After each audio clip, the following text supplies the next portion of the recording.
Hi, hello, how's the going? Oh, I don't know why my voice cracked like that, but hi, how you doing?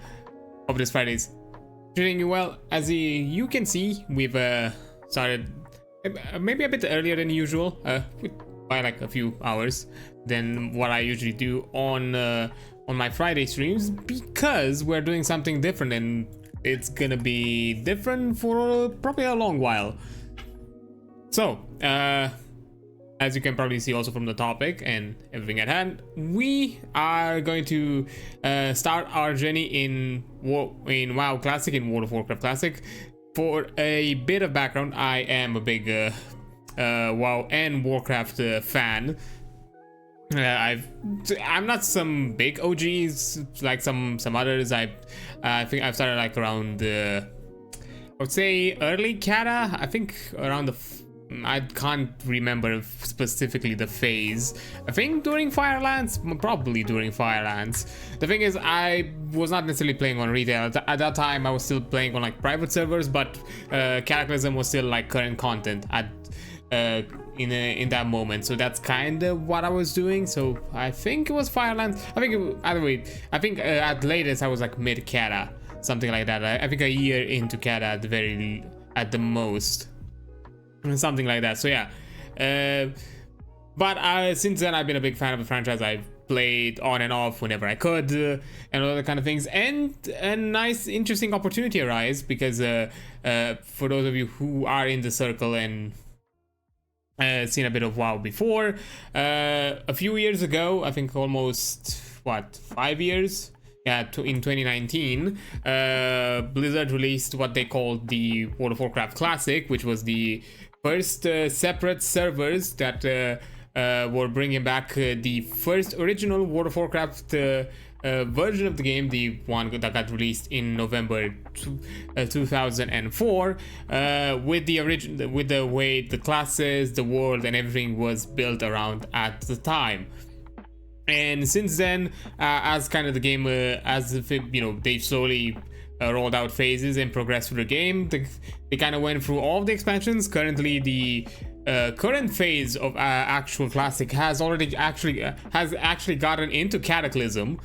But as part of the anniversary and the kind of 20th anniversary of World of Warcraft, they decided to to do a quick reset of the servers. Technically separate, we have a separate version of resetted servers for everybody to jump in from Classic, and from these servers onwards, there's gonna be some follow-up Burning Crusades, and I'm suspecting that there's gonna be some other follow-up phases after that. So you have an opportunity once again to start the game from the point it began, and you can actually experience it as it was in that state and continue progressing forward, and still have the opportunity to see some of the other content that was part of the old world as it was recent. Because the thing is, since Cataclysm onward, the world has gotten a revamp. The way the leveling worked from 1 to 60 got changed. It no longer resembled the Classic, so there is no way for you to kind of experience it that way. And currently there still are like Classic era servers, but they are hard stuck in Classic and with no progression through Burning Crusade and Wrath of the Lich King, and you can't really experience those expansions anymore like the same way you would probably experience them if they were current content. So because of this reset, and because I also like to do this kind of thing of going through influential games in the industry that have had like a big impact and kind of shifted the market along the way, I like to see them as they evolve and see them how they change along the way. And with this reset, it offered me the opportunity to actually go back into Classic and actually start from vanilla from 04 and actually experience the game on the streams as it was current content. I personally played a bit of Classic even before, on and off. Unfortunately, I was not able to keep it up. Things happened. I was still a bit busy here and there, and wasn't able to keep myself up to it. I was planning to actually prep for like WRAF Classic at the time when it was announced, but I got a bit burnt out by some personal stuff, and I just couldn't commit to it anymore, and other things happen, life and all that kind of stuff. So unfortunately, I cannot participate in that. But hopefully, depending on how these things moves on, maybe I'll experience it this time around. Because I am suspecting, although they did not announce it, they only announced that in a year from now we're gonna jump from these servers into Burning Crusade servers. But I'm suspecting after Burning Crusade we're also gonna jump into Wrath of the Lich King, and onward. I guess we'll have to see if there's anything else that's gonna happen prior to that. If we're gonna jump into some. If it is gonna be just another cycle of the servers, or are they planning something else with them? I have no clue. But yeah, that's kind of the plan. Because of that, this is gonna be quite a long series. What I'm planning to do with it. So let's kind of get a bit into how things are gonna go on. So, because this is part of a stream series that I do around here, and because I don't want to clog my scheduling to do double features and all that kind of thing, now with the game archives, WoW Classic is gonna be the main focus. This is gonna be the main thing that I am gonna play. At certain points, I might do some breaks here and there, depending on how I progress into this game and whatnot. An example or something possible scenario that I can see in mind, if maybe we reach level 60 but there's still some stuff to cover for WoW Classic Vanilla, I might take a break from that and do something else for a short while, and then come back to it and do whatever there is to do with it here. So that's one thing. Secondly, these streams are gonna be exclusively kind of focused around to be on a Friday for two reasons. First of all, the streams are gonna be a lot longer, which is also the reason why I'm starting earlier than I usually do on Fridays, because MMOs can be really can be a bit slow, especially kind of the classic area. There can be slow moments where not a lot happens. You probably just see me walking around, exploring, getting to one place to another, and there's not too much happening. So because of that, I'm covering 6 hours, so there's at the very least enough things that happen and feels like we're doing progress. And secondly, an MMO is a pretty big thing. There's a lot of things to cover. I'm extending it also for that reason. For those moments when there is actually a lot of progress, we can do a lot of progress during these streams.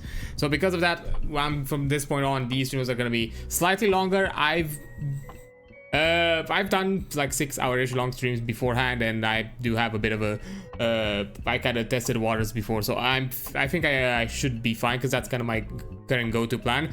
And the reason why I'm moving them early is because also this way it's actually a bit time zone friendly for multiple sides. Like I'm hoping with this way, having it on Friday, both EU and US time zone peeps can check it out and see these streams and jump in whenever they want to. That's also a reason why I'm doing it a bit early, and also for me not to wait to be an extreme night owl with these games. So yeah, that's another thing. Now, as actual rules for what exactly are we going to cover, we are mostly focusing on the majority of the content that almost every player has experienced. That means leveling, leveling, dungeons, and to some extent open world end game content like PvP, raids, some of the end game tier stuff. That's not gonna be the main cover because not everyone has experienced it, especially in Classic. If we're talking about original Classic, actually in 04 raiding was not something everybody was doing, and equally PvP, nobody was doing PvP to the same high tier, and back then PvP was still very nebulous in how those rankings and system and everything were, because those were added a lot later in the game's life cycle, which here have been brought in from the very beginning. Of course, this is not going to be a genuine one-to-one experience. There are quality of life changes, there are some improvements, because it is a Classic experience, but there are certain things that have been learned have been brought in here as a way to kind of test it out. And these are also features that technically they brought on with other versions as Classic kind of progressed, but they weren't part of the vanilla Classic. So yeah, that's not gonna be an extreme one-to-one experience, but as close as we can get to current content. But yes, we're gonna focus on the things that most people did in majority. That's just leveling, dungeons, and if we get to endgame, open world endgame content like like reputations, endgame zones, that kind of thing. And those are gonna be the focus. And also because when it comes to vanilla, the leveling is actually the experience. That was kind of the selling point of vanilla WoW. Like most like back in the day, it was known to have taken you like months to level, simply because leveling, it was an experience. Leveling was part of the journey. It was not just you getting to A to B, and then once you are at B, that's when things opened up. No, for you, this game was designed with the intention of you experiencing the world and engaging with the open world around you. So this is also why I'm saying that this leveling is gonna be the focus here. Maybe as we push on to the next to other expansions, there's gonna be some other things that we're gonna look a bit more heavier, like maybe with Burning Crusade or Wrath of the Lich King, we're gonna look a bit more into the end game, reputation, especially now that they also open up other ways of engaging with the content, especially like Wrath of the Lich King, because you're gonna have the looking for dungeon system and all that kind of stuff. So it's gonna be different, and a lot of the content in Wrath of the Lich King has been a lot more you know, lower kind of lower tier player friendly. I'm not saying lower tier, but you know, not only just the heavily dedicated had access to some content when it comes to Wrath of the Lich King, and Burning Crusade was kind of a middle ground, I guess. So yeah, that's kind of, we'll see how about it. But yeah, this is gonna be the focus, for the stream.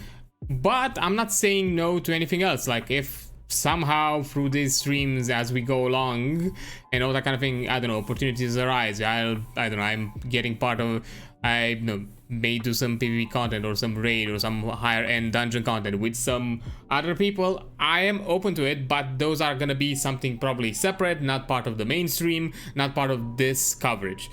And aside from that, we're gonna also see what exactly are we gonna do post let's say level 60, if once we get to that, and what exactly are we gonna do. Are we gonna check out the other faction, because unfortunately leveling factions can be a bit different, the leveling experience depending on the faction. Are we gonna experience, do we want to check out zones that we've missed through the first initial leveling journey, all that kind of sort of things. So yeah, there's still a lot of things that we can do as we go. We might go through a few characters before, you know, we reach Burning Crusade. Who knows? But yeah, I think that kind of covers it. I'm not sure if there was anything else that I was supposed to mention about this stream specifically. No, I don't think so. So I think it's without further ado, let's jump into the actual game. So now I kind of discussed it a bit before, and I think I mentioned it more in the socials, like what exactly are we gonna start with. As I was thinking it would be fun to do like something close to like I don't know, VTuber persona-ish. Unfortunately, the closest thing that could have been there, we do not have access to it in vanilla classic. My first initial idea, which would work, and I will do it once we get the possibility for it, would have been a Blood Elf Death Knight, specifically a Blood spec. But Blood Elves are a race available in Burning Crusade, which is the next expansion, and Death Knights are a class that you get unlocked in Wrath of the Lich King, which is 2 expansions after that, when we'll have to see if we get that expansion or not. I'm suspecting that we do, but who knows. But because of that, we're gonna go to the next closest thing when it comes to undeath, and that is the Forsaken, which I do not mind. I'm a big fan of. This is one of my favorite factions into the game, and as something that kind of vaguely represents the quote-unquote vampiric and sacrificing and all that kind of aspect of let's see, the VTuber, we are gonna go Warlock, which once again I do not mind. I am a big I was a Warlock main for the longest time. I'm a big fan of Warlocks. I do enjoy playing Warlocks, so yeah, I'm not gonna mind playing these. I was also thinking on some other ones. We're gonna talk about the other options and what exactly we could do in the future, but these are the ones. This is probably the option I'm gonna stick with, and Forsaken Warlock. So let me quickly do some customization. I mean, I'm gonna try to find like this is, I guess, a paler white blue works. Let's do hairstyle first. No, there was like a longer version. I mean, it is this one, but it's a bit bowling. Technically kind of there, because it is, I guess, shoulder length almost. This is kind of a bit beyond shoulder length. This kind of has the messy hair that I usually do, so yeah, we could do that. Don't remember if we have something close to white. I don't think we do.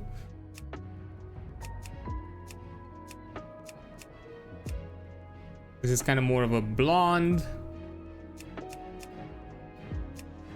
It's kind of more of a pale brown. I mean, I guess this is probably the closest we're gonna get. Okay, that's kind of a blonde.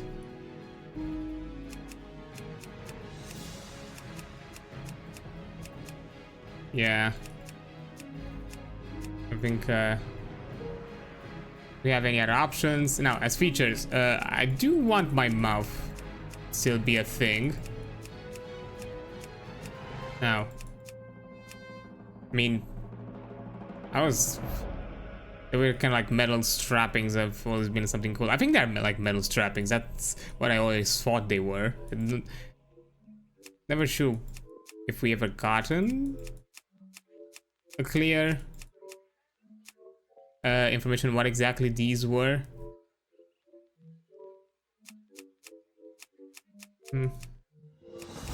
No, this one, I think in the redesign, they made this thing to like look a bit more obviously kind of like a metal jaw. I always thought like this was just your jaw without kind of hardened or without the skin.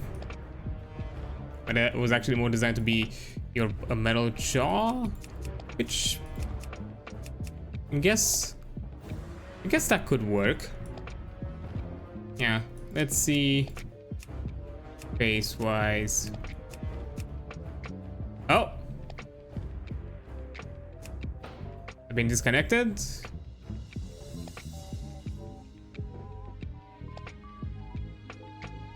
That was weird. Maybe because I was AFK for too long. That's fine. We can quickly do that.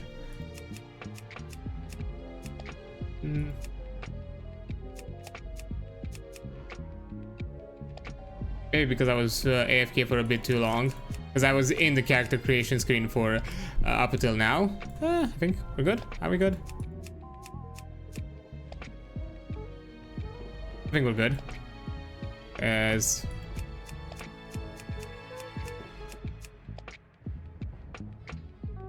yeah, I guess kind of something with a bit more teeth. I don't know, to look vampiric. Why not necessarily with the full scowl? Yeah, why not? Now, as name, I wasn't necessarily going to go with my name because I don't see why. And also because my RPG player senses always feel like I should go with something different. And I always felt, because I never had this user for my actual Warlock, I always felt like Mordru was a nice name.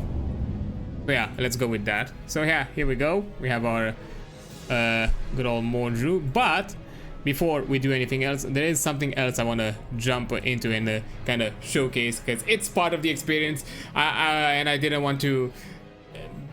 It's a bit weird to trigger it sometimes, so let me just do it now. Oh. I couldn't do it to... Wait, I can't do it here? Hold up. Don't I have the option settings here? No, I do not. Fine, we're gonna do it here. It's a really good cinematic. Even for all of this time. And I want to kind of start it this way. Before we get to the intro of the Forsaken.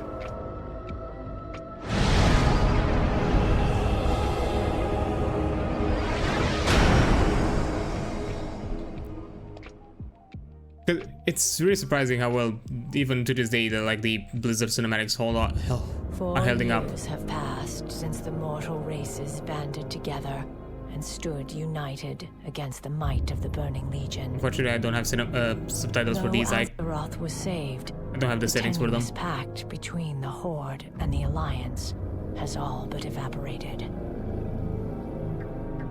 The drums of war thunder once again.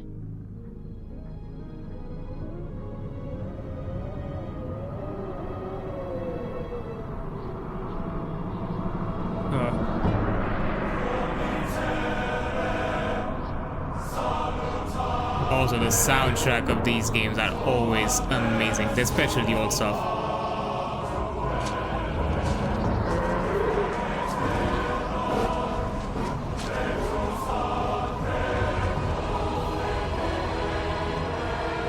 Like, even to this day, these cinematics held up so well.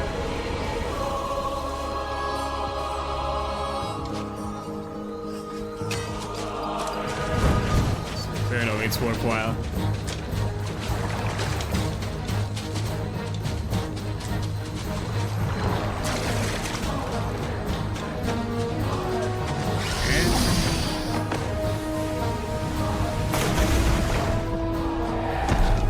Just imagine, like, because this is 04, like 2004, and they did this kind of a thing. Here's our boy.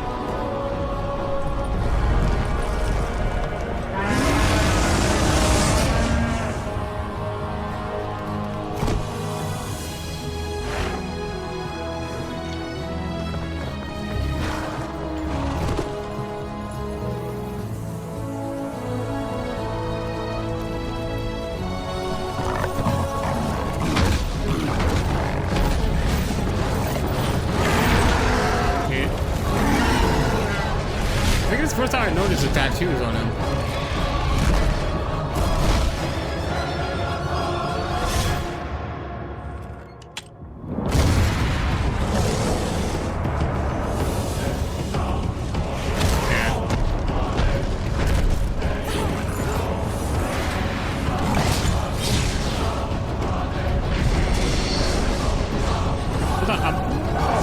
I'm pretty sure as a warlock in Classic you cannot summon the forgot they were called Infernals? Yeah, I don't think you can summon Infernals. Or have like... Wait, I know, actually I think you can have them as some sort of summon. Or like temporary summon. At the very least you can dominate them, so yeah. But yeah, I just wanted to also show the cinematic really quick. Because I think it's part of the experience. So now, let's enter. Bound to the iron will of the tyrant Lich King, the vast undead armies of the Scourge seek to eradicate all life on Azeroth.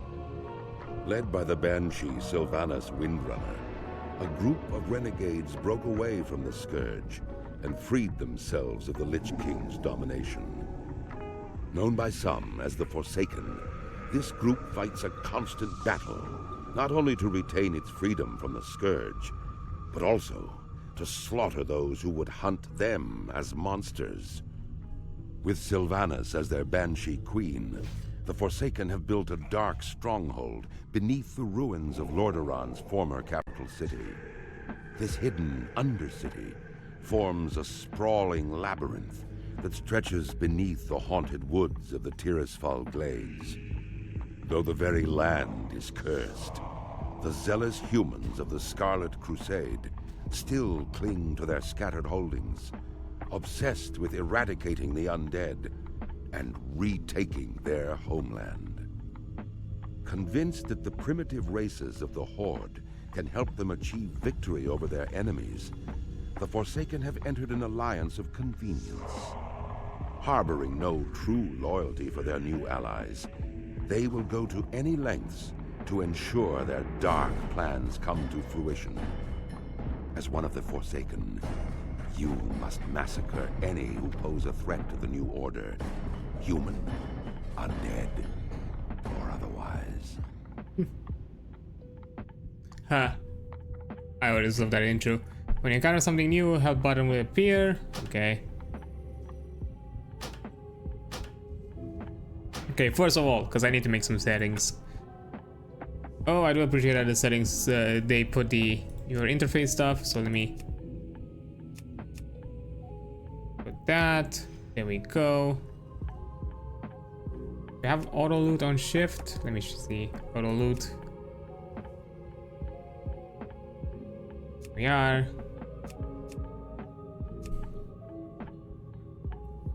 Cause yeah, some quality of life stuff. It's nice to still have and be kept. You know. I think we're fine otherwise. Okay, let me.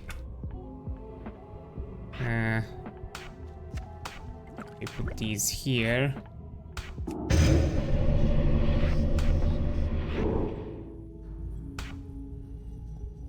There we go. I think we're good.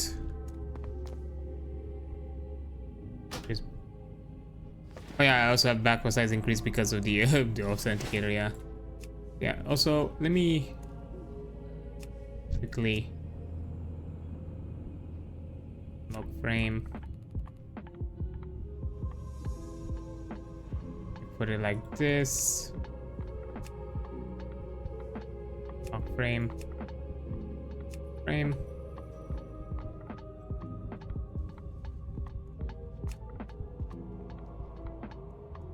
There we are.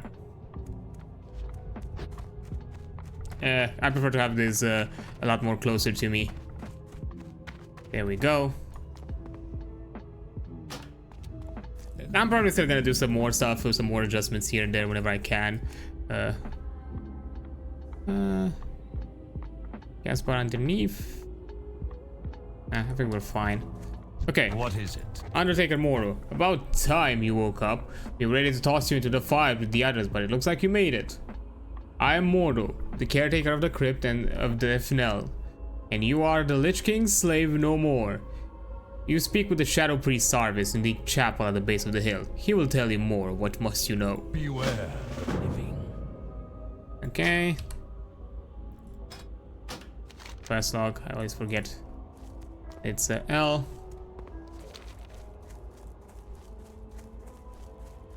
But yeah, it's gonna be an interesting journey, an interesting start. I am going to be curious how exactly it's gonna turn out. Because I know we're gonna have some highs, some lows, some slow moments and all that kind of stuff. Right now it's, you know, we're still at the start, so we have a decent amount to do. There's not gonna be like lack of it. Better be good. I'm also gonna probably go through the text as I go, because to some extent it is important. We'll see for how long I'll keep this up, because there's gonna be a point where we're gonna have a lot of quests. Okay, another of the Walking Dead. Must have been quite a shock waking up in the crypt with you, only the cold and mortar to greet you. I see the confusion on your face. Let me try to explain our situation to you. We have been freed from the control of the Lich King by our new leader, Lady Sylvanas. The Dark Lady guides us in our war against the hated Scourge and the holdouts of humanity who dog out every step. Trust no one. Okay, we Forsaken are at war with the Lich King's army of the Scourge. Necromantically raised armies of the undead, foul beasts of the north, and tormented specters. The northern part of the village has become overrun with the mindless ones, and they must be destroyed. Destroy them, show them no mercy, our former brothers and sisters as they might be. The fallen are nothing but the Lich King's slaves. Okay, we get 8 mindless and 8 wretcheds, and get some gear. We also have a greetings, child. I can see that you are still young in the ways of the warlock powers, eluding your grasp, still eluding your grasp. I can sense eagerness to learn, and you will learn. There is no strength in ignorance. Knowledge is our greatest power. Through its application, we control the chaotic magics and beings of the void, bending them to our will. I will show you how to bind the servant to your will, but first you must bring me 3 skulls of the rattle-cage skeletons near the abandoned smithy. Embrace the shadow. Sure thing. Let me track these quests really quick. There are still a few things to that are still kept for the kind of classic experience, and that is, first of all, the quest logs. You do not have the quests on your map. You don't have access to. You can have. You are limited on how many quests you can track and you can view at a time, and you are not going to receive any info on the map about the quests. So there's gonna be a point later in the game where we're gonna have to actually inspect the quest logs a lot closer, because there's not a way to find information that we need aside from, like, you know, obvious guides and that kind of thing. Also, because these servers have just released, because yesterday around midnight my time, like almost in less than 3 hours from now, it's gonna be like 24 hours since the servers got released, the anniversary servers, to be more specifically, because the classic servers, yes, have been I still do like shift click by mistake because I'm still used to the idea that I need to do it in this version of the game, because I think they added a quality of life recently. But yeah, in this game, you know, actually, you know, engaging with the content, reading it, experiencing it is an important part of it. Okay, we got one. I think I'm gonna. Okay, I think that's it. We no longer need the tips. So yeah, because of that, there's still because it's still recently open, and my intention was to kind of jump as quick as we can to it. As you can see, there is quite a lot of liveliness in the early zones. Yeah, it's not the craziness that I've seen in the on the launch of Vanilla Classic, because actually I've been around the launch of it when in 2019, when literally there were, like, you know, waiting lines for elite NPCs to be killed.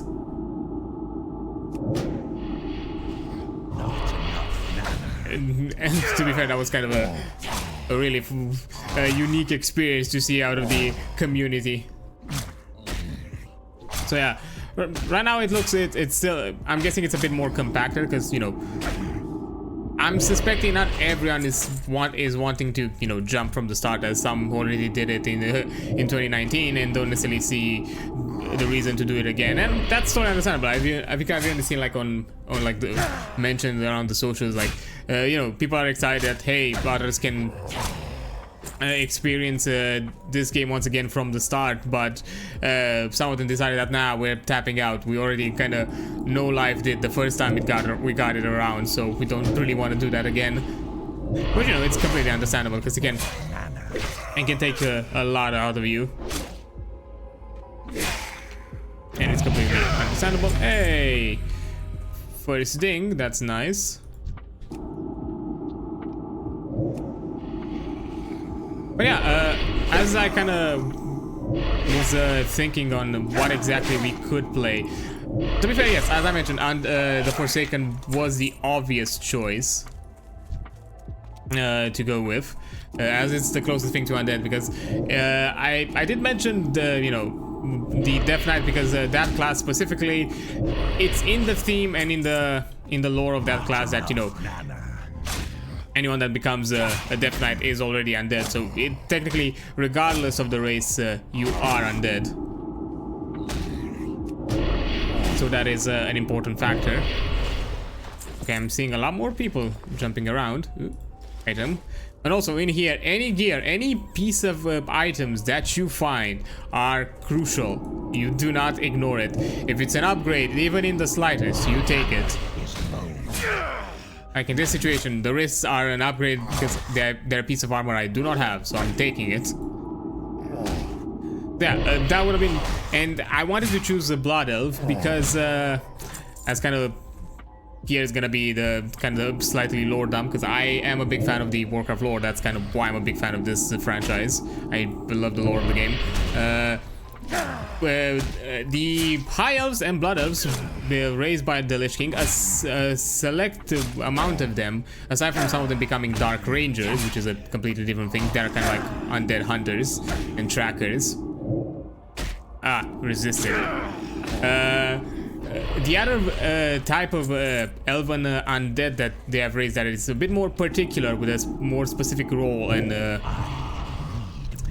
set of abilities are what they are called in the elven tongue Sand Lane, which quite simply explained and detailed they are elf vampires, vampiric elves. That's all there is to them, and that's basically their whole deal. And that was kind of my idea, because to be a blood elf, specifically a blood elf, because high elves are not a playable race in WoW. Technically in classic, technically they are playable in retail, but again I'm not gonna jump into those details now. But yeah, the blood elves are the only one, because the night elves are something different by comparison. And you know, I wanted to be, you know, Death Knight and obviously a Blood Spec because of that. Even though I think more recently, I think the Sand Lane lore has been taken into as part of it. Not really. Sand Lane were kind of synonymous with the Blood Decays, you know, in some aspects. Not enough mana. Oh, I attacked it myself.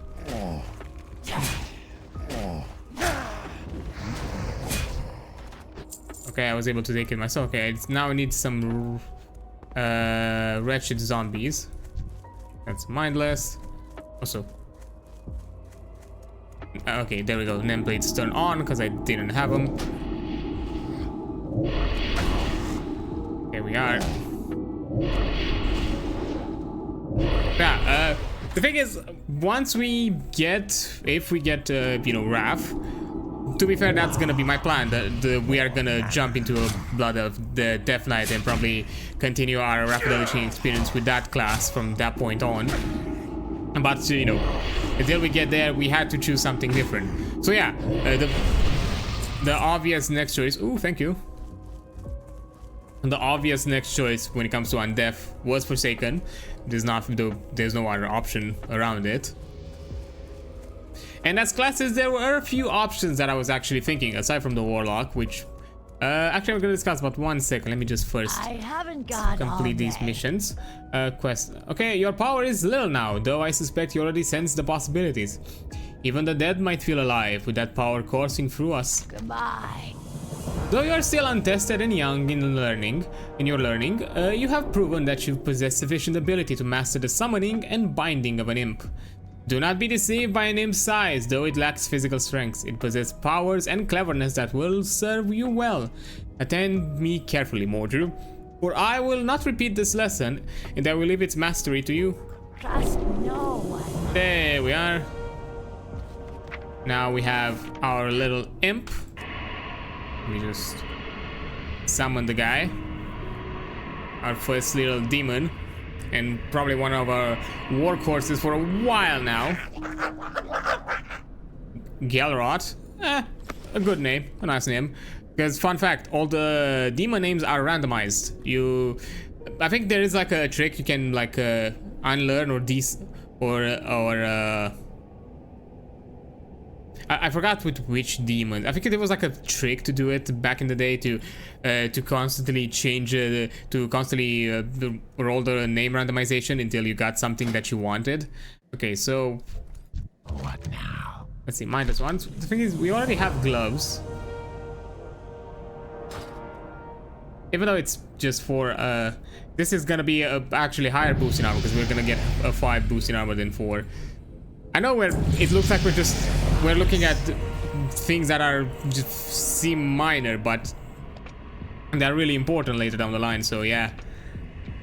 Okay, Tainted Scroll. Oh, I forgot to read the text for that one. Oh well. While you were off dealing with the mindless scourge, this scroll arrived for you. I would think it's some matter of importance, as it seems it bears the seal of a warlock trainer, Maximilian. I would take some time to read it before heading out again. Okay, rattling the rattle cages. You've shown your potential to the Forsaken under normal circumstances, Mordru. Now let's see you under pressure. The rattle cage skeletons are mindless minions of the Lich King. Are tougher foe than the zombies you have faced thus far. Again, thin their numbers and prove yourselves to the Forsaken. Do not tarry. When you are done, speak to me again. Oh, hi there, V. How you doing? How's it going? What were you playing? Let me quickly give you a shout out before I continue, because we can easily do so in this game.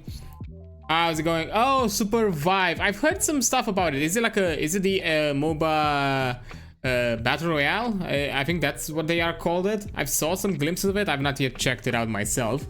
But anyhow, hope you had fun with it. If you can talk to me about it, that's okay. If not, that's also completely understandable. But yeah, for all of you coming from the raid, hi there, and I am Adrian Solf. I also go by card. I am you can call me however you prefer, and I am a Vampire Casino owner. That usually around here I like to check out indies, sometimes you know, play some talk about TTRPGs and actually play them as I'm gonna do on Sunday. And from time to time I also like to check out games that are influential to the gaming space, have made some kind of changes or some wave and shifts in the in its market to some extent or other, like I'm doing today. We are jumping into our journey into World of Warcraft Classic, specifically the 20th anniversary edition, as we are getting the opportunity for a classic reset of experiencing the game from its current time in 2004, and then we are able to jump later next year, I think in a year times from now, into the next expansions, so we are able to progress with them. So yeah, that's kind of what I wanted to do right now, because WoW specifically has been a big influence when it comes to the MMO space, and I want to kind of showcase and also show to others like this kind of game and how it evolved and how influential it has been to the space, and kind of talk a bit about it from time to time as I'm playing, and you know, go through the leveling. So that's kind of a thing that's gonna happen. But yeah, aside from that, I also on occasion I also like to check new stuff. For example, we checked the Soulframe yesterday. We just kind of done most of the content that we can find, to the point where now it just opened up to grinding and experimenting and getting to more aspects of that game where you just have to trial and error, playtest, and offer feedback to the devs, which is that's something I'm probably gonna do in my own time and not necessarily do streamings. But anyhow, for all of you from the raid, and yes, including you, Rain, which I already see that you are already doing. If you need to step out, have a rest, have something to drink, eat, to detach yourself from the glowing screen for some reason or another, I completely understand. Your health is important over everything else. Take care of yourselves. I appreciate you just jumping, saying hi, and doing your own thing afterwards. To me, it's more than enough of support. So yeah, do take care of yourselves. But if you decide to stick around and want to see me in this shenanigans that we call World of Warcraft, make sure that you either click the link in the chat, refresh the page, or click my profile icon, whichever method you find preferable to you. Just make sure that that raid referral thing is removed, so that way your viewership and your participation here counts 100%, and you make sure that your participation here shows me full support, that kind of a thing. So yeah, that's probably it for right now. And let me see, yeah, I'm gonna do some other stream stuff. Enjoy your stream. Yeah, that's totally fine. I appreciate you just jumping in. Good luck with whatever you have to do. And yeah, it's a mobile battle royale. I've been playing for 4 hours. I might have to check it out at some point. I'll have to see. Maybe I'll check it out next week. I'll look into it. We'll see about it. But yeah, right now we just started our WoW journey with our Forsaken Warlock, and we're doing a bit of quest collecting before jumping out again to do some killing as it pertains to this classic era of the game, the Damned. My duties include tending to our wounded warriors, tailoring armor and clothes, and assisting Shadow Priest Sarvis with whatever else he might need. From the look of it, you'll be enlisted in his service also, hunting the mindless ones. If I know his mind, well, if you'd like to stay in one piece, and I've no doubt you do, perhaps I can help. I'm running out of paws and wings, and if you bring me some, I'll find some armor for you. You'll find a good number of wolves and bats to the south. Okay. That lady, watch over you. So let me read the Tainted Scroll from Maximilian, which is right here next to me. I love how I got a letter from this dude, but the dude is right here. You could have just talked to me directly. You saw me coming here the first time. An awful predicament to find ourselves in, isn't it, Mordru? Plagued by the foul prince, ostracized and spurned by our own loved ones. We finally have our own will thanks to the beautiful Sylvanas. But what does that afford us now? Slaves to a different master is still a slave, or so I say. But what if we were the masters? Yes, you know what I mean, don't you? We're even more separated from the rest of the Forsaken Mordru, and that is why we must speak further. Find me in the church in Defnell. Well, hi there, Maximilian. Dark Lady, I bid you welcome, brother. I knew you would come. It was only a matter of time. What I said interested you, didn't it? I hit a chord. Something inside you knew what I claimed was truth. Good. Know this. I am no traitor to Sylvanas. If anything, she would appreciate my claims, considering it was her own beliefs that has put the Forsaken in the position it is now. our time will come. I mentioned a slave still being a slave, no? No matter the master. Do you remember? We both know that it is that type of control, that type of power that now drives us. We seek to have creatures serve us. We know we are more powerful and deserve more respect than others give us. And so now we look to take it. I'll be your ally in this struggle. The struggle of our own freedom. Freedom to seek our own allegiances. When you feel ready, return to me and I will teach you all I know. Goodbye. Yeah, this is kind of the quest that introduces you to the demon trainer, to the class trainer, your warlock. Ooh, get immolate. We still need some higher level for these ones, but these are gonna be some important ones. But yeah, immolate. I'm gonna take that, as it's a good one to have. It's a bit higher on the mana cost, and also early on, warlocks also had their own demons have their own abilities that you need to learn. You need a bit higher level, so you know. Apparently, I don't think we need to do that. It's fine because we already have our little imp with our firebolt. But yeah, now we have to find the rattle cages and get some wolves and bats with some item drops, which I know for a fact that's gonna take a while. But yeah, 1 second, actually, let me quickly get a sip. There we go, because I'm gonna try to be a bit more, you know, engaging and kind of yappy about these streams. Resist, okay, fair enough. So yeah, as I kind of mentioned, oh, I feel like this is a bit loud. 1 second, let me audio. Let's see, maybe this way is gonna be better.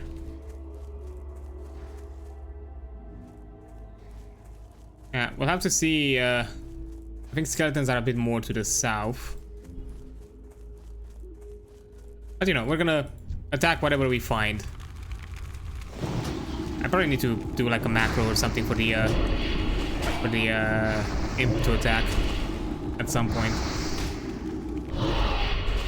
I'm gonna do that later because I'm not too good when it comes to doing macros. I always forget how to do them, so I'll probably do that off stream.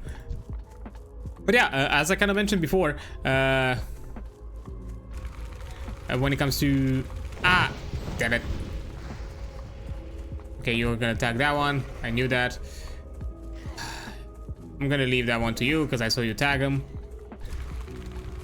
Look, I'm also trying to be kind here as well, because, you know, that this is kind of a part of the game. You know, kind of cooperation and, you know, showing in kind to some extent. I forgot to sell my items. It's gonna be annoying once I have a full inventory. Let's see. But yeah, as I kind of mentioned, you know, the undead option was kind of the obvious choice here, to go Forsaken. But for when it comes to like trying to the vampiric vibes, aside from the Warlock, which has some obvious thematics here, there's gonna be later on an ability called you know, Drain Life. That's gonna be an important part of this character adaptation. And there are some abilities that pertain to you know, sacrifices and consuming resources to gain others. You know, Life Tap is one of them. You know, consuming your own vitality to gain mana. So there are themes around it, but there was like another one that I was thinking, because I was having a few in mind, because as I mentioned, yes, I am a Warlock main, so I did not want to be biased in my choices when it came to that. So I decided to just jump on with something different. Another option that I had in mind, which has that thematic to an extent, at the very least it has to some degree, at the very least at higher levels, was the Shadow Priest, so, to be specific. The Shadow Priest has something called like a vampiric embrace and shadow weaving, and there is also another aspect. The priests specifically have this feature called the class racials. You know, depending on which race you are playing for that class, you're gonna receive 2 racial abilities that are unique to it. One of them for the Forsaken was called Devouring Plague, which is a damaging ability that also heals you from the damage you deal. So, you know, those were like important parts of the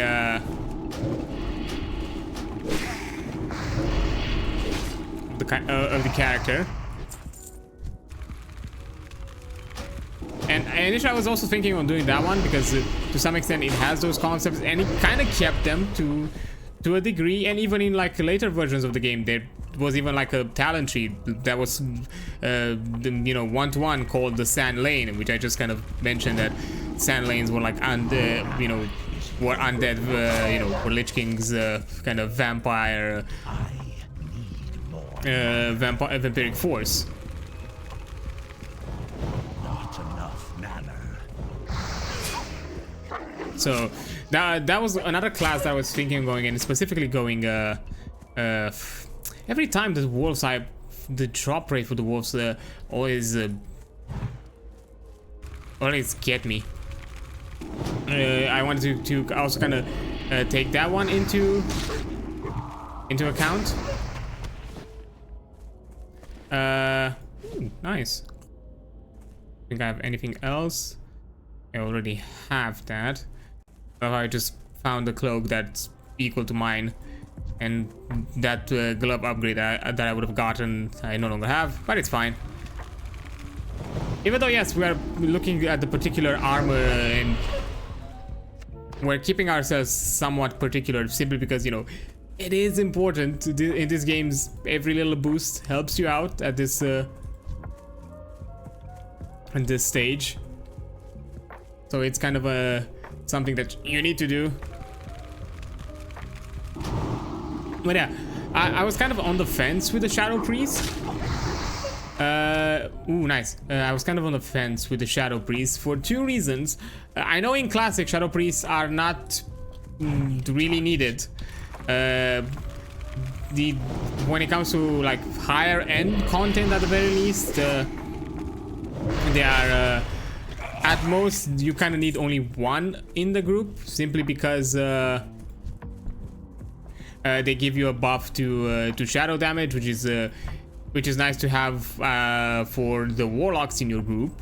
And that's kind of it. When it comes to damage dealers, they are not really too fantastic. They're not like bad, but they're like you know, to the levels where they feel significant or like an insane addition compared to the other like higher damage dealing you know, clothies out there. So that's kind of the problem with it. And we're gonna do the classic run around, try to find any of the mobs that you need, and make sure that nobody else stacks them before you. Ah, got him. I'm sorry, but I also need to complete the quest.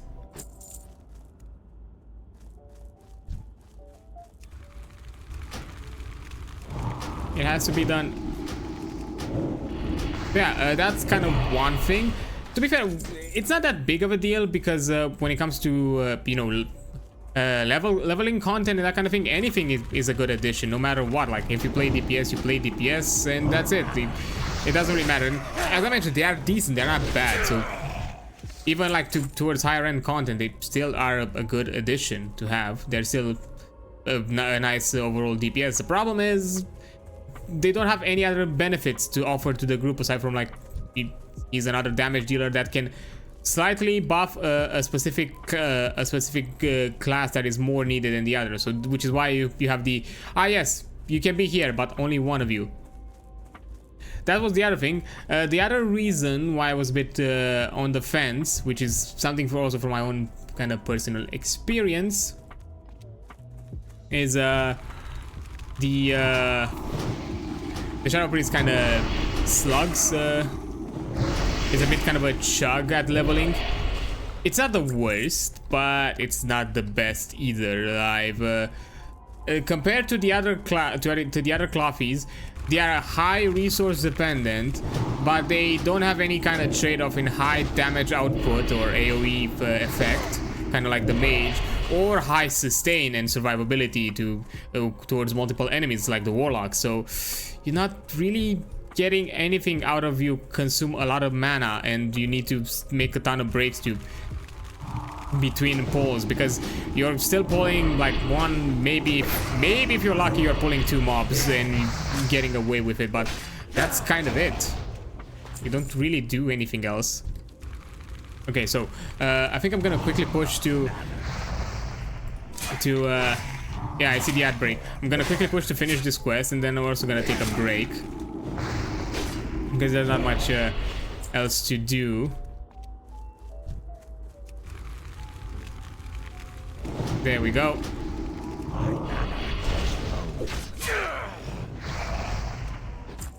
There we go. So let me go to town and I'll take a break, and I'll be right back after, because I know the outbreak just jumped in, so there's nothing for you to lose aside from you seeing me just walking around from one point to another. So one sec, let me just get to Death Knell and just stop there for a second. So yeah, there we go. Yeah, so yeah, I'll be right back in a few minutes, taking a quick break. And there we are. I've done, actually one second, let me quickly do something because I forgot to do.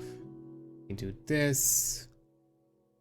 There we go. Just doing a quick social thing. There we are. So now we're back at it. Got a refill on my drink, got some snacks. To occasionally munch on. Sorry about that. So I kind of mentioned, as you can, whereas I kind of missed it, I just completed the last thing with the rattle cages, so no, we're good now. Let me sell the things that I don't need. It's most, because I cannot equip this stuff. Here we go. Our time will come. There we are. So let me just complete these quests. You try your best to keep yourself unharmed until I get you some armor. Do not seek death. Oh. Thank you, Morju. This armor should help you out. Hopefully it should do you more good than the last one to wear it. I'm sorry, what? Also, I literally just have that, it's just common, but it doesn't really matter. So I'm taking the leather because it's gonna be more money. Hey, level up. Nice. My friend Marla Phipps lived with her husband Samuel before the plague. But when the plague came, Samuel succumbed and joined the Scourge's ranks. Marla was spared and undeaf, only to die at the hands of her now mindless husband. So strong was her love, however, that her last dying wish was to be buried with her beloved Samuel. Samuel Phipps roams at the ruined camp along the road northeast to Defnell. They feed him and grant Marla's wish. Bury him at her grave in the first row of our graveyard. Okay. No one. Sure thing. Return the radar cages. I am finished with you, Mordru. You have shown yourself to be worthy of the freedom that you have been given.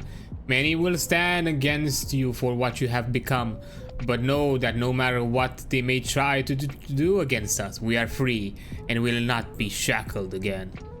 Take these to be on your way. You have much to accomplish, Warlock. Hey. Victory for Sylvanas. Upgrade for my boots. Nice. Also, because I leveled up, let me just take 2 really important abilities. Patience. One of them is corruption, and the other one is the curse of weakness, which I'm gonna take and put it. I think I'm putting in my queue. I'll think about it later down the line if I'm changing that. Yeah, I also have to refigure out my key bindings so that I don't fully remember stuff. So yeah, that's also gonna be a thing. Okay, Devgar Satan, scavenging Defnell. You there? If you're looking for something to make yourself useful, then listen up. We need fresh out of the ground recruits to head into Defnell and search for any sort of useful equipment. Most likely there'll be a stack of boxes. We expect more recruits to be rising soon, and unless we want them to stumble about naked, we have better get to scavenging. Well, get to work, you miserable bag of bones. I'm not going to reward those without some hustle. Aye aye, boss. Aye aye. Executor Aaron, Nightweb's Hollow. One of our greatest struggles is obtaining the natural resources we need to survive. Gold was scarce even in the height of the Alliance powers. There is a gold mine to the northwest that has been overrun with spiders. We need the gold from the mine, but we can't very well get to it while the spiders are crawling around in there. I've not much manpower to commit to the task, so we'll just have to do it little by little. Get up there and see what you can do for us, Mordru. Hey, spider killing. Trigger warning for arachnophobia. We're gonna deal with spiders. That is a thing. I'm not gonna buy a weapon, that's useless. Okay. If I remember correctly, there's no other quest to get from my memory, so no. Here we are. I know the boxes are gonna be an adventure, so let me just see if I can snap at any of them soon. Because I'm sure a lot of people will do, and because of the break, I don't think I kind of lost my opportunity, because as we kind of started playing, I've seen a slightly bigger influx of characters appearing around here, even before we just started our own. Oh boy. Yeah. Oh, I see one. Let me add it. Mine. My box.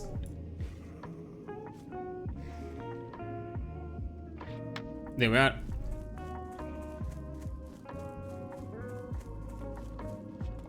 I remember to an extent where the boxes are, so let me just... I think they'll probably increase the spawn rate at the very least for a short while because of the classic stuff, because I'm guessing they might expect a bit of influx. To be fair, I am glad that, you know, there are a decent amount of players. Like, for a second I would have been scared that, you know, there's not gonna be a ton of energy or hype around it for people to kind of jump back at it and do this thing, and you know, it would have just been mostly me on a dead realm and not really being able to progress after a certain point. Because there is gonna be a point a bit higher in the levels where we're gonna need to do group content, and we need to you know, get players to help us out. So yeah, that's gonna be a thing. Yeah, I'm glad to see there's still people around. Okay, leveling with this character anyways was still gonna be focused mostly on the streams. I'm not gonna do too much of it outside. Like if I'm ever gonna be with or with this character out of the stream, I'm probably gonna do so for stuff that is a bit more grindy. I don't know, maybe there's something that I need to farm or anything like that that does not necessarily pertain to a lot of interesting things. So not to, you know, bog down, or at the very least to do like some stuff that it seems a bit uninteresting. I'm gonna, you know, do my best to kind of avoid that. I want to focus on the boxes because I know these ones are gonna be the annoyance to deal with before anything else.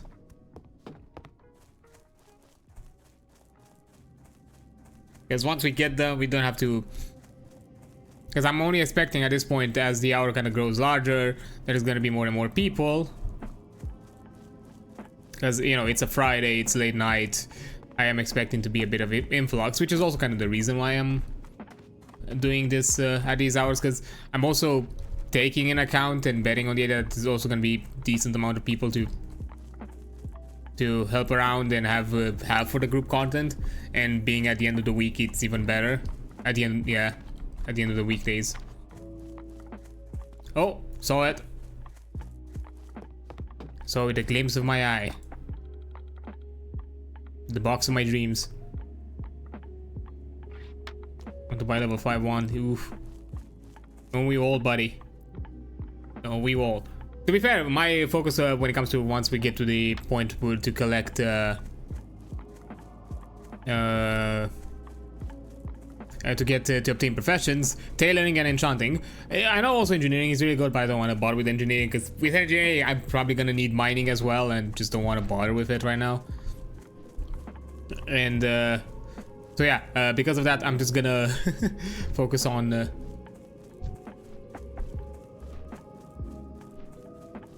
yeah, because with tailoring and Samuel Phipps, there we are, found the guy.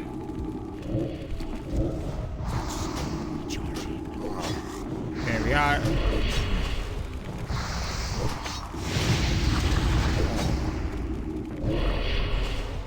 That is remains, nice. And they also need to be buried, but I'm gonna do that after I deal with the spiders.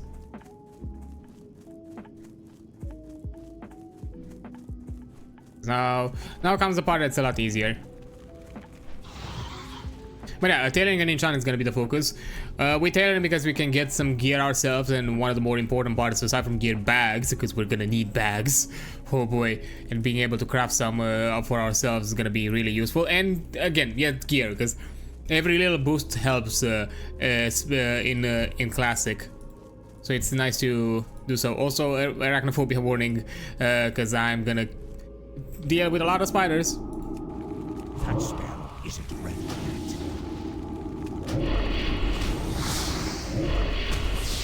There we are. So yeah, we're gonna do with that. And enchanting for 2 reasons. I mean, it's not gonna be important really that much to enchant stuff, but we can slowly farm it up because we have tailoring, and we can just craft gear, craft cheap gear that can also allow us to, you know, further increase our tailoring, and then disenchant it to gain either both mats and the grind levels. So that's gonna be important. But the more important part, early level to enchanting allows you to craft a wand, which is gonna be useful to have, because wands are gonna be a crucial part of a spellcaster, because that's your go-to weapon once you're out of mana. Like I'm right now. Like yeah, doing all this. Doing all this auto attacking, you know, adds up. It does help, but you know, after a while, it just becomes more of a slog than anything.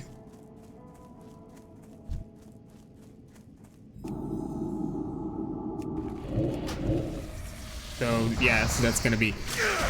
Yeah, we're gonna get an early wand later on, and to be fair, also there's a really good one that we can get in Silver Pine Forest once we get to a higher level, which is gonna be a bit.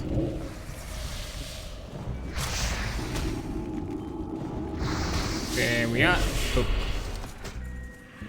Man, you give me a lot of pants. Or I don't know where you would keep these pants as a spider, but sure, I guess.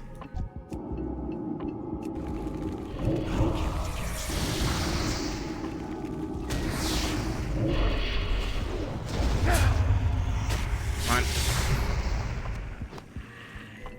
There we are, and one more youngling.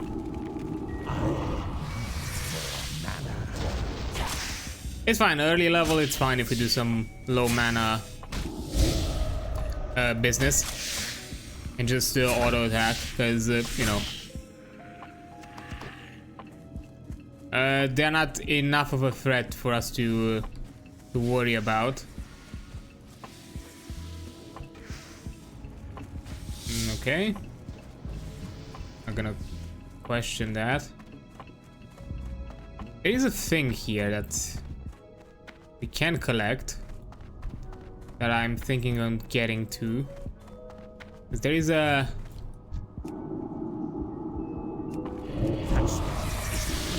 spider mob that we can get, or like actually a chest with some items that we can obtain.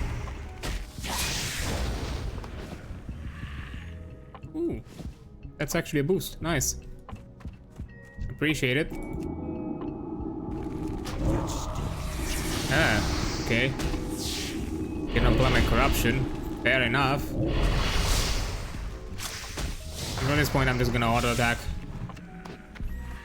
You know, sometimes you know it's good to know how to, you know, preserve your mana and keep it up. You don't use too much of it. If I remember correctly, around here, either around here. Oh. It's yours, buddy.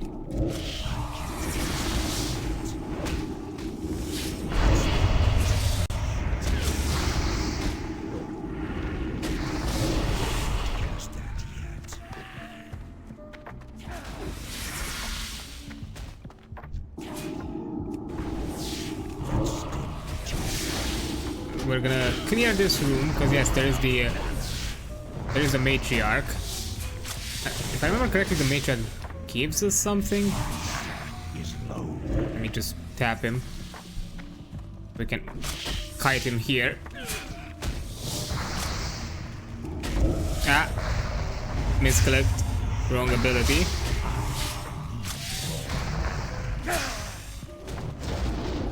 Yeah, let me just.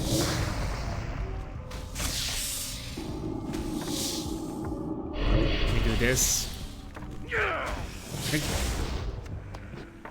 Ah, you just came here to greet us, okay? Come here.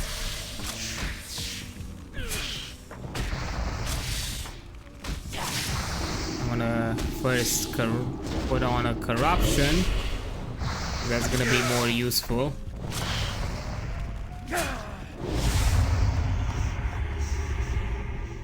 We can have a quick drink so we can fasten the process a bit.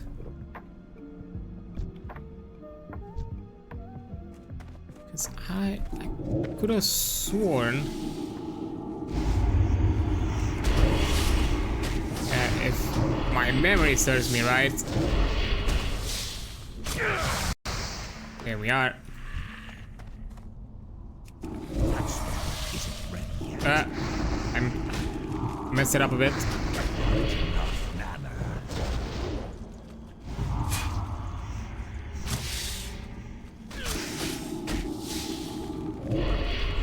If it wasn't here, I know where else we can check.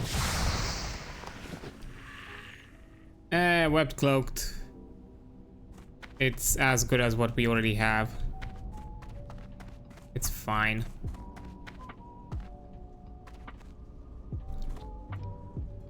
I have sworn there was like a chest somewhere.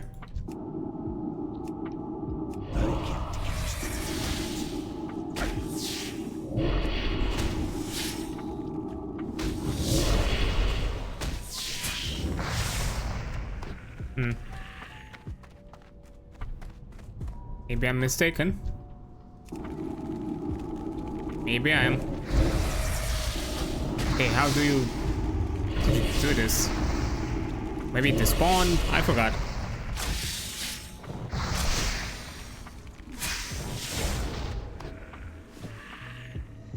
You know what? I'm gonna keep the web closed. It looks better on me.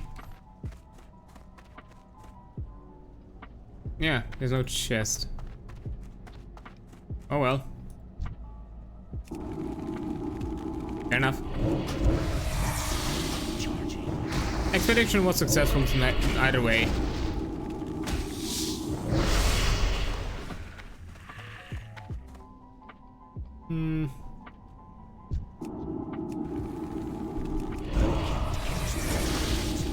We just need to get out of the mine.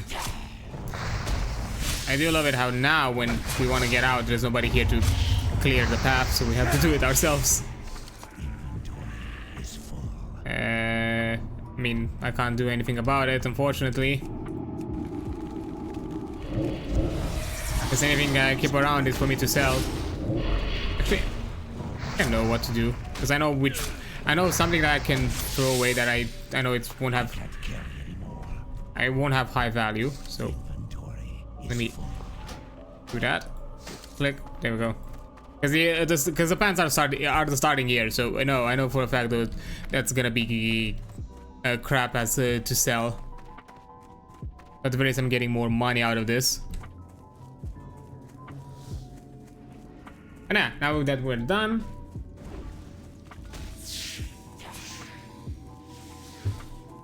we can quickly go to Death Knell to bury Samuel. And after that we can quickly sell the junk that we collected to get some extra money. Because that's also an important thing, like if it's not particularly loot everything you can, no matter how invaluable it seems, because every copper can make the difference early on. To be fair, because I kind of looked a bit, because you know I'm also gonna try to be a bit efficient about it and I'm listening. Do my best to not to slow us down by me making some mistakes here and there. I'm still gonna make mistakes, don't you worry about it, but at the very least not completely by making mistakes. I have checked out on and have taken an eye on some guides and that kind of stuff, so at the very least we know and what exactly is the priority that we should focus on as we level with the warlock. Well, it's a start. It'll take a few weeks or months to fully clean out the infestation. After that, we'll have to get down there with torches to burn away the webbing.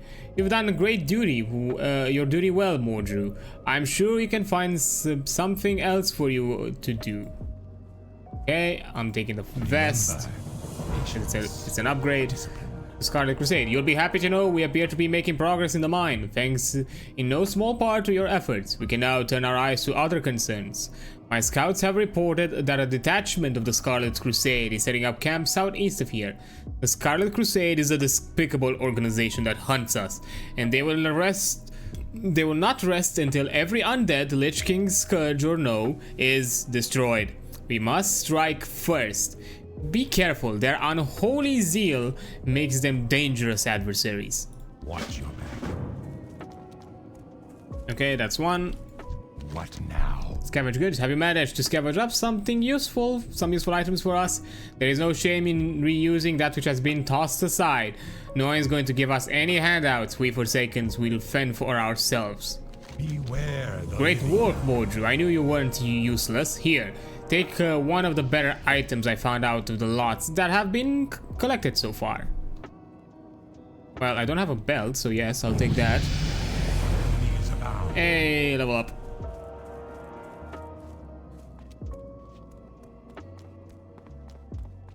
And also, Hello. you have done a good deed today, Mordru. Although our struggles against the Scourge continues, let us hope that Marla and Samuel will find peace together in their final resting place. Goodbye.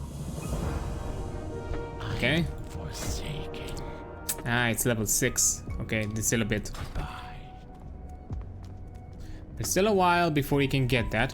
Oh, I forgot to reapply my demon skin. Be quick about your business. Because it gives me extra Our time. extra armor and health regen. I think that is it. It's just the Scarlet Crusade that we have to kill, which is fine. We can do that. Yeah. Also, because I did forget, I did realize because I kind of got sidetracked and took the break and all that. So, because I did mention like why exactly I didn't go initially, decided in the end to not go with priest, even though it also had some of the thematics similarly to the warlock to an extent.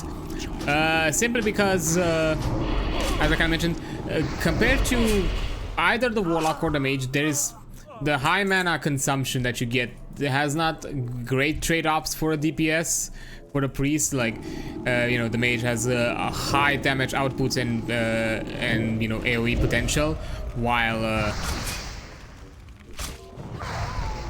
damn it, while the warlock has a lot of high sustain and more kind of multi-target you know, survivability. And slightly, and both of them an equal amount of utility outside of just, you know, that it's, you know, ignoring the fact that, you know, the priest can heal. This, you know, there's an additional level, different levels of utility that they offer. So because of that, that's one of the reasons. Secondly, and yeah, no, because of that, you know, there is high consumption, so it will force us to kind of more often than not have a lot of downtime between like just single target picking in most situations. And I've had experiences because I did level in like private servers that were kind of like Blizz-like at the very least, where, you know, in certain areas that are a bit more densely populated and which require me to kind of travel through them, I'm getting to a point where they'll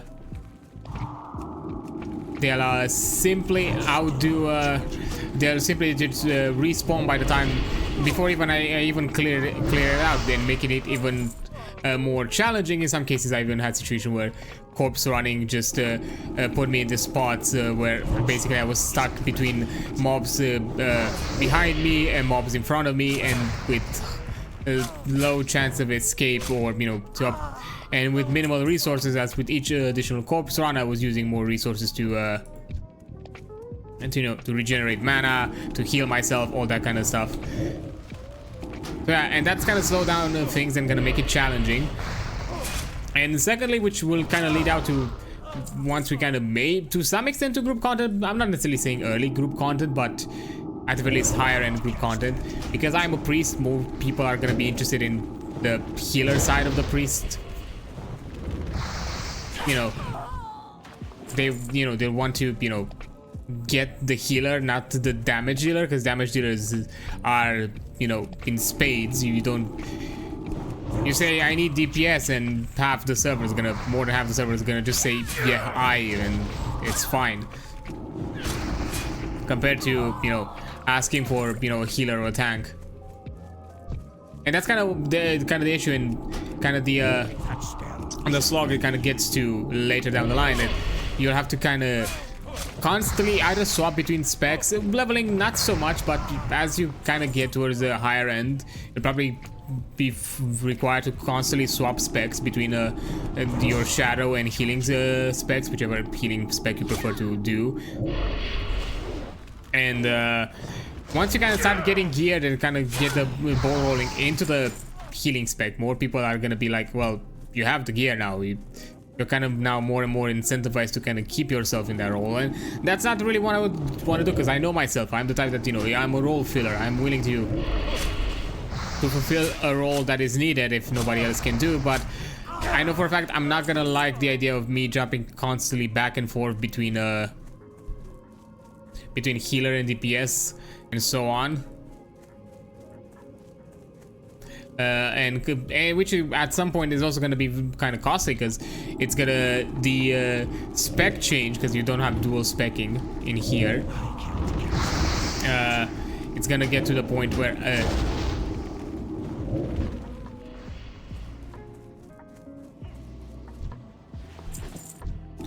it's gonna get to the point of costing a lot of gold. Like it caps at 50 gold, but even early on 50 gold can mean a lot depending on how you start and how you handle your finances in WoW. So yeah, it can mean a lot after a while.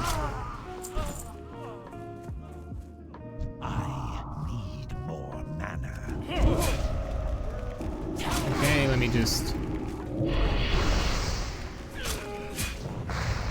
It's fine, even if it's spawn here, I can just... Come on. There we are. So yeah, and kind of because of that, because I didn't want to constantly go into that struggle, because I know I'm probably, because of it, it's gonna slowly make me not like the experience and not to enjoy myself as I'm playing, because I also want to, you know, enjoy the experience of me playing this game, not just to feel like I have to stick myself to some sort of thematic or some sort of thing. And because my intention with it would be to keep myself as a shadow, but because there's not a lot of need for it, there are other better things that I could be, you know, it could be required for, asked for out of me. And, you know, the game in most situations I'm just not gonna take part of it. So, you know, What is it? those fools, they happily send themselves to their own graves. Trust no one. If only they listen to reason, eh, Mordru? Perhaps you could sit them down for a reasonable discourse. Ha! Okay, Embrace the shadow. got a new dagger. Reports of my superiors in Brill indicate that an agent of the Scarlet Crusade was dispatched from the Scarlet Monastery and sent here to Death Knell. According to reports, the messenger possesses important information on his person. I do not have further details, but whatever it is, we must have it. For you're the most qualified person I have to send, Mordru. Find that messenger and bring me whatever information you can find. Remember, patience. Okay. Discipline. Yeah, we're gonna get a staff, unfortunately. It's gonna be a while until we can use that staff, because for my memory, to get the staff, Watch your back. from my memory to get the staff weapon training, I think we need to go either to Orgrimmar or Thunderbluff, because the Forsakens do not give you staff training as for the weapon master, and there's no other way to do so but to go to the other faction capital. So probably gonna have to do that once we get to the Brill. And if we have the money, because it's also a bit of money, it's like around what? I think it's 10 silver, something like that. Let me quickly clear out, because we need to get this dude.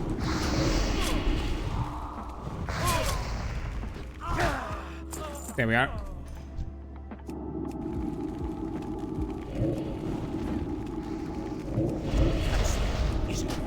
Oh, unfortunate, I'm sorry. And we got the document. Can we read it? There we go. Disperse information as you deem necessary. Tirisfal Regional Command, Captain Mulrose, Captain Vakon, and Captain Perrine. Directives by orders of the High Lord. Captain Perrine, further fortify your position at the southwest tower as designated. Additional supplies will be dispatched at a later date. In the meantime, materials should be obtainable from the surrounding farms. Also, further reconnaissance and information should be gathered about the organization of the undead in Brill. Captain Vakon, there appears to be increased movement by the undead near the northern tower. This insurgence must be quickly and decisively dealt with. and Captain Monroe's, there are concerns about the level of organization of the undead near the borders of the Plague Lands. A fresh group of men will be dispatched to your position in the coming weeks. Glory under the light. This had better. How goes the mission, Mordrew? Let's see what you've got. Begins to rifle through the documents as you've recovered some news of their exploits against us. Worthless. Scouting reports, new orders. Continue to build a camp near the ruined city. Nothing we didn't know already. Ah, what's this? A map of the dispositions of some of their field commanders and agents. We can use this. Okay, I'm gonna take the staff, because even though it's technically I do more damage per second with the staff, so at some point I'm gonna need it, so I'm just gonna move it this way. Let me do it like this. There we go. Vital intelligence. These will be needed. This will needed to be taken to my superior, Executor Zygan in Brill. With this information, we'll be able to deal with a decisive blow to the Scarlet Crusade. Your services have been useful here in Defnell, but I need someone to deliver this to Zigand. And I believe he'll be able to find more appropriate work. Take the road north to out of Defnell. Soon after entering Terrisfall proper, you'll hit a crossroads. Take the eastern fork and keep going east. You'll pass Cold Hard Manor along the way. Beware. See, that's also this is probably one of the first quests that kind of gives you a bit of a glimpse that, hey, you're gonna get like a lot of useful information on how exactly to guide yourself and where exactly you need to reach, because you know we got this quest, but there's like, you know, no tracker. You open the map, you see nothing, so you'll have to take that information. The thing is, I've done this area so many times, like I know both the classic and the Cataclysm versions of it as the back of my hand at this point, so that's not that big of a deal. Also, we almost leveled up, but we didn't. Want to get level 6 to buy the next stuff from here. Oh well, we'll just move forward then. But yeah, as I kind of mentioned, I decided that was kind of detached from it. I no longer kind of wanted to go with the priest, and because of those reason, I didn't want to struggle either leveling, and didn't want to constantly go into the conundrum of, hey, you have to do this, you have to do that. Hey there, my Tauren friend, and all that kind of stuff. So I decided against it in the end. And I also had like something a bit more detached from the vampiric, but something else that could be vaguely VTuber theme was either the mage or the rogue, which would have been fine. You know, there would have been a bit more detached. I would have been okay with them. I never played a mage in the classic. Never really done the AoE nuker experience. Rogue I've done here and there, so that would have been somewhat familiar. I'm not the biggest fan of the rogue in earlier editions. I don't know, the energy resource to me feels a bit clunkier. I like the I think, I don't know, it feels a bit more smoother in newer versions, in kind of more newer editions of the rogue, personally. But Speak quickly. Calvin Montague, Rogue's Deal. Hey mate, do a favor for a young man who's been fighting more than his fair share of mindless zombies and spiders. I got this letter that needs to go to Brill, to an innkeeper named Renice something or other. Don't really matter none what her last name is. Anyway, it's a nice cozy place full of victims of the plague trying to make their way into the world. And it'd be a great spot for you to rest too. If the need arises, you should check it out. You do, and I'll pay you well. Okay. You just wanted me to do your errand because you're too lazy to do it yourself. But that's also a way to kind of teach you about the inn and what the inn is about. Now, there is particular another quest that's gonna be nearby here before the two fetch quests. Not fetch quests, but you know, delivery quests. What now? Fields of Grief. What do we have here? You look like a fledgling warlock. If you hope to prove yourself to the Dark Lady, you need to learn the ways of the Forsaken. To the west, you'll find a farm. Humans infest the land like mold on rotting corpse. And worse yet, the Scarlet Crusade patrols nearby from their tower, teach those scums a lesson and steal 10 of their Persian pumpkins. Once you have 10 of them, take them to Apothecary Joanne in Brill. Beware. Okay. Our enemy is abound. Yeah, we need to steal some pumpkins. Yeah, you know, those two were the other option. They were a bit more detached to the theme that I kind of wanted to go with and try to explore. And, you know, after having a bit of conversation, I also kind of thought about it myself. I was like, you know what? Yeah, we can go with a warlock. It's familiar ground to me. I feel comfortable about it and playing it around. So, you know, you're not gonna see me completely, you know, struggle at this. I kind of expected you to jump at me, so. Hi. You'll have a merry way down to whatever hellhole is gonna greet you. Also, yeah, these are gonna be the first enemy types that are gonna have that, and the most annoying and infamous mechanics: running away and probably attract others to your demise. Okay, there's another pumpkin there. Oh, I'll take this one. Yeah, I was still thinking on the other two options, but in the end I decided not to. But as I kind of mentioned before, depending how things go and how fast we move, but you know, considering that we're gonna do this at least once a week, these streams, who knows, depending on the day and depending on how I feel like it, maybe I'll do more, maybe I'll do some Far away. some occasional guerrilla streams where I play a bit more of it. Maybe in the weekends, who knows. I don't know, maybe a Sunday thing. We could do like a kind of a chill MMO thing before we start the before we do our I'll leave this one to him. Before we do our you know, actual play shenanigans on Ghost channel, that could be a thing. I'll think about it. We'll see how the progress goes. It's gonna get a bit slower after a while, yes. That is gonna be a thing. So that's kind of also what I'm thinking, and I'm not sure exactly how it's gonna the vitality of this server is gonna be, and if we get too far behind, if we're gonna lose traction and we're not gonna have a lot of support. Because community is it's vital in this current stage of the game, so that's kind of an important factor, which is why it's also the focus of me having longer stream hours for it,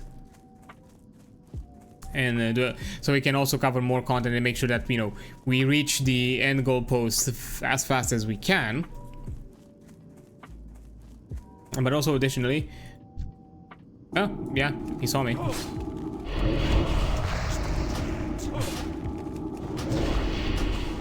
Fair enough. I was a bit scared because I thought that dude was also gonna follow me.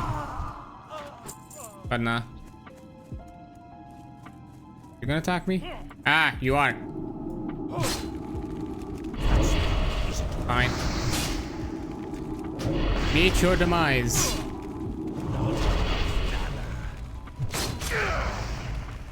God. Honestly, the level up was clutch. The level up was clutch.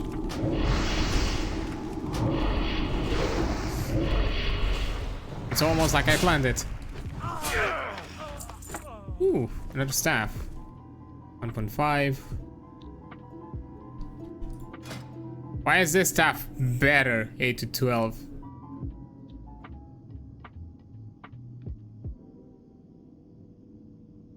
Yeah, this stuff is better. God damn it. Funny. Although I didn't get the shovel, because I think I could have gotten like a shovel from them or something like that. Never got it. Ah, unfortunate. Oh well, got the pumpkins. We can move on. Although there is still another friend though that we need to find.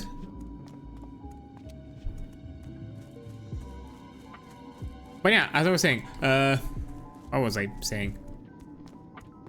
Oh yeah, depending on how fast things move around and we do all this. Another thing that I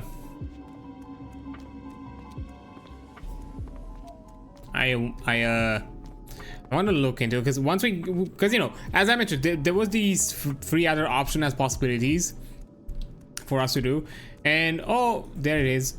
And the thing that, you know, I kind of thought about it And weird that you're not patrolling. You should be patrolling.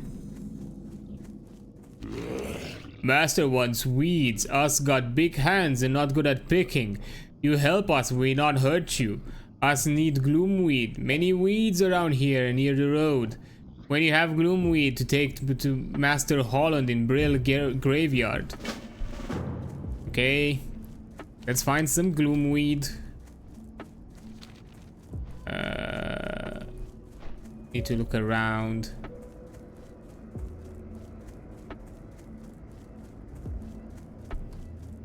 Yeah, another thing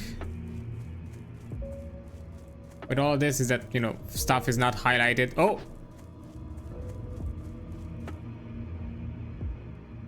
I saw my, oh, there it is. I saw my mouse going over it and I was like, wait, where is it? Where did I find it? Oh, there's another one here. Let me get the close one first.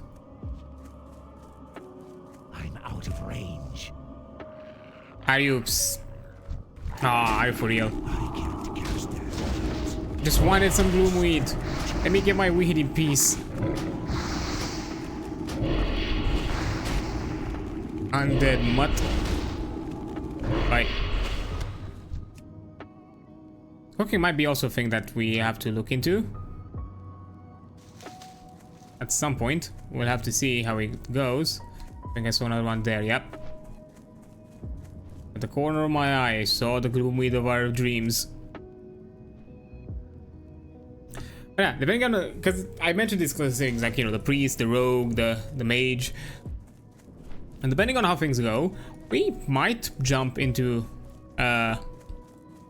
some other stuff, because, you know, the idea is to kind of experience and see, you know, how the game feels and what the game is about, you know, the game's experience, and as close as we can to its original state, of course.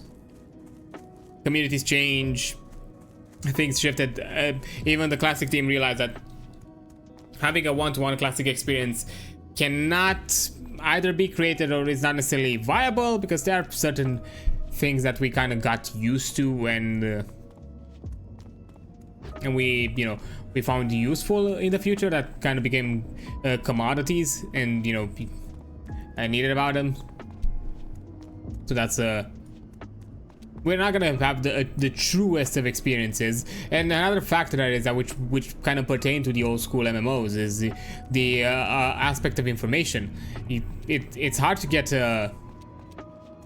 back then, you know, knowing where everything was, how to color, so what were the best items, what the item drops everybody had, how to whatever quests to obtain, and you know, optimal paths or leveling or that kind of thing. Those were rare because, you know, internet was still, you know, the World Wide Web and web pages and all that kind of stuff. It was still kind of slowly building up, but still not to the particularity that we did before. And you are... Nothing to sell yet. Okay, level.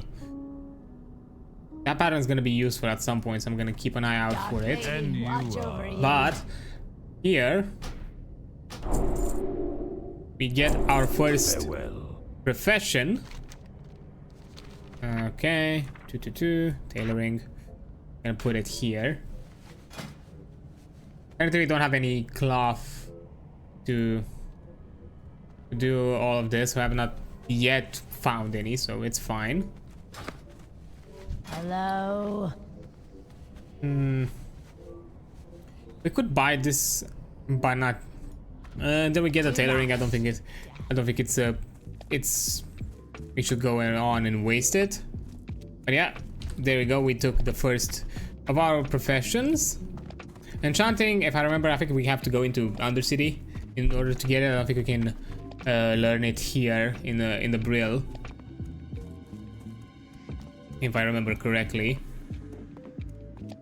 And any of the other ones, I don't remember.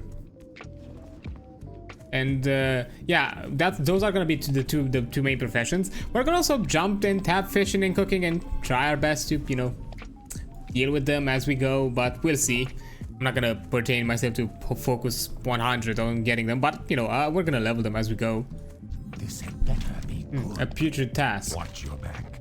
Scourge have trickled into Steersfall Glades and have infested the area west of Brill near the old bridge.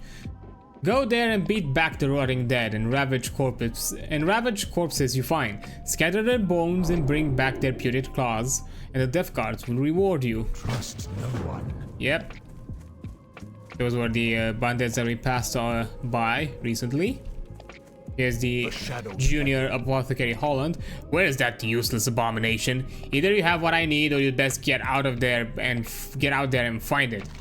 What's this? Gloomweed? I have no need for gloomweed. That mindless mass of flesh is out there picking daisies and convincing the lady knows how many dupes like you into doing the same.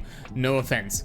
Very well, you're here now, and that's all that matters. Since I'm not going to bother to try to explain things to that abomination, how about you collect me what I really need? Doomweed. Intriguing. So you can see the predicament that I'm in, Mordru. That thing is out there collecting the wrong weeds. I'll make it worth your while to gather what I need. Bring back to me enough Doomweed and I'll give you a suitable reward.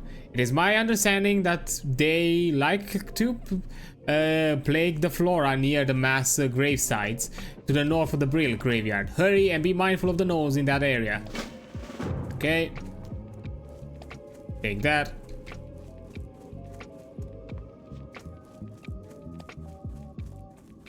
There's also a few more things to send off. First is the pumpkin to Apothecary Joanne. Fields of Grief. Death Guard Simmer sent word that you were going to provide me with some much needed reagents. Were you able to gather 10 pumpkins yet, Mordru? You have performed your bidding well, young warlock. You are providing yourself to be quite an asset to the Dark Lady's army. Harmless pumpkins, right? Or so it would seem. If you are to defeat Arthur's advances from the north and the human infestation from the south, we need to start realizing the full potential of our gift of undeath. With little ingenuity, a simple pumpkin becomes an agent for our Dark Lady.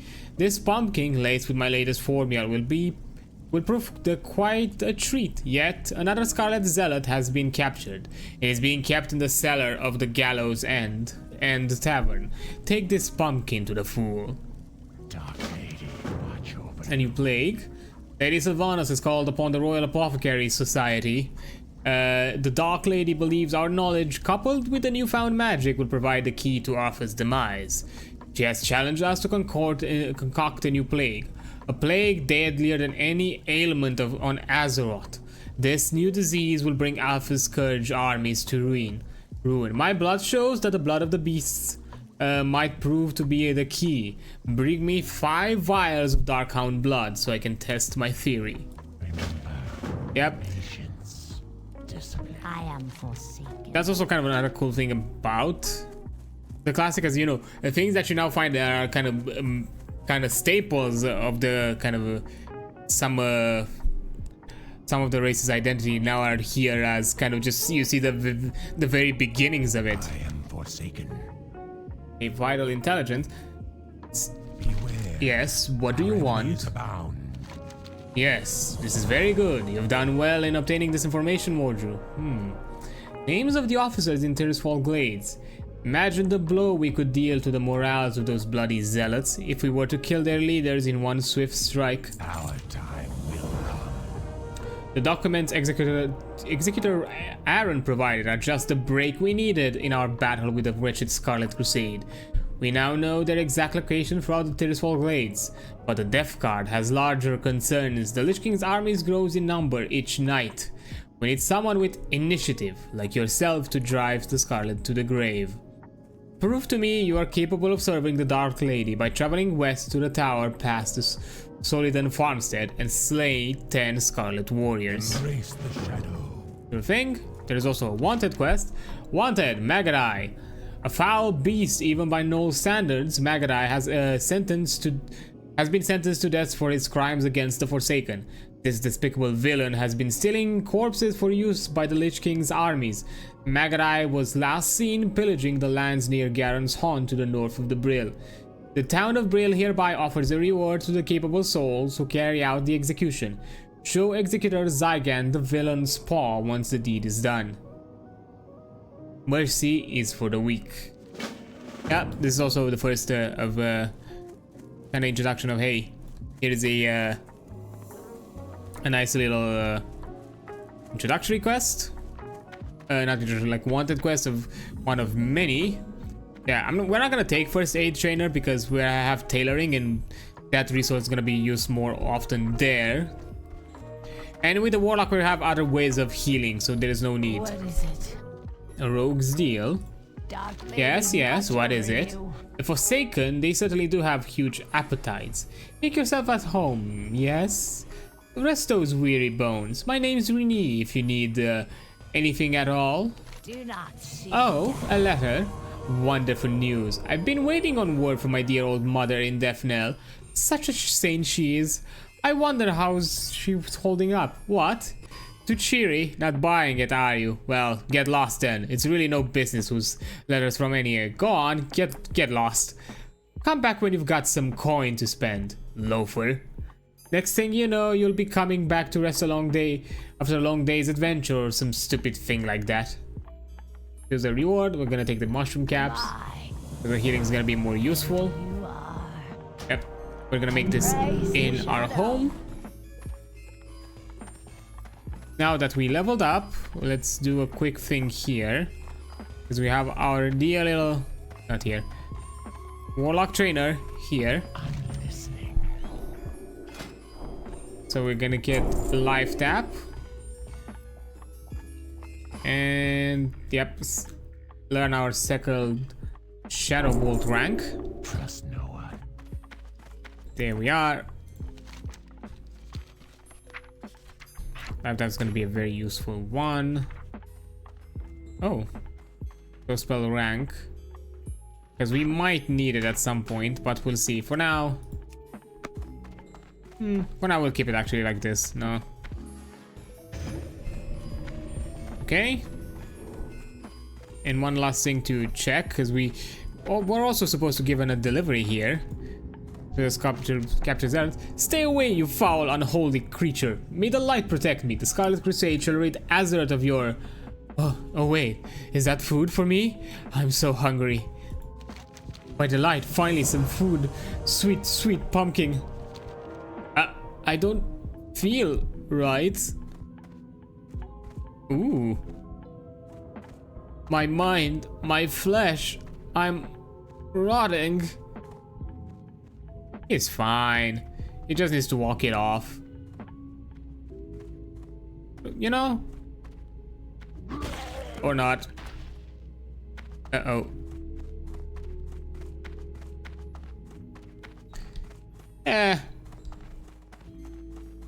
Potato, potato. Now, just to double check, but I'm pretty sure I remember correctly. What would you ask? Profession trainer. Let's see. Enchanting. Oh! Beware. We have enchanting here. Okay, we can just get it here then.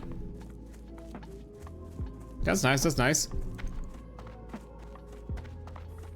Oh, I think cooking might have been the thing that we couldn't learn here for some reason. Yeah, journeyman enchanter. There we are. Trainee. Yep. Apprentice enchanter. Patience. Discipline. Okay, so we have the infamous disenchant and the enchanting. Yeah, first we're gonna need to do a rune copper rod at some point. The problem is, apparently, until we are able to obtain the dust, we can't really do that. Forsaken. But we might be able to buy it actually. But I think first, I think I'm gonna take a break because there's gonna be an outbreak jumping really soon. And I'll be right back after that. So yeah, see you in a few minutes. And there we are. Okay, so we got the enchanting, we got all that. Let me once again get my confirmation. Is it foggy or something? 'Cause I know there's like a weird filter all of a sudden. Before I look at the supplies, let me quickly... What is it? Efficient trainer, cooking.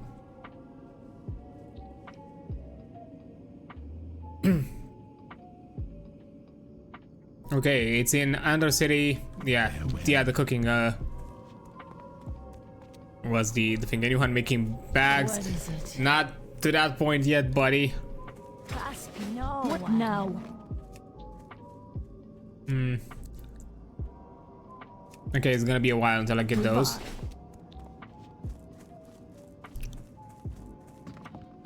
There's gonna be a quest that's gonna send us to Undercity anyway, so I'm just gonna take the cooking when we get there. These are the horses. Just doing a quick scan to make sure that I didn't miss any quests. Oh, yeah. I should probably check the most obvious of them, which is the yep, the mayor. The magistrate, actually. What is it? Grave robbers. The mass graves southeast of Garen's Haunt to the north were made to accommodate the impressive number of deaths Tirisfal suffered when the plague first came. The bodies in these graves have so far been spared an undeath, but the Scourge now sends Rothhide gnolls to gather the corpses and use them to bolster their armies. This cannot be allowed. Your task is twofold. Slay the Rothides and at the mass grave and Garen's Haunt, and gather from them the embalming ichor that gives them life. Goodbye. Okay.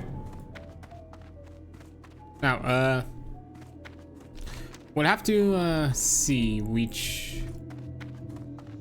Because now we have, I think, yeah, we have the cap of what we can track. But so far, currently our focus is gonna be the putrid claws and the dark hounds, because these are kind of more way back. Because now this is kind of the thing, you need to start planning out where you go, because the putrids and dark hounds, you can to a decent extent find them here. The dark hounds are mostly scattered all over the place anyways, so you can do them with whatever, but I think we'll do it in parallel with the putrids because it's easier. The grave robbers are on this side of the mountain, and including the Maggotai, so that's so you know, doing these two is going to be important there, while the Scarlet are around here because we are doing the southwest one, if I'm remembering correctly.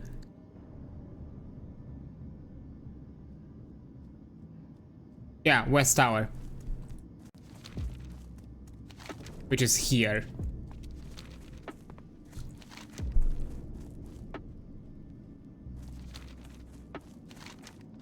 No, actually no, we're going back to the farmstead, my bad, I forgot. So yeah, these three are probably the focus right now to do. So we're gonna start with this one.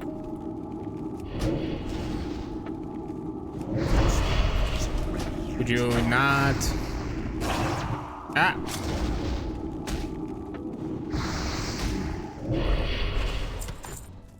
I don't think it was needed anymore, but anyways. We're gonna focus on the picture claws for a bit, because these are like mobs with quest item drops, and they are not guaranteed from my personal experience, so starting with a clear inventory is gonna help us, you know, make sure that we get them.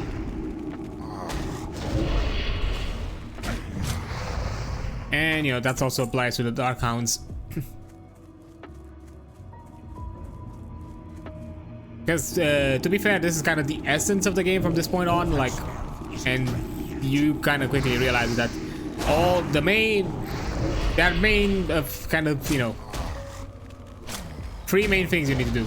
They are fetch quests, kill quests, and location quests. I think it's what we kind of pertain to them. These are like the main three, and there's also what I kind of devised when we kind of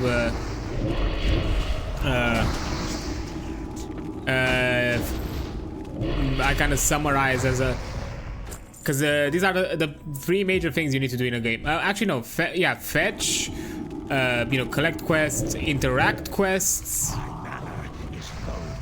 you know, location quests, like go to a location and turn something in.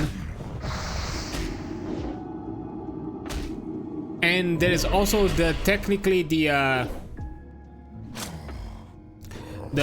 kind of the slight modified, you know, conditional quest, which something like the survive or defend quest, which to an extent it is different in its own right, because you are not required to kill a certain amount of you know, a certain amount of X things. You are not required to interact with a certain amount of things for a particular amount of time. No, you are required to do a particular task up until a certain condition is met or ended. That is kind of the thing that, you know, pertains to it.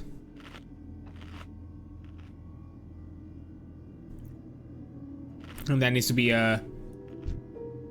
taken care of. So these are gonna to be fair, the conditional one that I kind of mentioned, it's very rare in WoW. I think there are a few like timed quests even early on, but not many.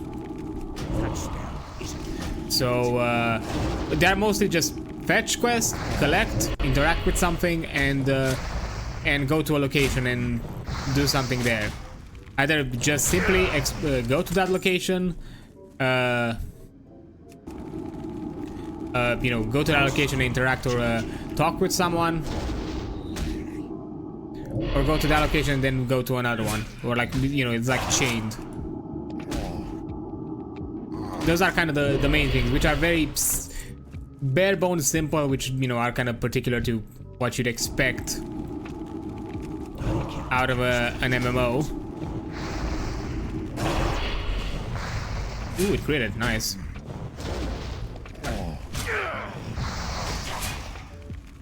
Come on. You resisted. I'm not gonna resist this. Oh, the imp is out of mana. Okay, interesting. Cannot expect that.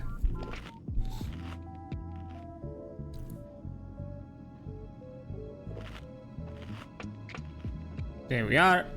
So yeah, kind of starting from this point on, you're also there are gonna be a lot more moments of downtime where I'm just gonna have to rest to collect to gain back my resources.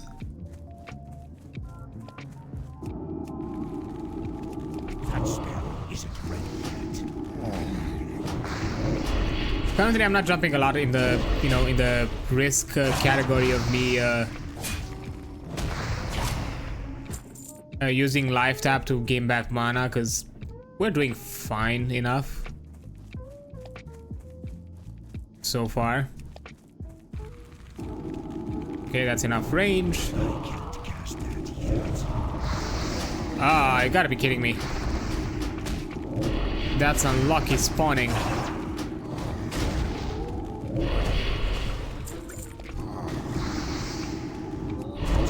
Yep, you killed it. I have to.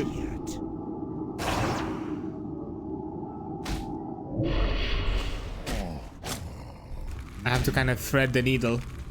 I do hope it's enough. It is. Whew. Let me just move back a bit. Come on. There we are. And I'm not gonna regen and immediately just use my mana to get the imp. There we go.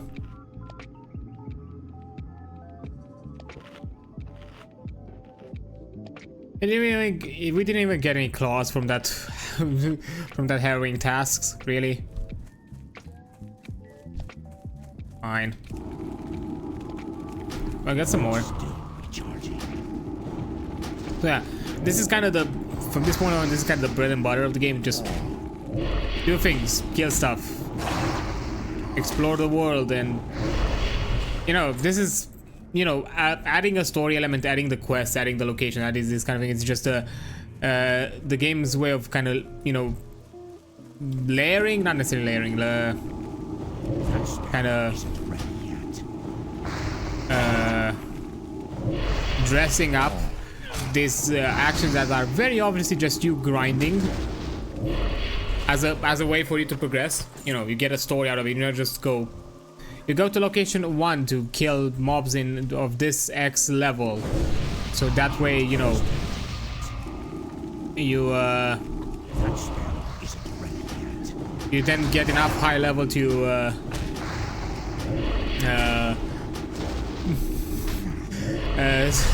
God damn it, fella! You made me lose my thought. Grind hips? What? I don't. Did I actually mention in some way grind hips? Because I don't think there's any word alongside the word grind where somehow I could have mispronounced in such a way that I said hips. I don't think.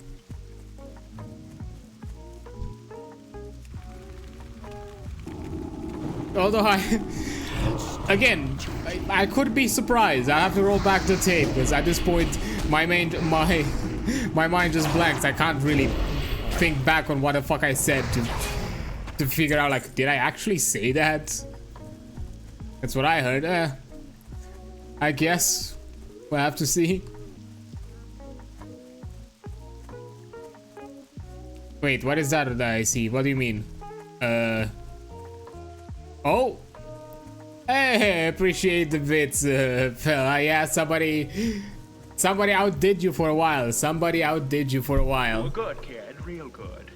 But as long as I'm around, you'll always be. Also, hi there, Pike. Congrats on getting second. Not sure if I can hear it. I did open the tab, but I think I opened it at the tail end because unfortunately the tab gets muted after a while, just so it does not use resources. Because I've not started to troubleshoot things, but yeah. Well, yeah. Hi there, Bungie. How's it going? And also again, hi, Pilla. Hope both of you all are having a nice Friday and all is good with you.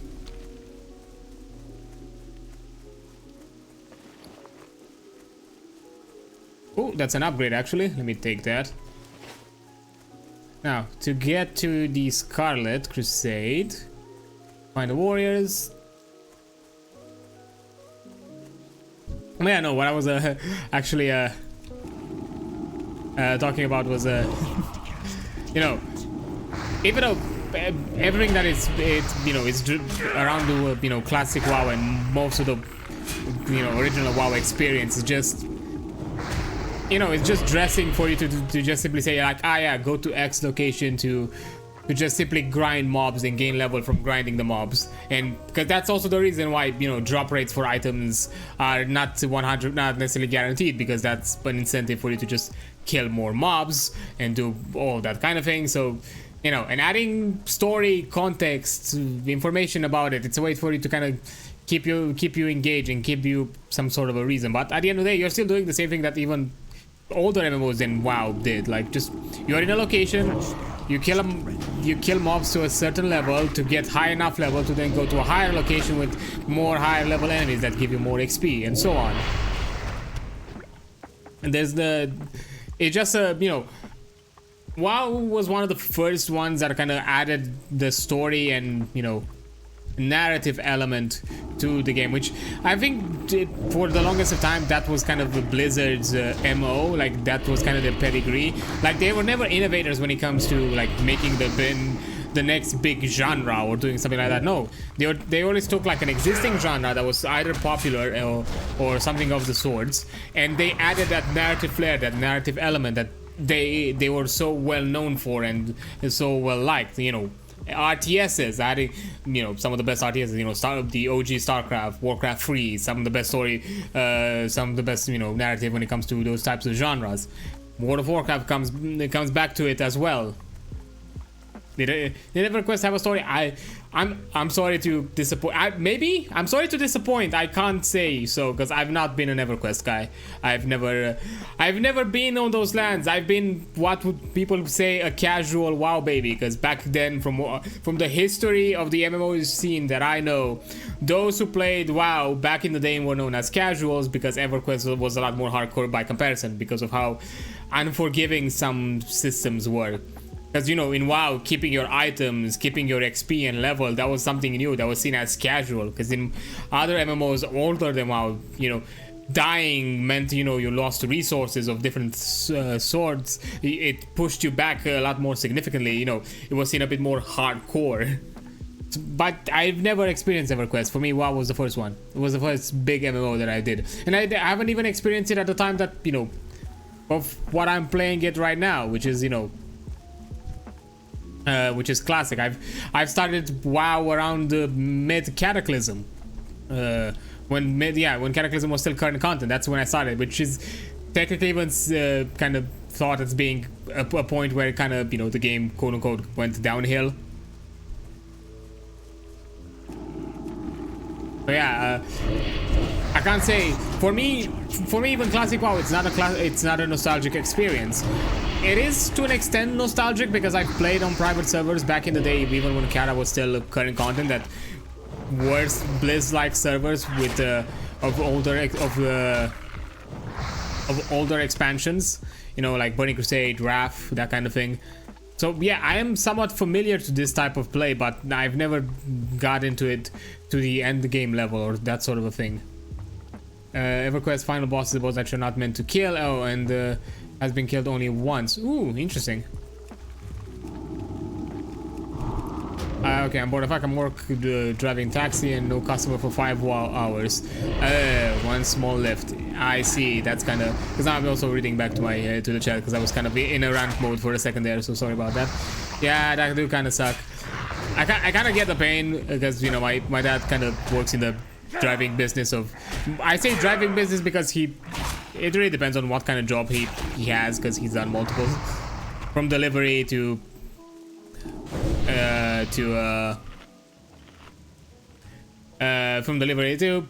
Bliff, not so much, mostly delivery of different sorts, although I think he considered for a while Uber or stuff like, or things similar to that, but I'm not sure if he's still planning to do so. So yeah, I can understand. I know that at least from him I can get the struggle. Sometimes some days are slow where you just don't do nothing.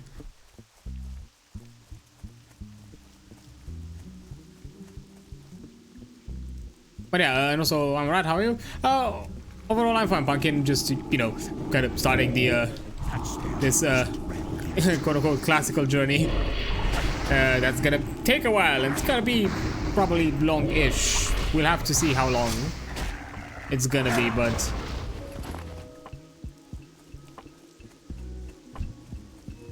I'm gonna do my best to be as expedient about it as I can. We'll have to see. Because again, currently my plan is to at the very least play with this character on a weekly basis. I mentioned before that maybe I'm gonna do maybe on occasion do some good guerrilla streams if I feel like it and want to play some more and feel like maybe we're a bit behind and we should do some progress. But that's something that, you know, we'll probably have to, you know, feel out. The Dragon Gamers were not allowed to kill the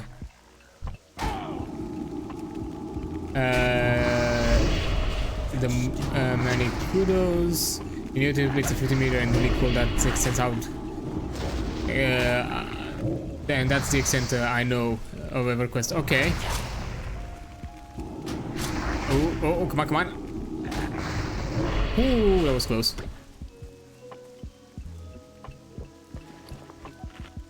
Oh, I have a potion. I should take that.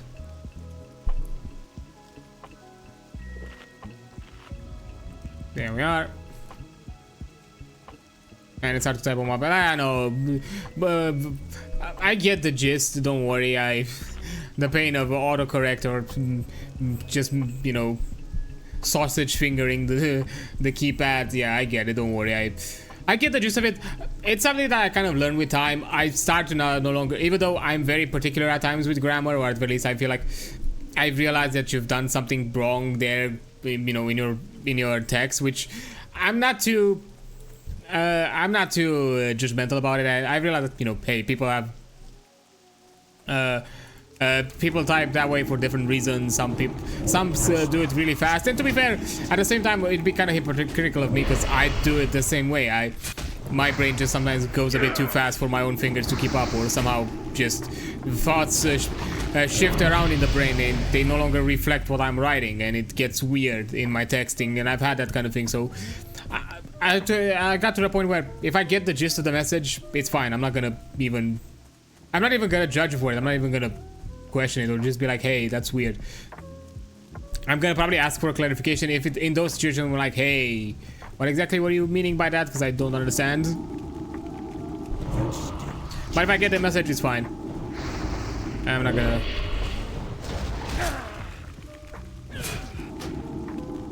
I have all the excuses. I'm not native in English and I have dyslexia, so yeah, unlimited power. Yeah, I get it.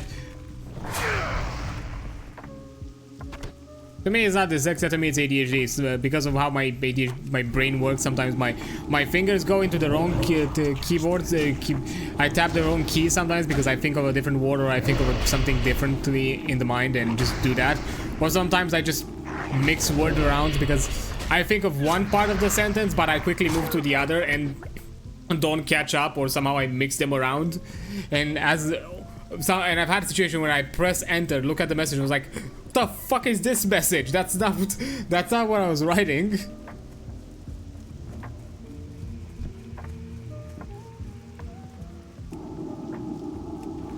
I want to. That spell isn't ready yet. Good luck, my druid pal. Yeah, I don't. And I'm fully aware of the kind of stereotype that, you know, those that, you know, learn English as a second language sometimes can be better than those who know it as a first language, because you know, we learn it kind of strictly in a way. Or, you know what, I don't know, like grammar is a higher focus. Oh yes, backpack, thank you. You know, we are more focused on the grammar for a lot longer than a native speaker would be. Come on, almost there. Cool. Oh, we got a backpack. I'm not. Don't even judge it like that at this point.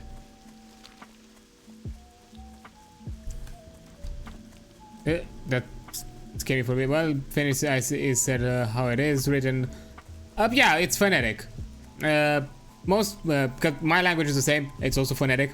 It's 100% phonetic. It was literally like we've had a literaturists changing the language in such a way that, you know, it is 100% phonetic, and all of the new rules and everything became phonetic.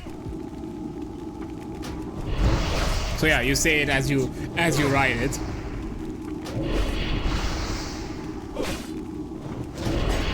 We have the same thing.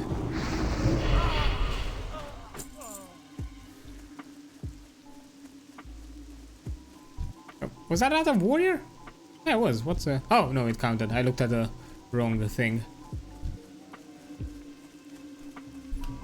Don't understand how English fucked up so bad on that apartment. It's etymology, it's old stuff.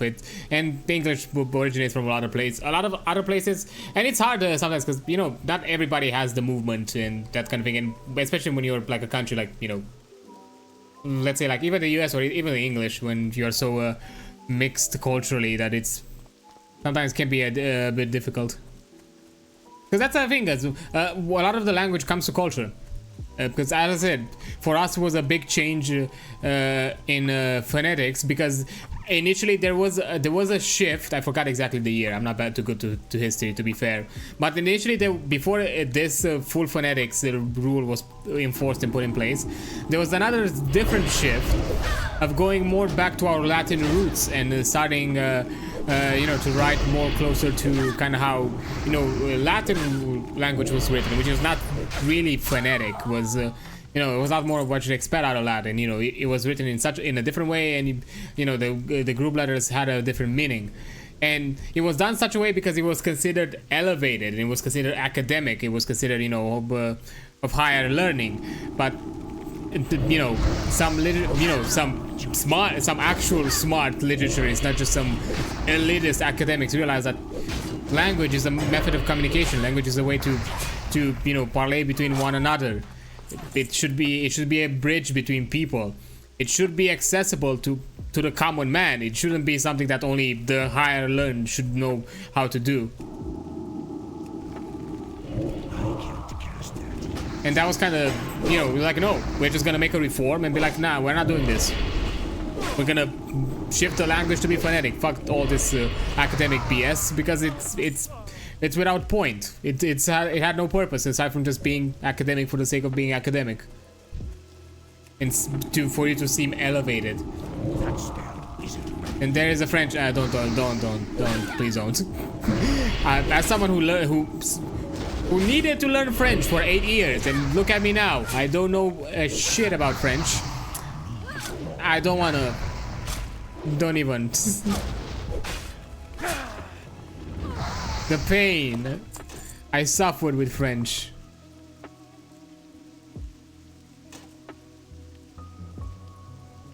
Okay. I don't want to. Far away. To be fair, that's also the fact that, because, you know, ADHD brain, and to be fair, how my brain is wired, because I've been bilingual since I was a really young kid. Like, even before I started actively learning English in school. It was hard for me to attach to French, because half my brain was either English, which is more of a Germanic, you know, type of a language, and the other half was you know, my native language, which is a bit more Latin, phonetical, you know, connected, and with a bit of Slavic. So it was hard for me to kind of shift myself to kind of the full weirdness romance language that is French. And you know, with time I realized that maybe it would have been better for me if I learned maybe German at that time. Probably I would have grasped German a lot better. I know for a fact that there is a point where German is not similar to English, but I've found the occasional similarities with German where I can get the gist of things because I know English.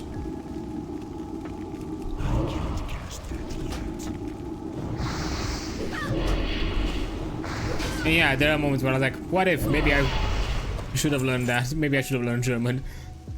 Same dagger twice, okay.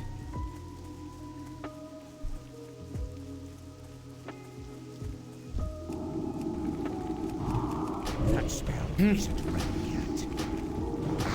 But yeah, nah. I tried for like 80 years, nothing stuck.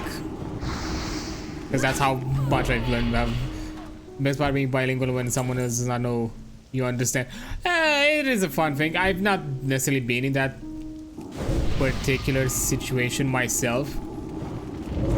As you know, in most other places that I've been where English is spoken as a first language, and in an environment where people expected you to also know it.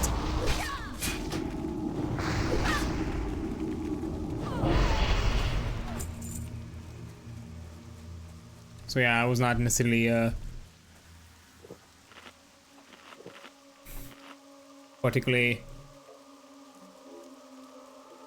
and now also because English is it's one of the most common languages out there. It's hard to assume that, hey, if you say something in English, someone next to you won't know it. Like, you have to be some high level of prick or elitist to believe, like, yes, this peasant next to me does not know English, so I should speak to my heart's content. Oh, I forgot to do my demon skin.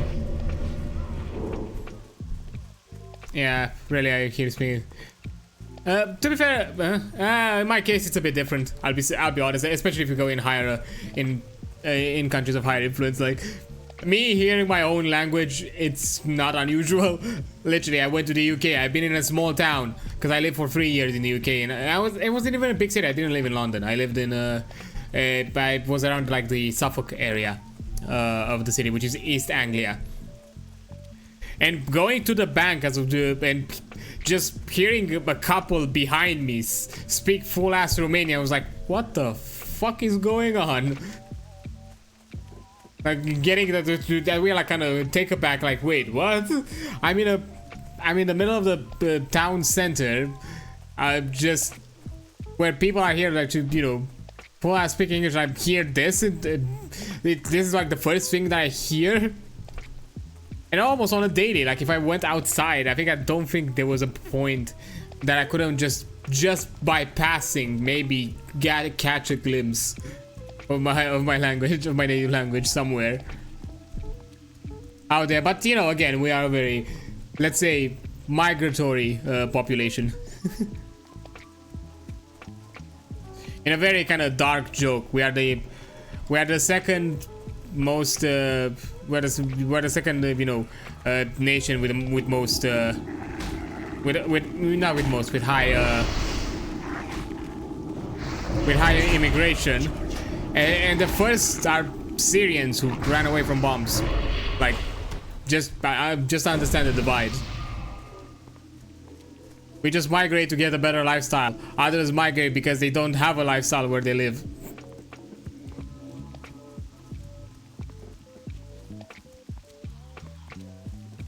Like yeah, that's kind of level of weird and a bit kind of dark and sad.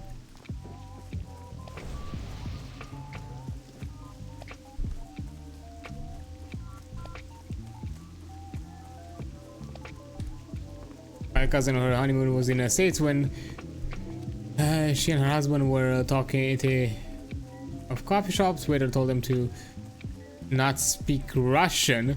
First of all, why speaking Russian is bad. Second, what planet is finished? I don't even know. I don't want even. Like yeah, I mean, hey, if you're talking between each other, like the fuck, what's your issue? Like, you know, live your life. Let me live mine. Like, we're not here to, you know. I never understood that. Like, yeah, what? By speaking my own language with someone who also speaks it, like. What, you want to participate? You want to eavesdrop? Like, the fuck you on about?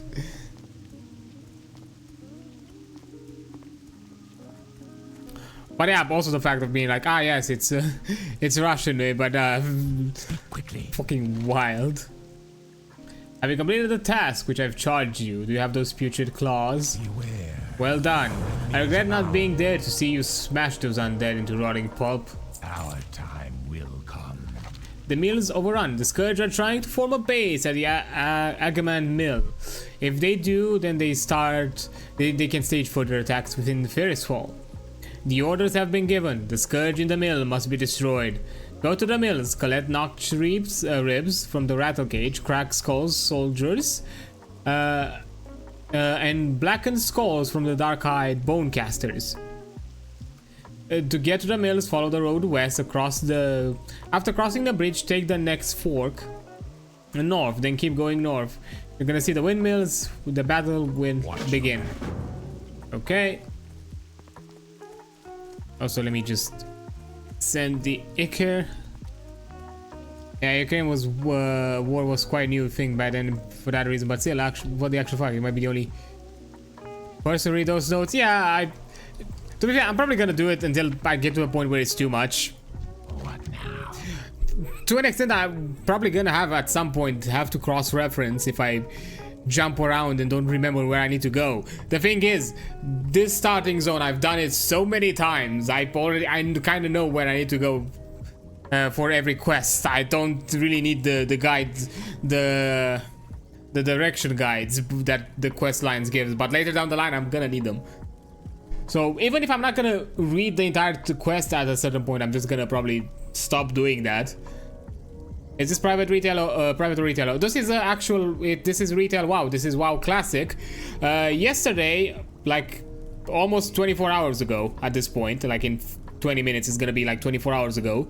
And the for the 20th anniversary of World of Warcraft, they re-released a set of realms for classic vanilla, and they are basically doing a reset for with those realms, where up until with these servers we're then gonna progress.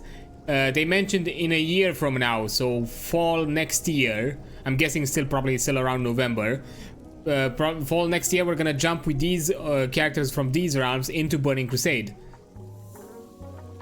And I am suspecting, I'm not sure if because I've not watched the video announcement about the Warcraft general anniversary, but at the very least for so I only saw the roadmap. But I'm suspecting that after Burning Crusade, a year into Burning Crusade, we're also gonna get Wrath of the Lich King then, because it still pertains to the original old world classic experience, or if we're jumping into Burning Crusade. After that, it's not just classic era servers, which are still a thing here. You can still play vanilla classic WoW from 1 to 60, but it's just you're not gonna progress anywhere further because there are no more like Burning Crusade servers. At this point, classic is at Cataclysm. The current servers. These are like just a separate set of realms. There are only 3 realms so far. There is a PvP one, a normal one, and I think there is an RP one. These are the only ones available for the anniversary, but they are gonna progress into Burning Crusade in a year from now. And you know, for my plan for the stream was to kind of actually go through that journey and go through from, you know, classic to TBC and all that kind of stuff. So yeah, this is retail, this is classic WoW, this is official Blizzard servers. I kind of stopped with the private servers because it's something that I forgot about and I did not realize. Twitch is not very nice when it comes to private servers. They are not about it. It's a bit kind of hush-hush if people do it around here. You're only get in trouble if you are actually getting reported, because there's no other way of people really finding out, like Twitch to really find out. It's only if you get reported, but it's technically not allowed because you are playing a game without the proper license. That's what's considered you playing a private server. It's not really illegal. It's technically you're not playing under a license. Again, it's kind of an understanding, an unspoken agreement at the very least when it comes to devs and you know, and creators of private servers, that they exist. They are a part of the you know, of the gaming space, and you cannot really stop it. And as we've seen in the past, any moves to do so were not necessarily received well. Now, on the particularity that is it illegal or not, it really comes into question, because technically you're not playing an official version of the game, because you're also not getting the game through legal means, which is by buying it by the provider. And there's also that that weird nebulous area that I think was discussed with the Trust no one. oh, nice. It was discussed with Our time will come. when it comes to the kind of the stop killing games movement. There hasn't been any kind of clear emphasis on do you own the game or are you buying a temporary license when it comes to subscription-based games. The laws are not very clear about it. I'm talking about like actual laws. So it's a weird gray area that has never been fully established, or at the very least fully clarified ever when it comes to these types of games. Like, are you just owning a license to play the game, or are you actually legitimately owning completely the game? And that's kind of says if you make a game out of this on this free engine, then private hosting is allowed. Yeah, it's not particular. Again, it's complicated. It's weird. It's full. The thing is, it's a bit nebulous. That's the problem, and Twitch usually just is not really dealing with that. So with the nebulous area, so if it gets reported, you can get. Is the engine is open platform? I think, I don't remember. That's actually a thing that I've never known, if the engine is actually an open platform or not, if it's open source or not. I don't have any memory of it. or if it has ever been discussed at the very least. Farewell. Remember, patience. Okay, southwest, yeah. Of Brill. I remember the Zealots. Embrace the shadow. It is. It's open source. Fair enough. Again, it's weird, nebulous, because I think I'm guessing because you're advertising on something that is considered a license or something. I don't know. Twitch rules. I don't do them. Again, WoW devs are fine-ish in general. I'm not sure when it comes to the particularity of streaming it or like advertising it, because we've seen in the past Blizzard making movements against that from time to time. With Australia's.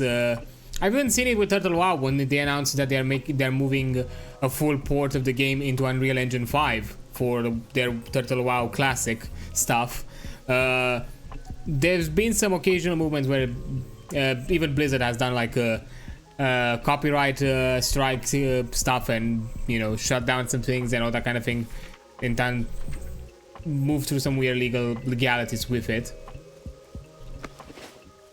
So I'm guessing Twitch just doesn't want to take chances, so they just simply say like, hey, if we get informed about this, you're just gonna get stricken down, and that's it.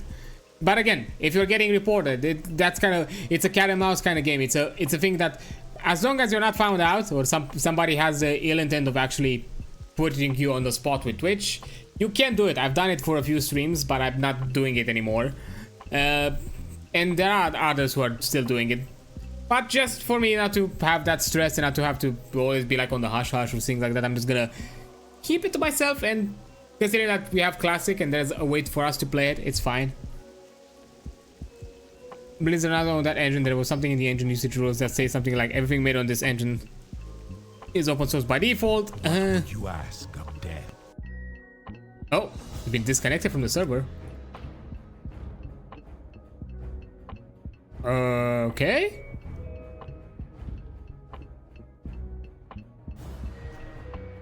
Hello? Blizzard? What the? Yeah, I have Wi-Fi, but I haven't been Ethernet. Oh, there you go. Did the server hiccup? By what I know, question again. I'm probably gonna look into it myself because I'm a bit curious about that now. But I'm suspecting that you are referring to the engine that Classic WoW was made up from. The thing is this game still made under the Classic WoW engine? And are any modern editions? Because the game has went through engine and server changes, and the infrastructure and back-end infrastructure changes along the way. Because that was kind of the the argument that Blizzard had for a long time when it came to Classic, that they no longer had that infrastructure, and they no longer worked based on that infrastructure, and it would have been more of a difficulty to just do that. They just, because they wanted to, of course, have everything be interconnected within their technical ecosystem, so it's easier for them to maintain it, to update it, hotfix it, and do all that kind of stuff. So for a long while, they didn't see it profitable, or not necessarily profitable, but reasonable for them to actually do a Classic server, because there was the effort of changing the foundation of how the game works. I am forsaken. Because from my understanding, at the very least when it comes to Classic WoW, Classic WoW is technically their actual existing current retail engine, but it has been, the game elements have been modified so they better represent how classic kind of function, like to the level of how the tick rate, to how you gain certain resources and how you regenerate things pertain more to how it felt back then. Of course, some things have with this rendition of Classic WoW specifically, with this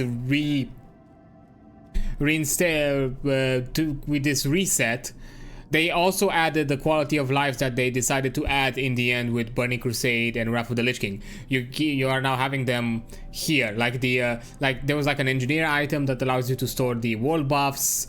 They have the looking for group like party finder as well. We don't have access to it right now because I think we need to get to level 10 first. All that kind of stuff. So it's not, it's no longer the keep it classic as the vanilla classic was initially at the beginning. Beware the living. Okay, proof of demise. Executors again tell me you've been out killing Scarlet Crusades. Tearsfall Glade is crawling with them. Varim offers Lieutenant to the Dark Lady, seeing to it personally that the scum of Azeroth, the human race, gets wiped into oblivion. Here in Tearsfall Glades, we face particular annoying breed of humans, the Scarlet Crusade. Venture forth and wage an offensive at the Scarlet Crusade Warlock. Bring me back 10 Scarlet Crusade insignias, a proof of your loyalty to Varim and the Dark Lady. Yeah, loyalty to Varim, sure. Now, I do have some cloth. Let me see. What can I make?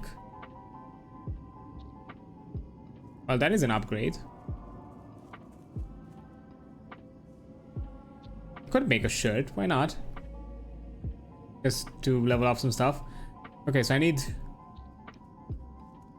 2 bolts of linen, 2 coarse threads, and leech. Okay.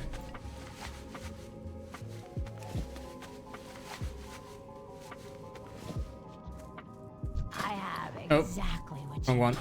I have exactly what you need. And bleach. Beware, our enemies abound. Let me create one of these.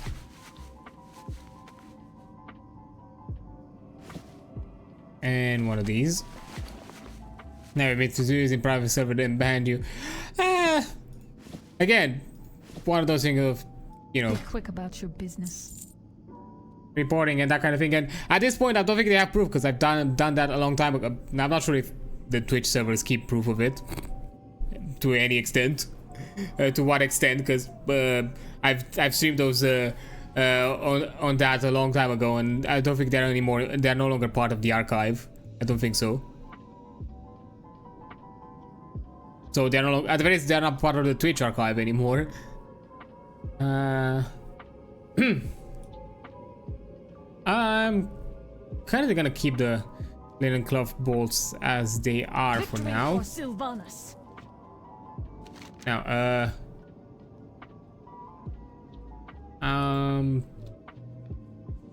think I'm gonna do the two. I'm gonna initially focus on this side. So the mill and the Scarlet Crusade. I think I'm gonna first go to the Scarlet Crusade and deal with that. Is there anything else that I needed to do? I still don't have yet the materials for that. Actually, when we get level 10,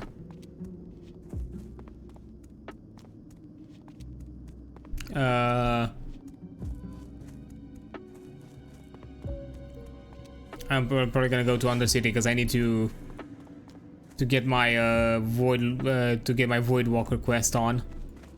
So we have a tank in case we need them. But currently, I think until we get to level 10, we're not really gonna upgrade any gear or anything of the sorts. Like, not gear, I mean abilities.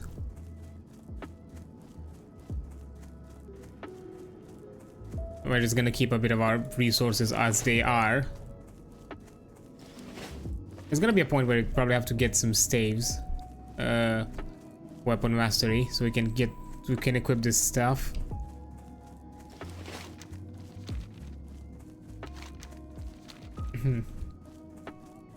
It's gonna be an outbreak soon enough, so I'm probably gonna poke at a few Scarlet Crusaders and then...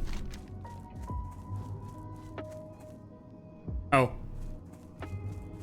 I went, I think, a bit too east. Not too east, too west for my... I just got lost in thought. God damn it. Oh, you gotta be kidding me.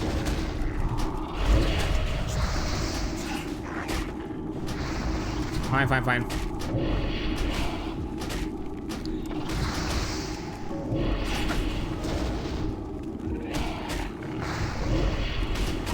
me just drink that. Ow!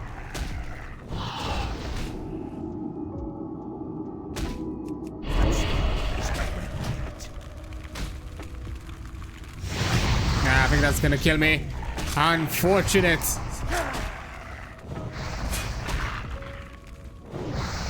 Oh, maybe. Oh, that was a crit. I can't believe this. Oh. God damn. 1 HP. 1 HP. The god smiled upon me. Oh, now I remember is that you're allowed to host, but you're not allowed to have any income. And Bulgarian's laws protect these best, which is the reason why all private Euro servers are operating in Bulgaria. I think so. I know there's like a really popular around here. There's a really popular WoW private server that actually also has like a Romanian side of it, but they also have like a big EU general like EU side. I don't remember if because I knew somebody who actually helped them out with some stuff on their private server, but I've never asked them that where exactly are they located with their servers.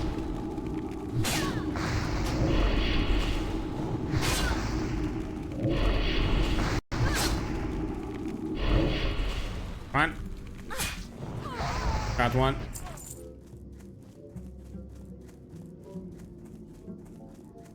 Oh, is that one thing about it? Also, I think another reason why I survived is because the regeneration and both the power of fortitude that I got from a player saved my ass. So for that priest who buffed me, thank you. Your deeds will not be forgotten. If I'll ever see you again. Oh, we're gonna have to farm these beeps, don't we? That's still recharging. Oh. Did I notice I was out of mana?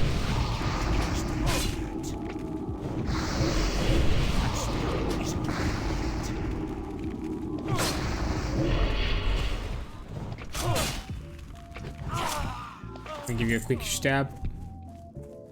Okay, we got two zealots. We got the zealots. We need some missionaries.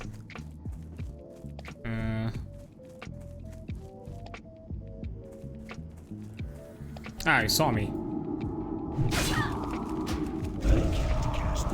Resist. Okay.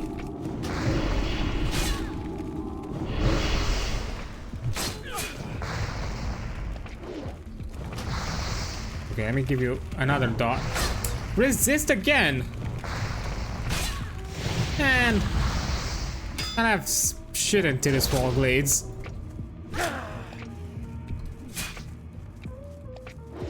Come on, stop running. There we go.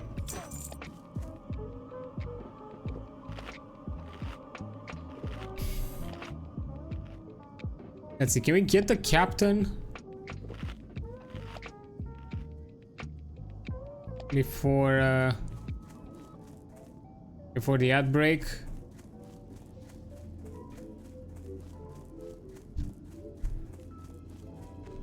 I don't have my fear yet. I haven't checked if I should have checked if I would have gotten the fear. Fuck. I think that would have helped me a lot. Actually, now that I think about it. Fuck. Well, one thing to do. We're just gonna nuke this guy.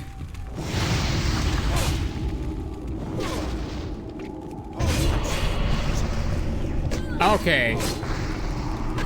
Okay. Why did you patrol here? Why? When did you appear? Ah, you just spawned in. My luck.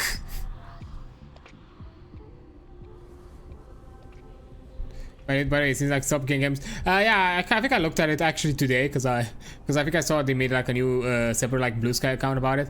I think they're like halfway through the signing, barely. But the thing is, don't they still like have like at the very least like still half a year for it or something like that?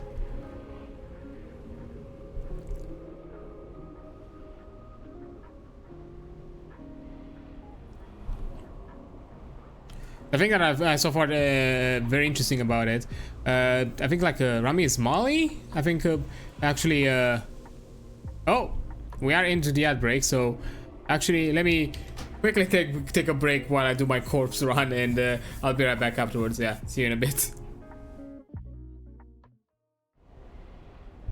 All right, there we are.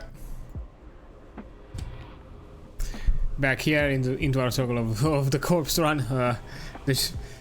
Honestly, I was doing so well. I'm so annoyed that the enemy spawning is the thing that ruined me. That's my luck, I guess. To be fair, I wanted to make it like full disclosure. I'm not some WoW expert, hardcore player, or some intricate player that knows the ins and outs of the game or something like that. I play even current retail. I play the game casually on and off. I've never like truly had like a moment where I kept a sub and played through an entire expansion, like through most end game content and that kind of thing, or like to any extent. I just always like jumped in on and off there at certain points. So yeah, I don't necessarily expect some high-end plays out of this dude.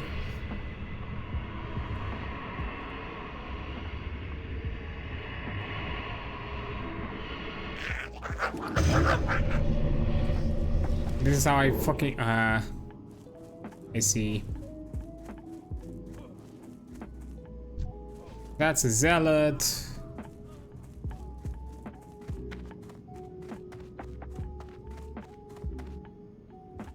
Unfortunate.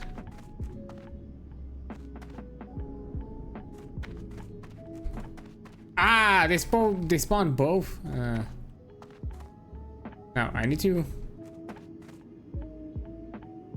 What is my luck? How long until the other one spawns?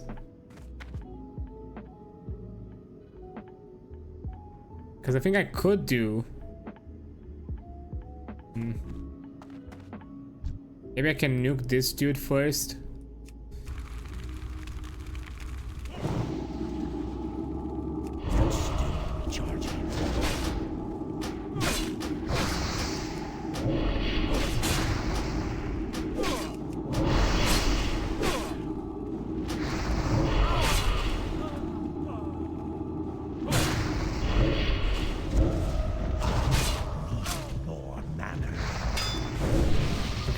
Now do this.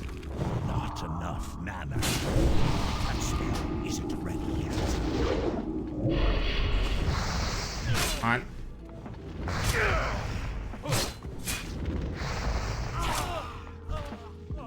There we go.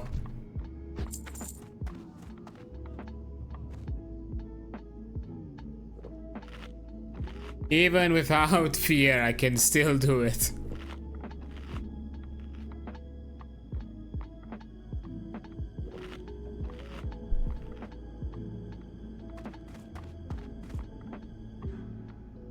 I think I need that box because I can't take it anyways, so okay, so now I need to get some missionaries.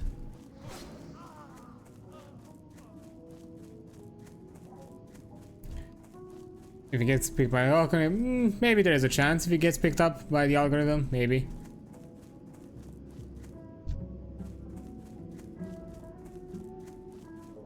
As I kind of said, I've seen some important people of the I've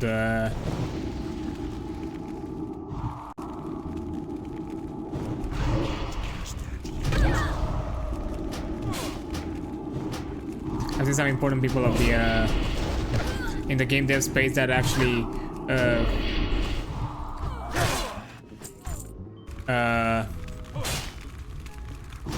approved of it, which was interesting to see, because I know that it's still a bit of divide, and to some extent, I think I'm gonna die again.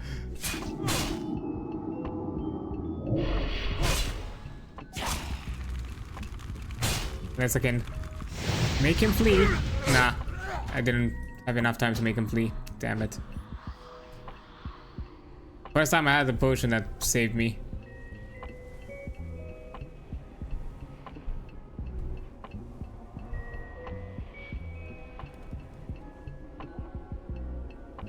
Also, this is another reason why I'm not like doing like any kind of like hardcore chants or anything of the source, because I know for a fact my ass is gonna die at the starting zone every time. I'm never gonna. I don't even have anything close to the aspiration of even getting to level 20 with a character without dying.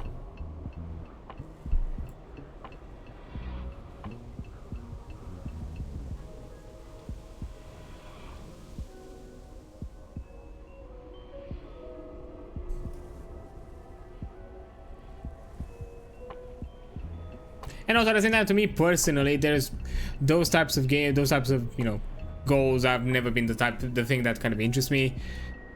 I don't care about all these kinds of bragging rights of like, oh, I'm so good at this game that I was able to, you know, do it in X way or whatever the hell. I'm just here to enjoy the game and play it how I like it and find it fun, because I know for a fact doing it hardcore, I'm not gonna find the fun by having to die and redo my character every goddamn time. Okay. Well, the thing is, I still gonna need these insignias anyway, so it doesn't really matter who I kill, because I'm gonna get some missionaries at the same time.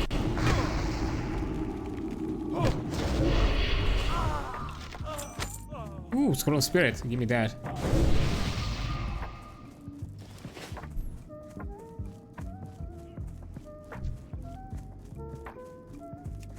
Or, you know, you just find it now.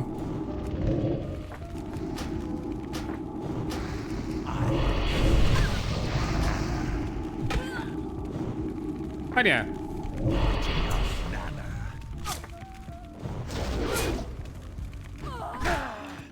Yeah.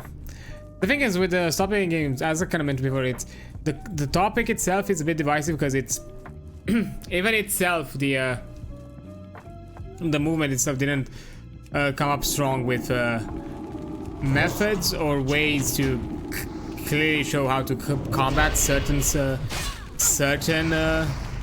unclarities about how will it be handled down the line in the future,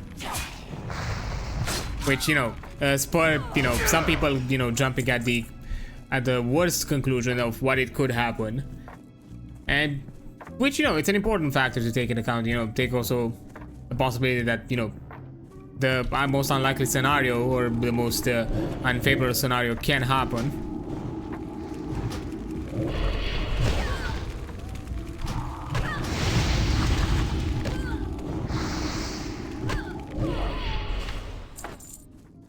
And that way at least you're it's the same stuff.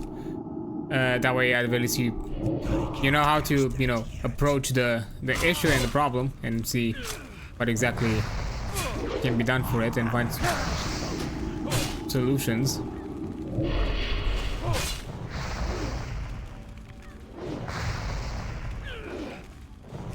I don't personally like how it took this weird combative kind of perspective of it, like, oh, it's my way or you know, your way or the highway or that kind of thing, where it feels like there's some seeded hatred for like one side of it compared to the other. I'm like, no, this should be a movement for us to, you know, make sure that, you know, what games we get into the future are, you know, with the consumer in mind and that benefit us the consumer, but at the same time take in consideration the efforts of the developers and make it into something achievable and, you know, sustainable for both the developer and the consumer. Like, yeah, we don't necessarily want high expectations of the devs, and at the same time, you know, we hope the consumer can also be understanding that there are gonna be certain limitations, and not everything is gonna be 100%. But again, it's a tangled subject. I'll be fair, I haven't kept up with it to current date recently. I made my decision on what might take my claim on it, and which is why I feel like it's fair for everybody to do the same. Of like, it's fine if you say it's okay or not to you know, partake in this if you think like it's not worth the risk, or you have a perspective that, you know, you think it's not gonna lead into a path favorable.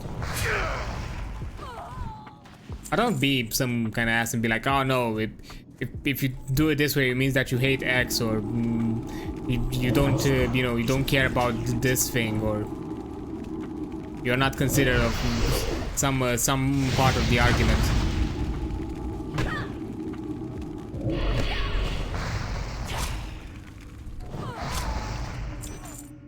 Okay.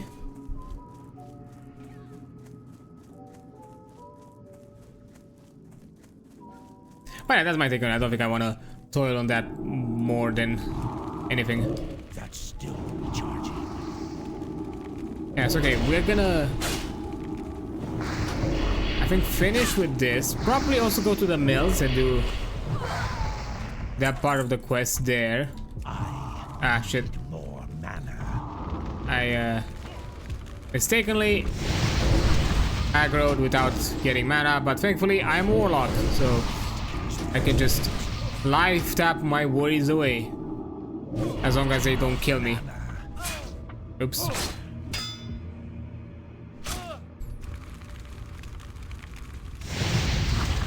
Stop running. Ooh, dinged. Nice.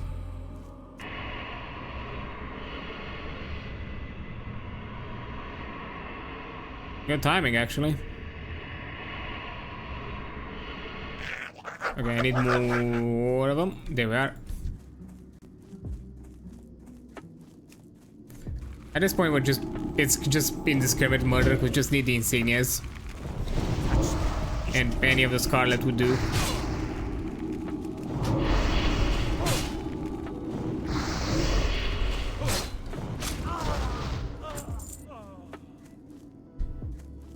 But I'm not gonna go in there and do that again. No siree. Oh.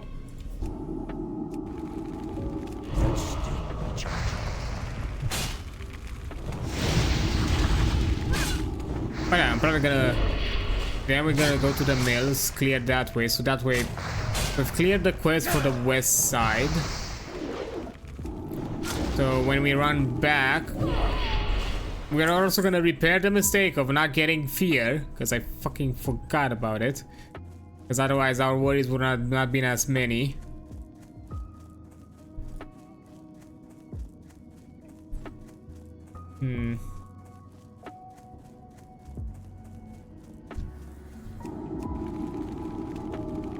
And after that, we're still kind of like, oops, kind of the halfway point, because I did mention that these streams are gonna be a lot longer, and you know, for those like that, you know, are around my same similar time zone like mine, that means that it's gonna be a bit late. Like, we're just kind of barely halfway through, and it's fine because I don't necessarily feel tired. And to be fair, like, that might also be particular to WoW specifically and this style of play, because it's not very, you know, it's not very tiring. It's just it offers a decent amount of time and this amount of, you know, moments of, you know, just simple clarity, simple you know, simple action input, where it doesn't feel like I have to be constantly on the you know, I don't know why the fucking word escapes me right now. On constant alert to something within the game. I can just do this thing, have some chats, talk about different subjects. So these can be a bit more longer enduring streams compared to my usual like scheduled 4 hours, even though even with those 4-hour streams I can at times do it longer, but I prefer to kind of keep it short and sweet so we don't necessarily overburden or that kind of thing. But who knows if these kinds of longer-ish hours are a bit more beneficial, because technically these streams are also going to be a test to that.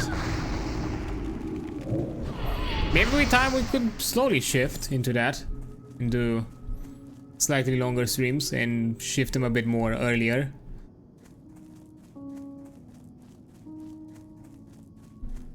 Because of that, I'll think about it.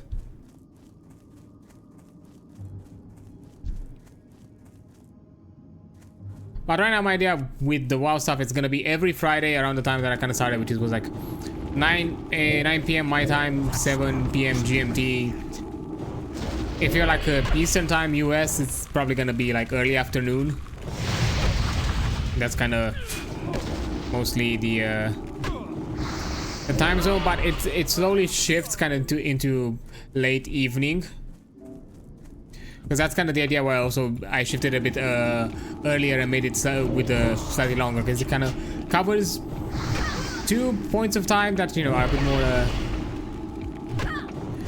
convenient for like different time zones. And at the same time, ooh, nice, we're done with this. And at the same time, you know, people can jump in at different points. They have the opportunity.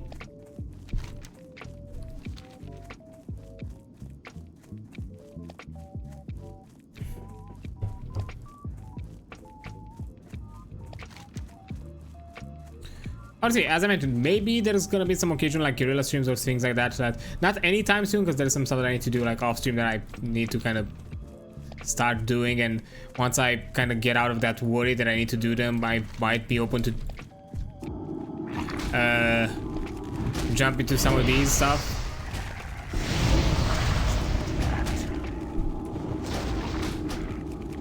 We'll see how it goes. There we are.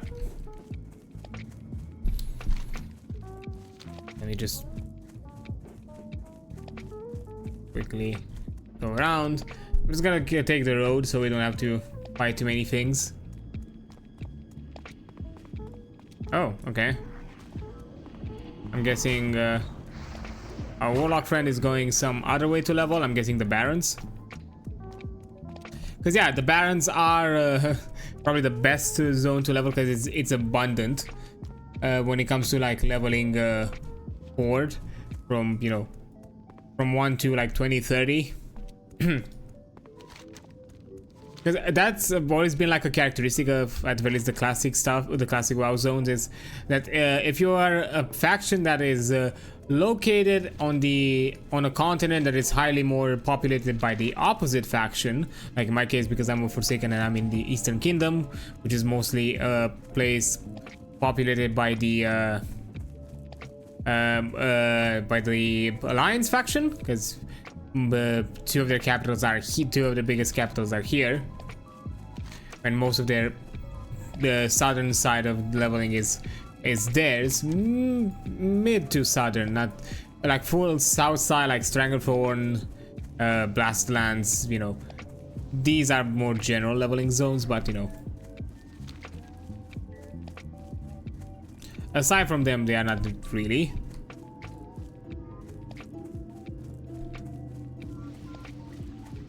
Okay, this was taken. Oh, there you are. Let's get ourselves some skeletons. The curse, I don't think it's necessary, considering that they utilize spells.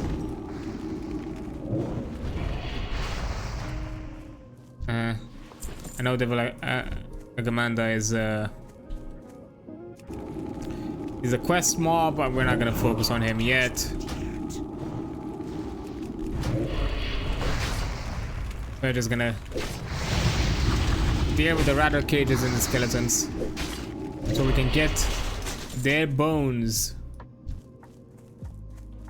Not enough mana. This is gonna be one of those quests that's gonna take a bit. Hey! Stop hitting my imp.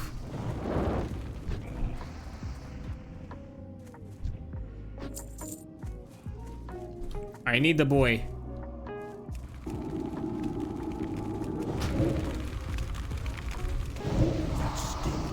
There we go. One more shadow bolt. And we're good.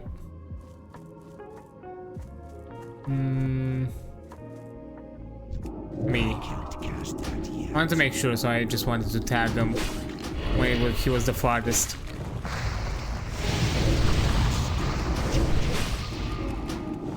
Now, ooh, you don't see me. Hey, notched ribs. Ooh, more armor. I'll take that.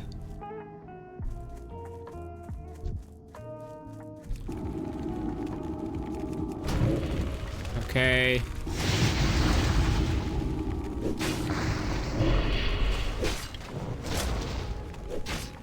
And now we're just gonna stab. Are we stabbing a skeleton? I don't know.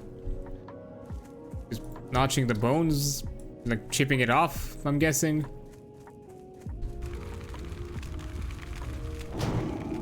Resist? Okay. I see how it is, buddy. Not enough mana. Okay, one more hit, and you're done. Nice combo. Teamwork. Makes the dream work.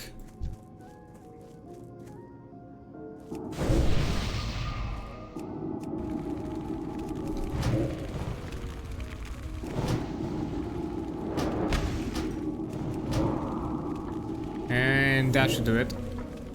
Yep. Nice. Letter to Yvette. This is a letter to you written by Thurman, the eldest son of Gregor Agamanda. It does address Yvette, though it does not appear to have reached her. Okay. Good to know.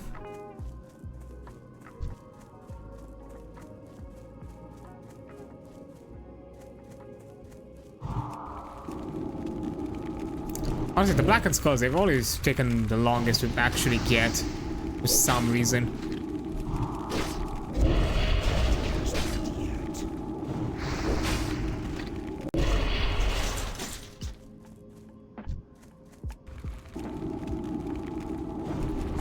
Yeah, I've been excited, and I've had, to be fair, since seeing a lot of people kind of talking about, like, War Within, and I've seen like a lot, especially kind of on Blue Sky, that I started to kind of look around and follow people into the kind of WoW circle as well. Swiftest most potion. It kind of got me a bit hyped up and kind of, you know, got me more and more into the itch. And did that skeleton phase out? Okay.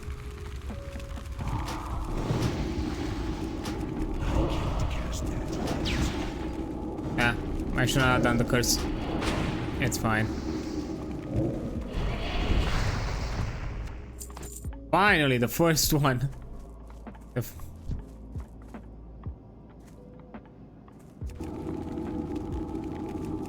I think I know for a fact that at some point we're just gonna focus on just doing the Bonecaster, just so we get the skulls. There's a reason why we required 3 skulls and 5 rib cages. One drops more than the other. Also, the health potion drops are something else.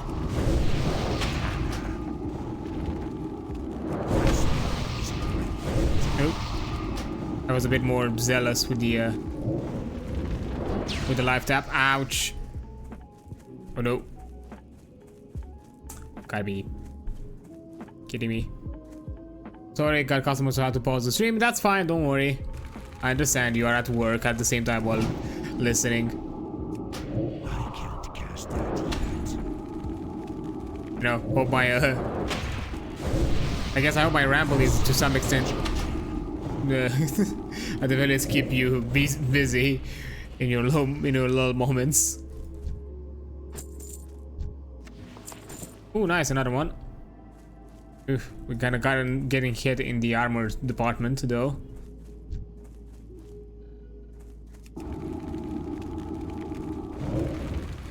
You resisted, okay.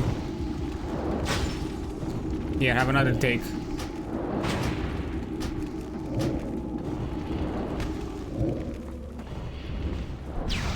Hey.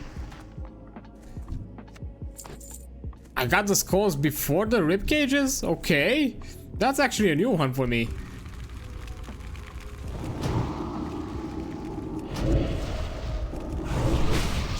Never expected to get them before. Man.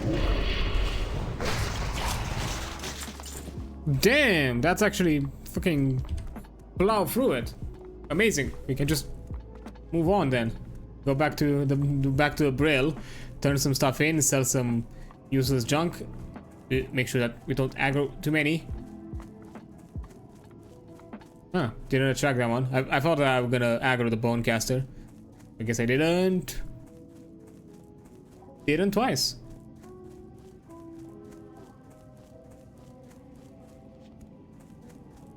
Nice, nice. I'm suspecting kind of with the kind of planned 6-hour mark, and at the very least that's my goal, at least, to get out of or do most of Terrace Fall and be ready for Silver Pine.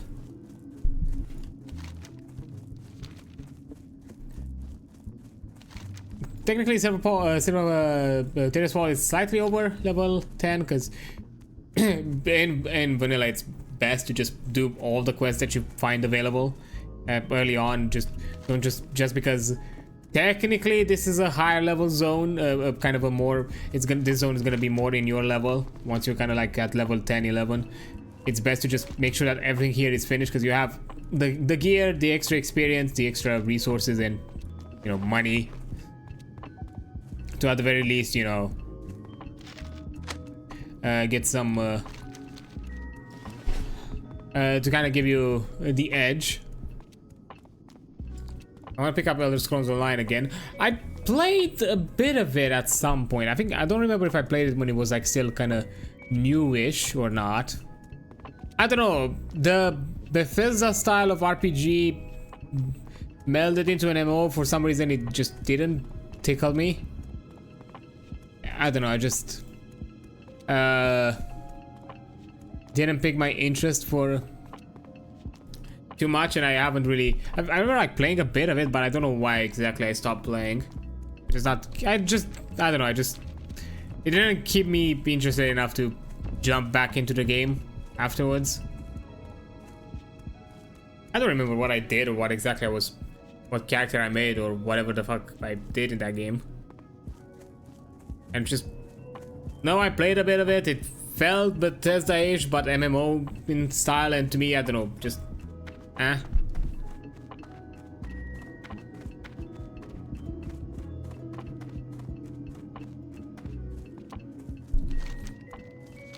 have been also my mindset that still felt a bit too connected or too kind of anchored into this style of MMO that I like, that is WoW. That could also be a thing and a factor.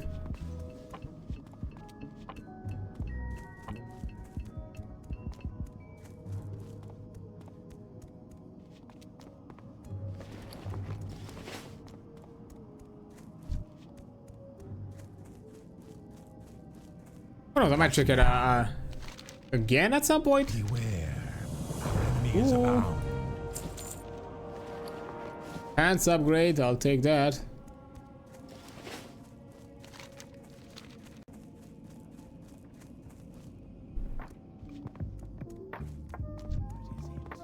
But we'll see. I don't know. I don't remember. Was it?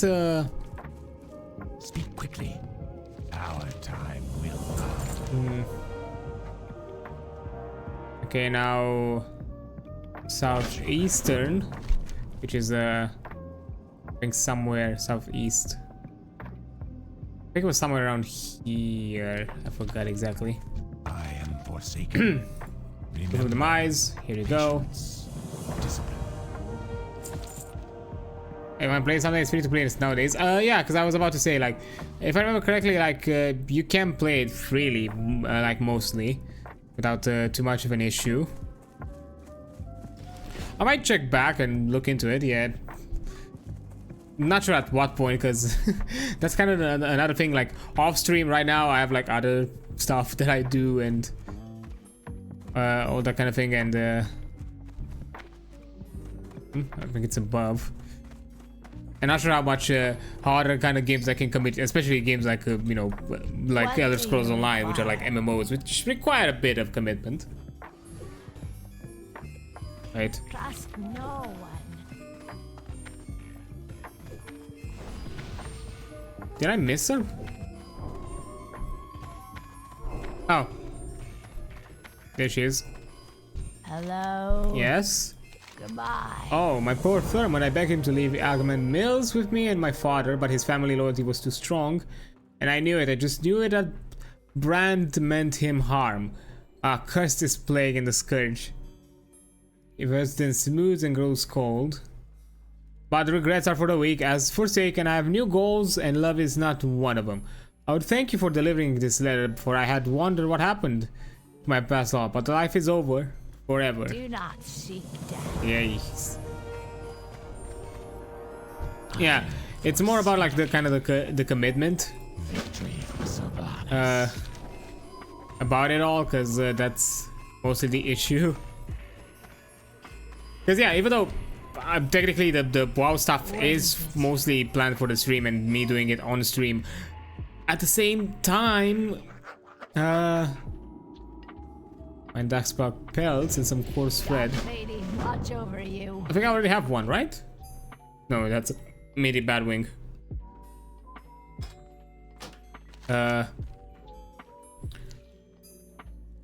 I don't have it. War the Scarlet Crusade. I think the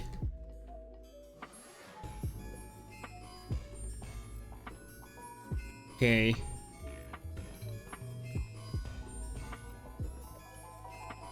We might be able to do the death in the family, where we can do. Actually,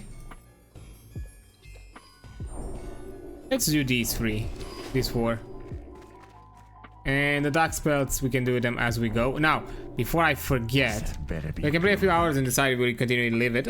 Sure, that could be a thing. There we are. Yeah. Oh, it was level 8 anyway, so I would have not had it until now.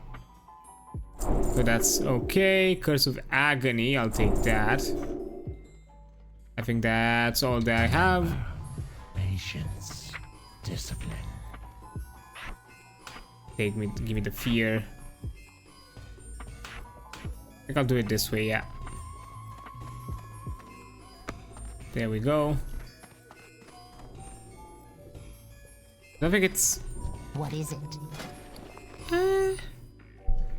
Ooh, Pack the Blood actually is kind of good. I'll take Pack the Blood because I want the boosted stamina. I'll take that. Now, need a vendor first. I haven't got all day. You sell some of the stuff that I don't need. Any Batwing? I don't remember if I can. I could auction this, but I don't think. I hung for it for a while to see if I can auction it or not. Maybe it's gonna be useful to auction it for those early alchemists that want to level up.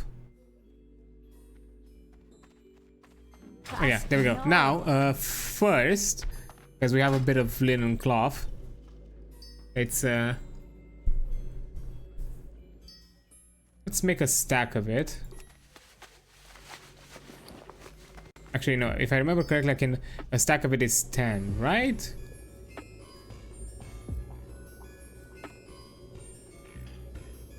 remember like some materials like stacked in 10. I think and I think these manufactured material like stacked in 10, and I don't want to make more than that.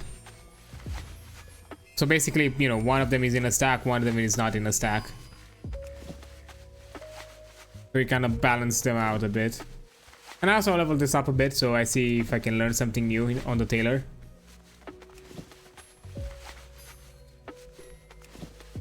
Oh, didn't sell these. Okay, let me just also quickly do that.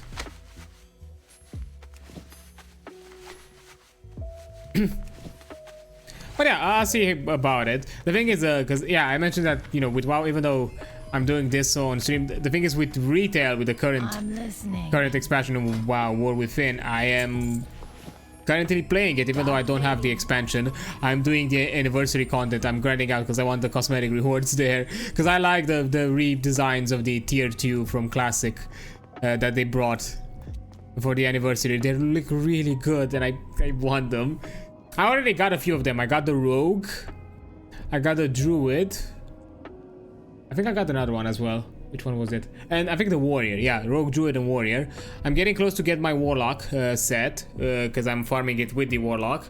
And I'm also planning to whatever other characters that I've already boosted and max leveled to get it with them. And with my current main, the Rogue, to get any of the remaining classes that I haven't. And also focus on the other remaining rewards. And at the same time, I'm also planning to level up those characters so they are in level, so they are max leveled in for War Within, so I can jump with a different character. I'm still deciding if I'm gonna be a rogue main for retail or not, because I might jump back to my Warlock. I'm still debating. What is it? Okay, I have like what? 15 levels. I forgot that the tailor is all the way fucking across. I don't remember what I could learn from them, so let me check.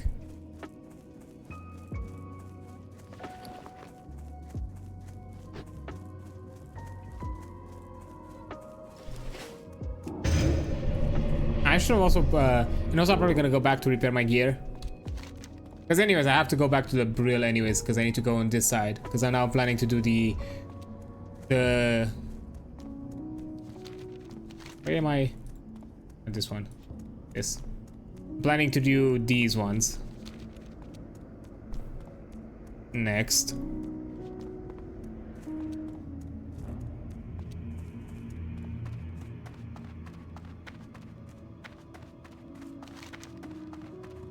I'm gonna let the mills a bit later so I can have enough level. I can also slightly level up a bit more, so this is not a problem. Wow, getting nostalgic, old man. Old man. I mean, sure, I guess. Yeah, I don't think you're right. That. What do you recall? I mean, I'm not really nostalgic. I kind of, as I kind of mentioned before. Ooh, there's actually an upgrade. I'm pretty sure this one is as well. Trust no one. Nice. I never played in this version of the game, to be honest with you. I'm listening. I've started in around like mid Cataclysm. Young enough. It's a matter of perspective, I guess. I have to get.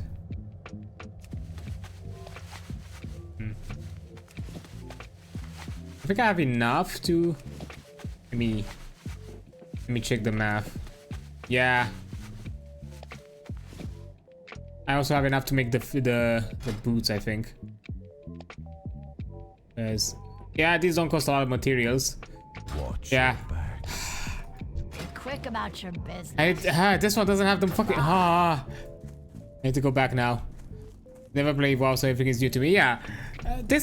Yeah, I never like jumped to classic WoW. Like again, I have a slight nostalgia to it because I played on private servers back in the day, even when Cataclysm was still current content. I played on some Wrath of the Lich King private servers for a bit, I never got to like end game with any of those characters. Like the server that I played the most and I actually got to max level was actually a Cataclysm private server, one that is kind of popular around here, and it was very popular back in the day. I mean, I think it's still popular. I think it's still around these days, if I remember correctly. So yeah, that is a thing. Oh, so I need 2 quartz threads. Maybe 3, but with the 3rd one I can come back and do it.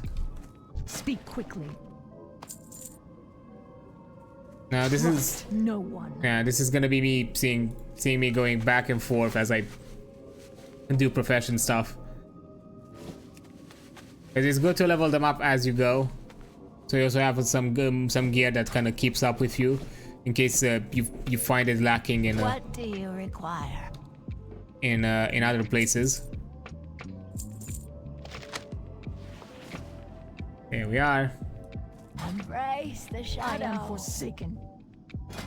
And now we have enough to also Beware make the living. another piece of clothing.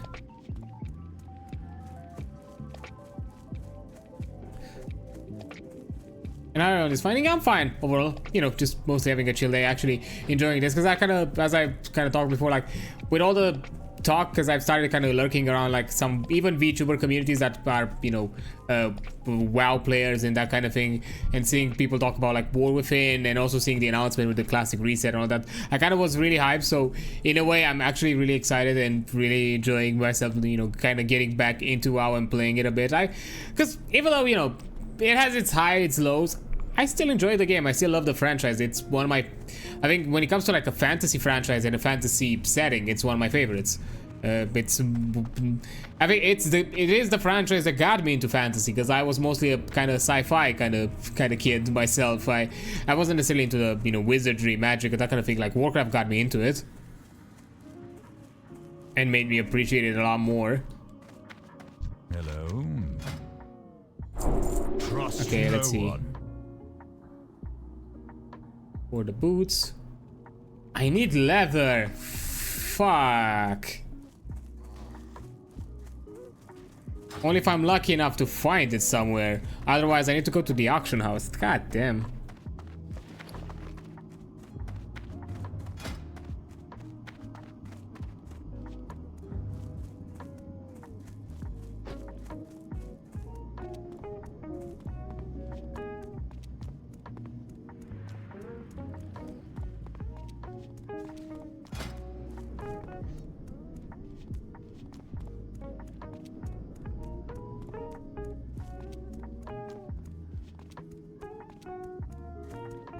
Also, did I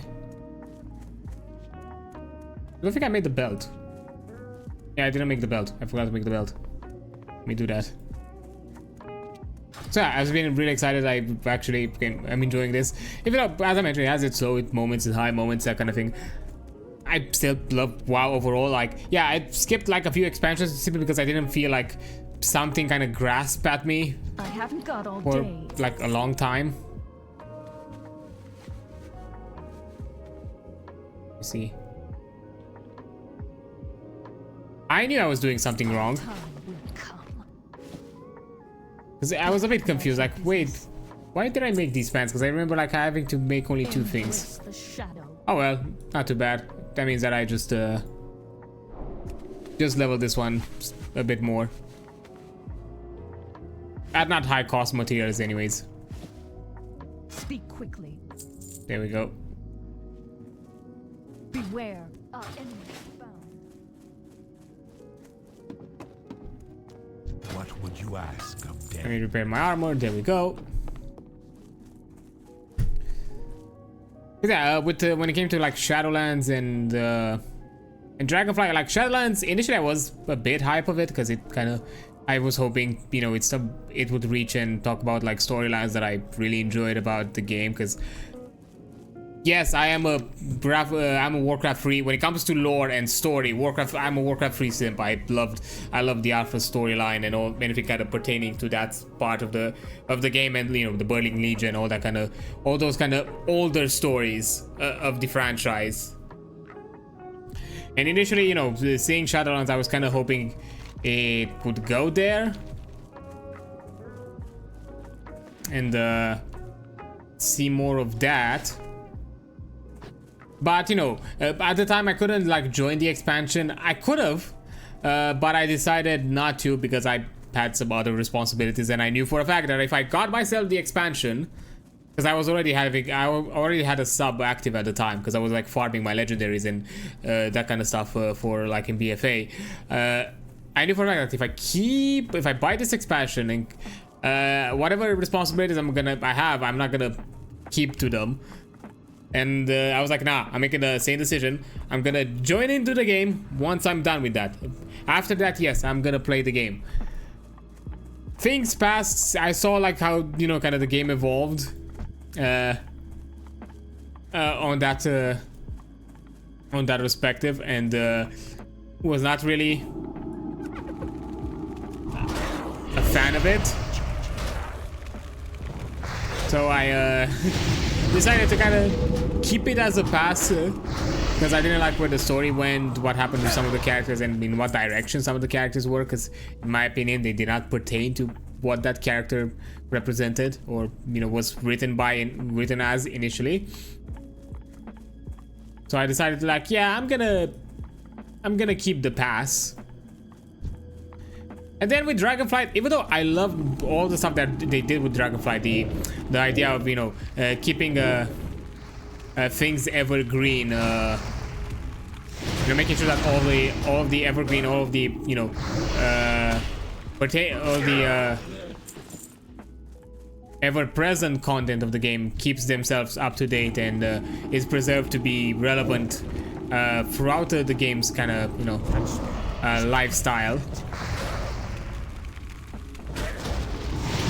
That was really exciting. I mean, I found the concept of Dragonflight cool, like the how they changed how adding a new way of the new flying system. That is, you know, you can have it alongside the classic option of it, in case you don't want to do like the highly interactive, you know, flying around the space.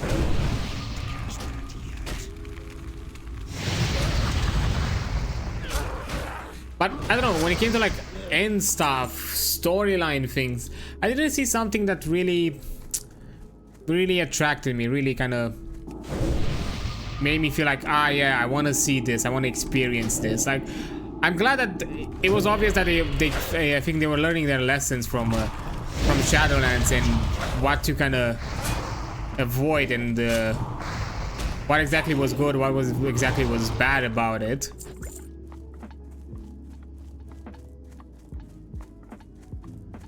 Oh, here's a Doomweed. But it wasn't enough for me to kind of be convinced to be like, yes, to join the game again.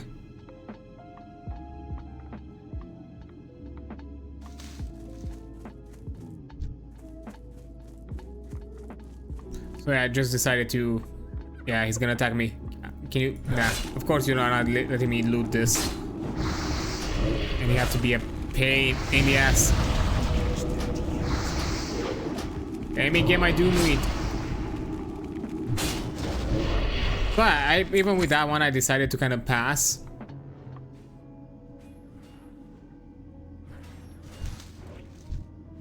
What's this dude doing? He's fine. He's a warrior after all.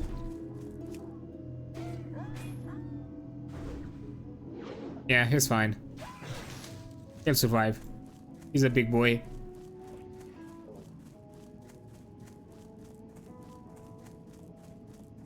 So I decided to kind of pass with that expansion as well. And, you know, after seeing the announcement and yes, the return of Chris Metzen, and it really made me remember how much I miss the old guard of the WoW dev team. Because some of them even had like especially Chris Metzen, had like such a stage presence, and I don't know, talked about the game and about the franchise with such a passion. It was obviously that they knew their fans, they knew their those who were in control, and it's very obvious that you know them leaving was most likely a message that things were going in a direction they no longer had control over to some extent, and they decided to kind of keep you know, distance themselves and find, you know, greener pastures or find newer projects that they can once again feel like they, you know, they have some kind of grasp and touch of it. But you know, seeing his return, talking about the World Soul Saga, and seeing like, you know, storylines continued that were obviously kind of built up from the Legion, which has remained so far one of my favorite expansions that I've played in. You know, that I played in which were like current content, because again, I cannot talk about Wrath of the Lich King. I can personally, yes, I can also say that Wrath of the Lich King is a really good expansion. It's probably one of the better expansions of WoW. I cannot in good caution just say it myself that yeah, this is the best expansion I played in, because I never played it in current content. I never got a chance to play it even in classic, because I actually was prepping for it, because that was the out of all of the classic expansions that I was hyped for. That was the one that I was actually kind of prepping myself to kind of get into the eventuality that we were gonna get there, because I expected since 2019 when the initial WoW Classic was announced that we're gonna get into Burning Crusade, and after Burning Crusade we are gonna get into Wrath of the Lich King. And that was the expansion that I really wanted to experience. But things happened, life happened, I kind of got burned out, some things in my life kind of affected how I was doing things in my free time that I was not really enjoying as much as I did, and I was kind of stressed out, and I was not able to get to catch on with it. Like I remember I prepped a warlock. I think I got to level 70, not 70, 60. I was already kind of starting to quest in a Burning Crusade and you know, prepare to get to max level so I can be ready for Wrath of the Lich King, because at the time Wrath was only just announced. Even the pre-patch wasn't even yet there,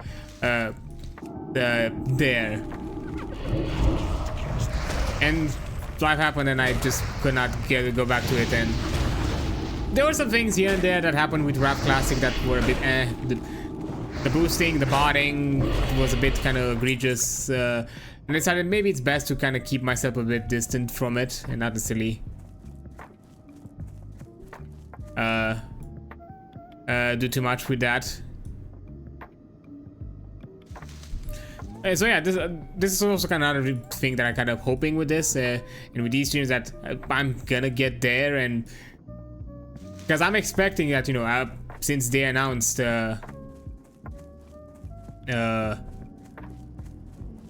you know, Burning Crusade is gonna be you know, the next step over. It's not just a simple reset. We're actually doing a full reset of the realm evolutions. You know, that means that we can also get some That's still recharging. I'm actually good, you know, gonna get the opportunity to also check that expansion as well. You know, and not kind of do the same thing I kind of did with everyone, like where I kind of experienced the expansion, kind of, but in a way that, you know, more than anything kind of was particular to That spell is a threat. was no longer like part of the current. Like, yeah, I did the entire classic level in 1 to 60, but at the point where classic was no longer the current content, it was something different. Actually, I think I need to go back here because I still need two grave robbers and then deal with the mongrels.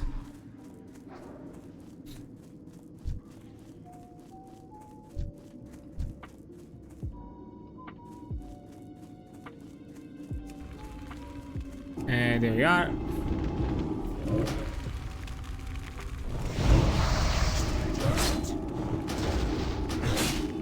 And we need...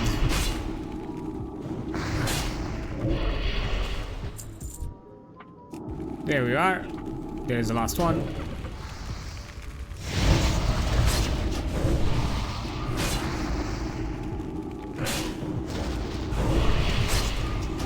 And didn't even need to. Okay, now I need 3 more mongrels. And hopefully we're also gonna get the last Ichor with it.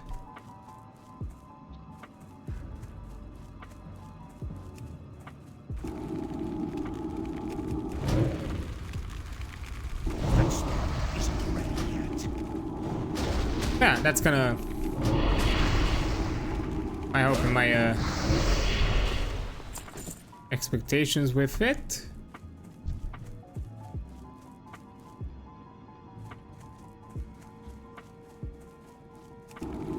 Especially, you know, people are more familiar, and to be fair, you know, kind of the mentalities and all that kind of thing is changed. Like, because yeah, back in the kind of in 2004, you know, I've heard from others, you know, talking about in the story that, you know, leveling to 60 initially took like something like was like a month-long experience, but you know, for those who kind of became a bit more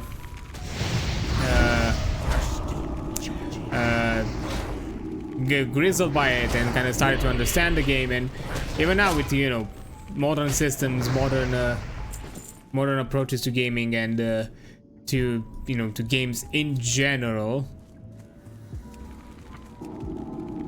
it it's not really that, like, they've been in the player base even with the classic that they did it really fast. Not necessarily expecting that we're gonna do it extremely fast ourselves. Who knows in how much time we're actually gonna do it.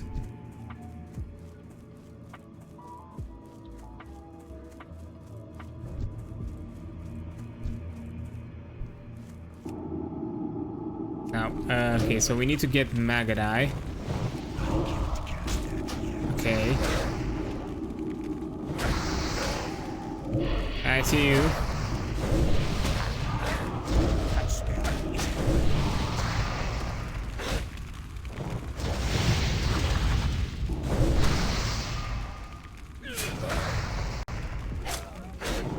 Here we are.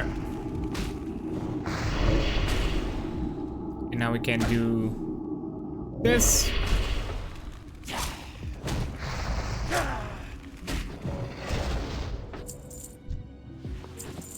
There we go. I was about to say, what other combat am I in?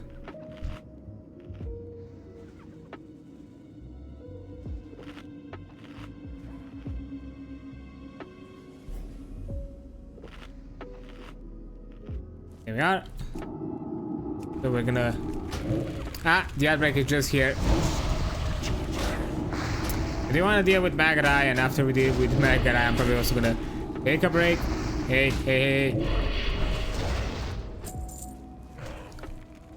Ah, well. We'll wait for the respawn. Oh!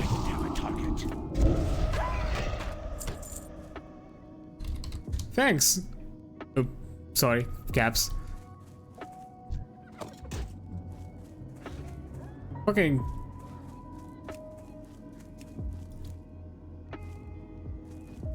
Okay, amazing. I love troopers, the lot of them.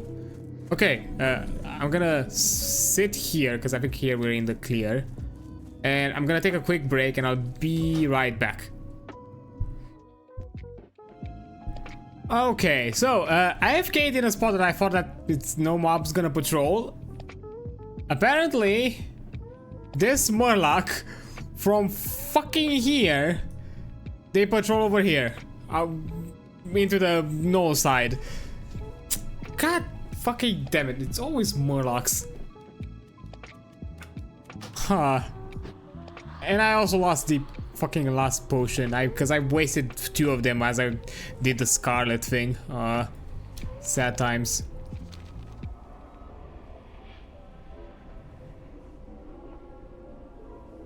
That's my luck, I guess. It is like so.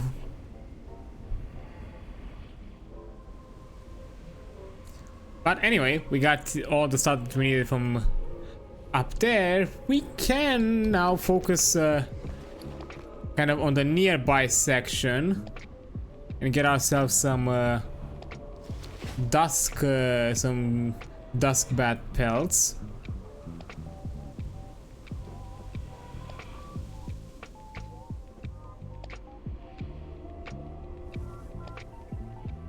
And after that, I think I can jump with the yeah, with the mills again.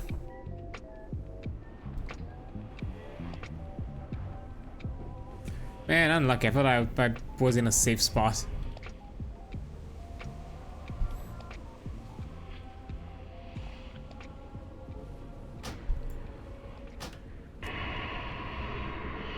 There's the first victim.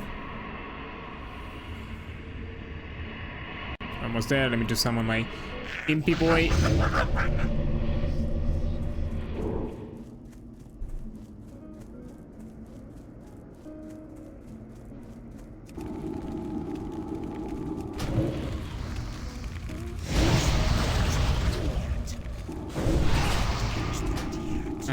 Okay.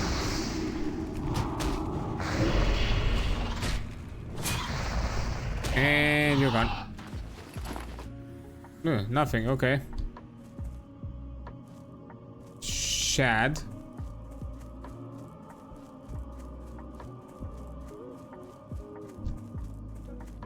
I see another bat there. I know the higher level bats give us better chance on the pelts, so that's why I'm kind of focusing on them.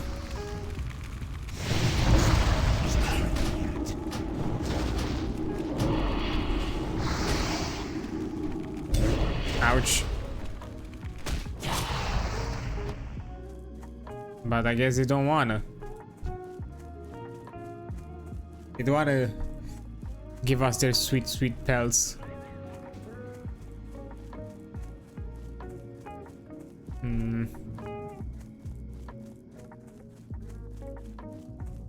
Ooh.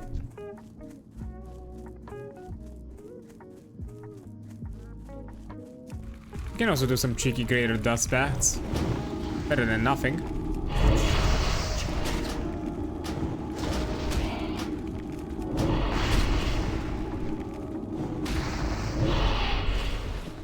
Ruin pelt. It had to be.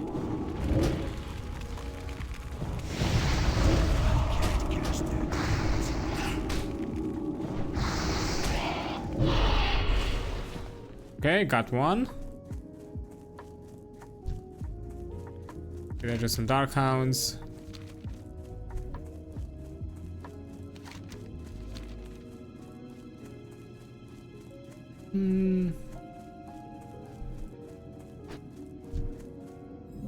Oh, there it is.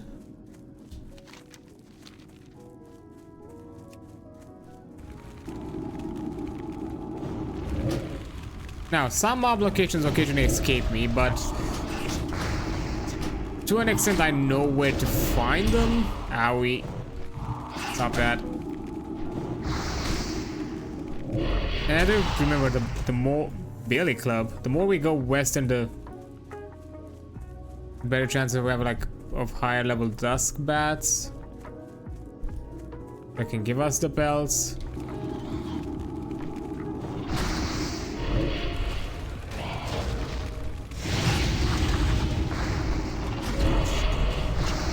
Ow.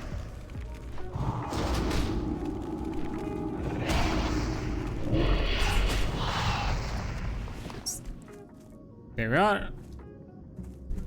We got two. There's another one that I saw here. Ah, somebody else took it.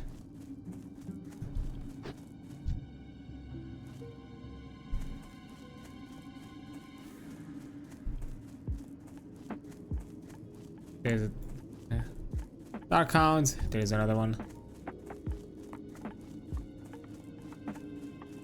You're a bit too close for my own comfort. There we go. Let me just tap it so I can. That's fine.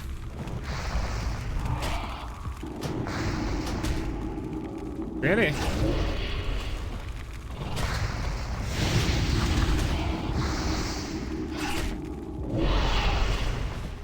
Quite the resistant bunch.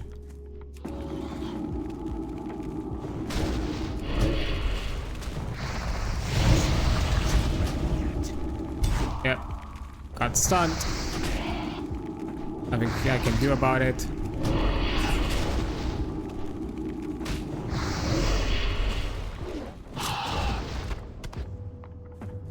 A backed wing, but that's not what I want.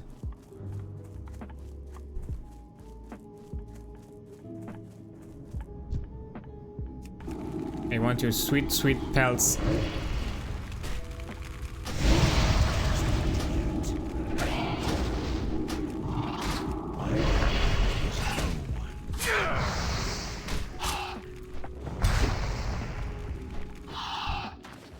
Ah, nothing. Unfortunate.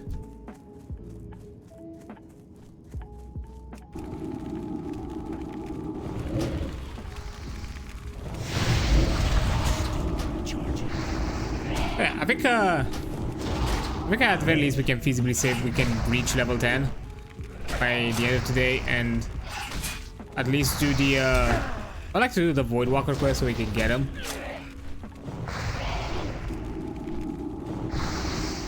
That'd be nice.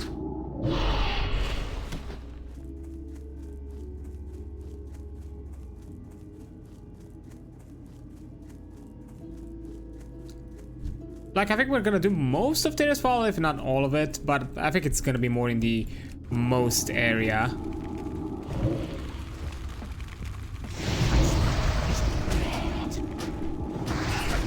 I'm not necessarily planning to speedrun it, but I don't necessarily even want to. I don't necessarily at the same time say that let's take our sweet time with it, because we are a bit not necessarily tight, but you know, as kind of they showcased with the roadmap. You know, we're gonna get the next phase is in a year from now, which is gonna be pretty fast.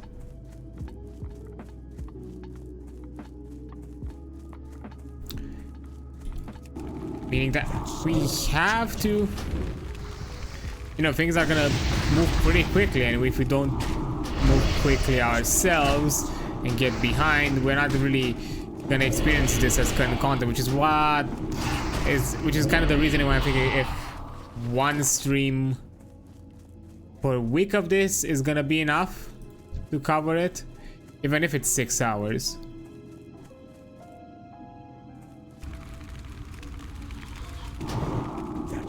There might be some additional, you know, 5th stream that I'm probably gonna do because of it.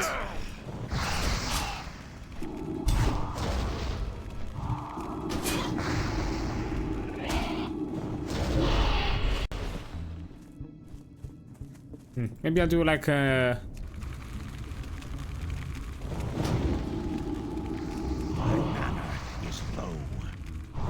Okay, currently like Sunday is the. Ouch. Sunday is kind of the day I kind of have in mind. Nice, we're done. We can now go back to the Brill. As we can do it like a few hours before the actual play, and I think can fit in nicely. Not sure if exactly I'm gonna do like the same full 6 hours. Maybe I'm gonna do less. I'm still thinking about it. Like, maybe. The way I kind of think about it, and that could be done. Maybe started around. Let me see. Oh, those are just not normal Dark Hounds. I'm also trying to kind of move around so I don't necessarily get into all the combat possible, because I don't want to necessarily do that either. Maybe we can start it like, let me think. Could be like an early morning, noon to afternoon stream, depending.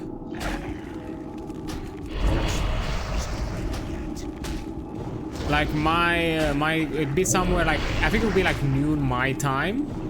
Maybe not really noon my time.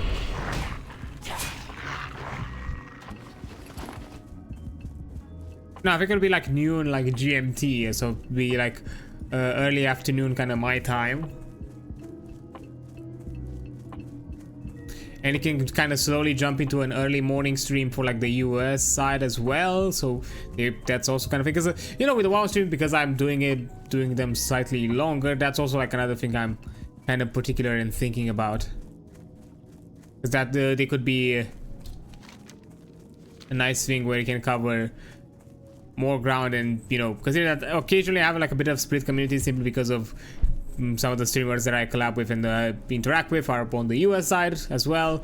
That way they also have those communities can also have an opportunity to jump around here and kind of, you know, say hi and do their thing.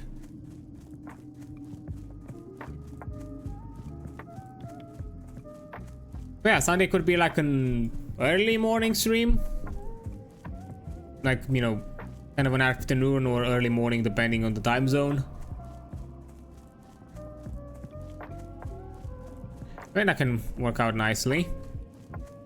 Okay, so now that I have the pelts, we get a... I can't carry anymore. Oh, okay. Let me just sell the junk.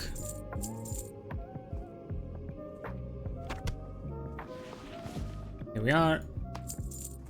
Embrace the And bags for sale. Ooh, we have a businessman right here. I'm not doing that because, you know, I also have my own linen And you are. business.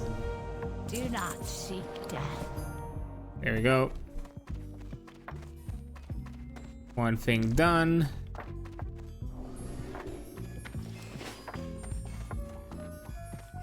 Let's also go to our friends around here. Hey, I got Magarai. Hope you're happy. Yes. Embrace the shadow. Trust no Taking the mail piece because it's gonna cost more. It's gonna sell for more. That's also another thing that you kind of have to kind of get used to with Classic. You're not always gonna get rewarded things that are gonna be useful to you. Sometimes they're just gonna be junk sell items. lady watch over you. Like I just showed 2 items that Watch over you. 2 items that have no particular usefulness to me. Just simply selling them and having them to.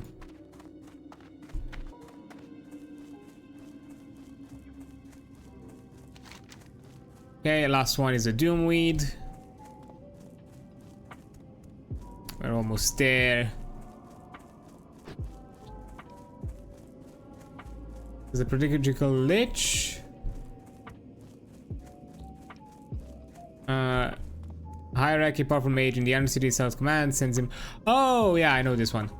Okay, what the fuck is the dude? Guy, where'd you go? Ah, there you are.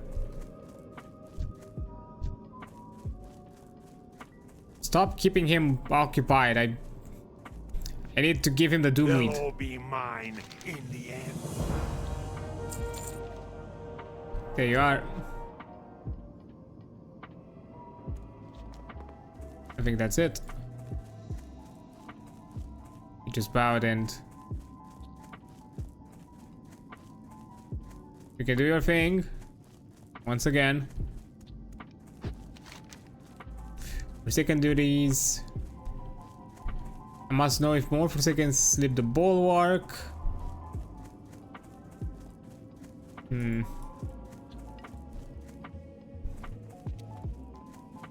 I think I'm gonna do the death in the families.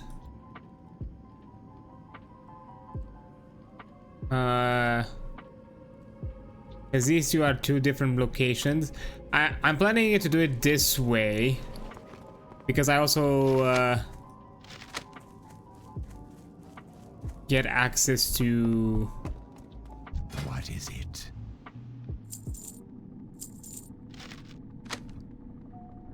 We are. I also get access to, because by the, you know, I'm probably gonna get level up and level 10. So when I go to Undercity, I can also jump to get the Void Walker quest that way. So let me see. Oh, I wanted to check my tailoring first. I can do like what, 20, 29.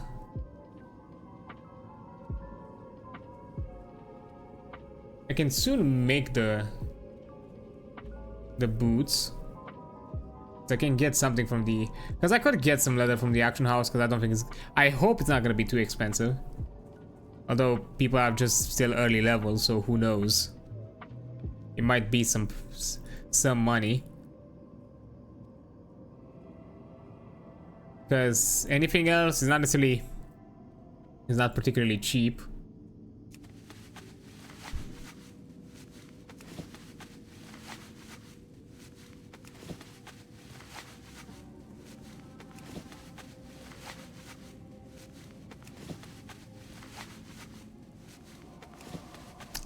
And I'm... I don't know, I think I still have enough to... Yeah. To boost some level. And everything's gonna cost me some thread. So let me just get one thread. And I don't know which one's gonna sell best.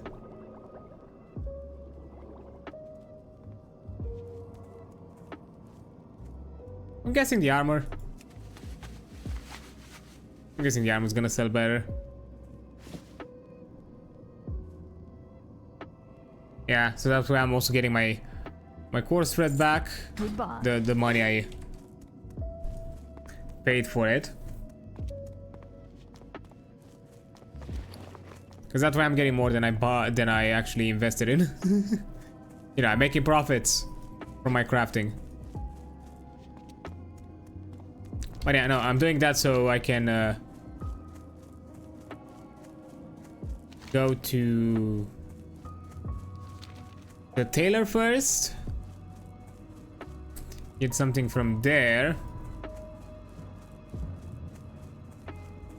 At some point, probably not today, probably by next time, I'll have to go quickly and check the location there. Easy there, Gordo. You're getting a bit excitable.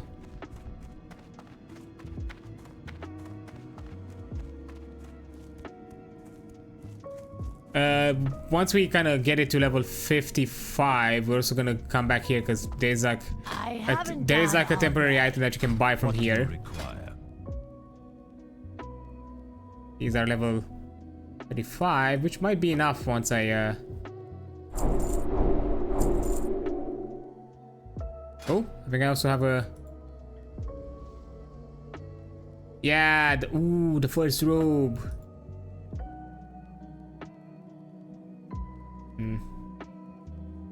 Actually, I might run back now. So I can make the linen robe. I think I can make the pants, so that's already 32.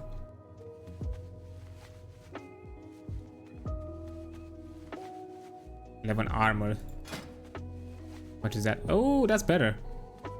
I'm probably gonna, yeah, I'm probably gonna make some Victory of the other stuff. So yeah, I'm gonna do that. I'm hoping. Let me check. Those boots are just gonna be. Now I now I have to go for it because it's a boost in my stats. And actually, I'm probably gonna leave this at the tail end of today. Because usually this is a funny thing that I don't focus on doing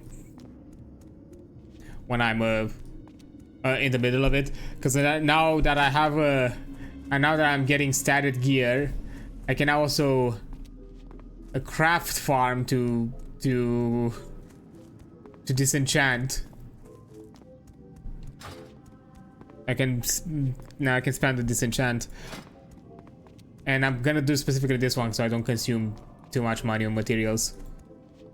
Because that's gonna be another thing. Like initially, yeah, I can do like a sell stuff for profit and that kind of thing. But now that I have to use stuff for disenchanting, that's gonna cost me a bit more. So 2 coarse thread and a bleach. And I suspect I'm gonna need What now? another more, so I'm gonna take 3 coarse thread and some bleach. I'm gonna create this.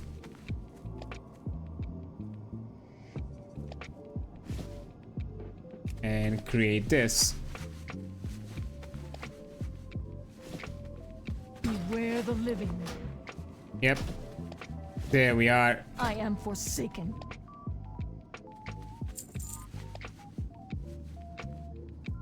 Now, I actually need 3 more. Actually, yeah, let's get 3. Huh. 1, 2, 3.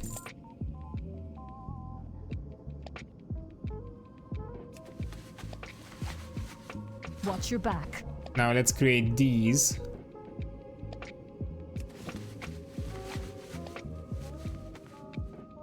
Now I just realized I can actually do this now for this disenchant.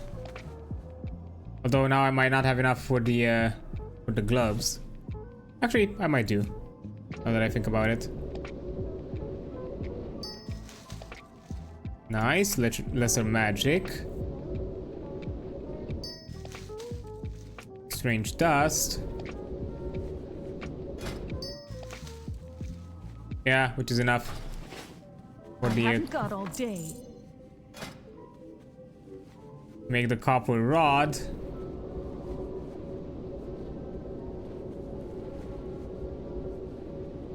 Permanent enchant the braces of the wearer with 2 health.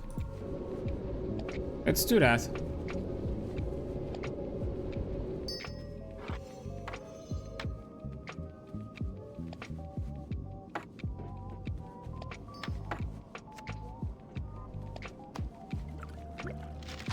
There we are.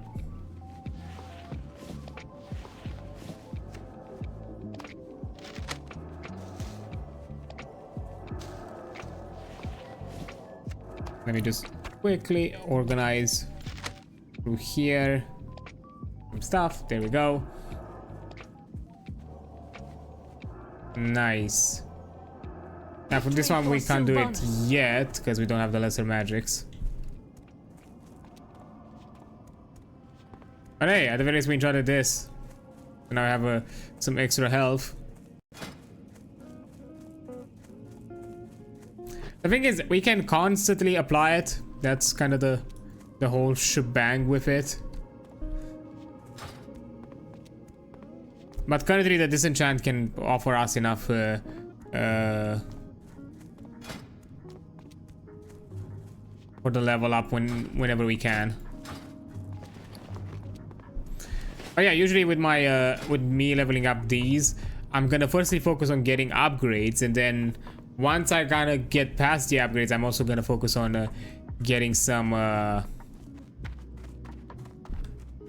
items to farm them to level them up, to grind them up.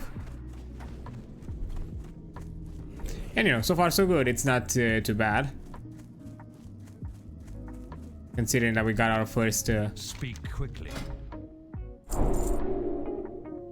As expected. Farewell. Here we are. What is it? Oh, and this is back in stock. I mean, it's 2 spirit, which is good, considering it's 2 spirit.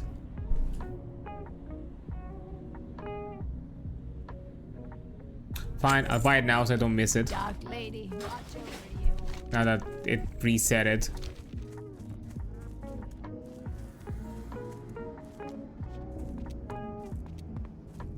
I have a bit of I have some silver, so it's fine. I don't not gonna be too much of a loss. Let me put it slightly. There we go. But don't confuse them with anything else.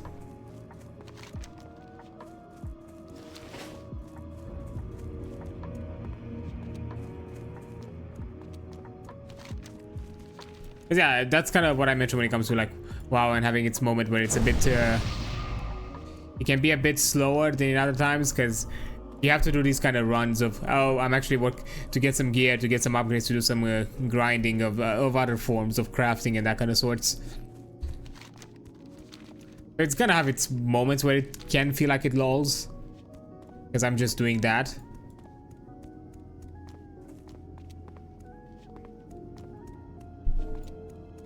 As I mentioned, every boosting stat is very important, especially the ones that, you know, pertain to your abilities, which in this case it's my intellect. So yeah, that's actually good that I now have an intellect robe. The base is getting a health boost, that's also nice.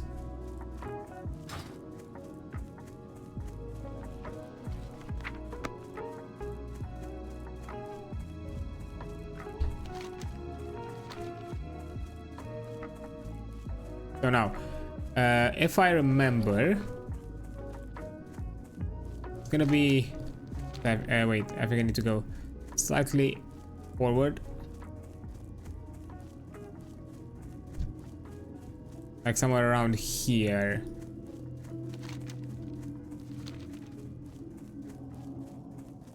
I'm gonna start finding him.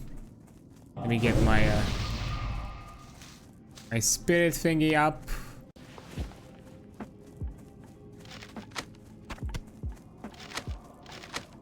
There we go.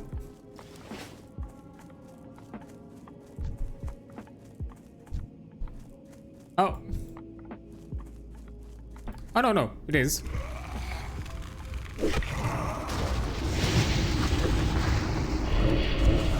For a second there, I thought it wasn't. And I was looking at the quest like, wait, am I seeing it wrong? And I was like, nope, I'm seeing it right. It's this dude, and this his remains. And now one is gonna be around the house. One other like patrols somewhere.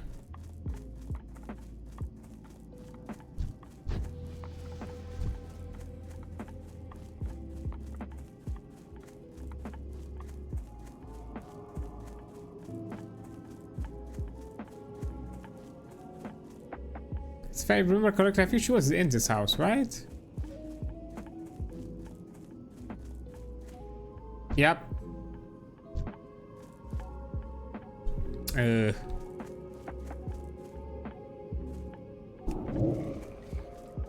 out of range. That spell isn't ready yet. Okay.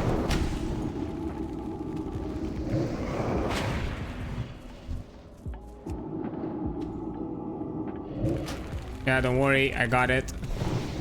That's still recharging.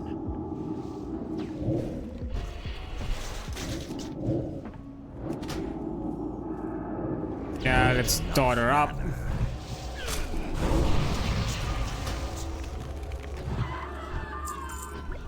Nice.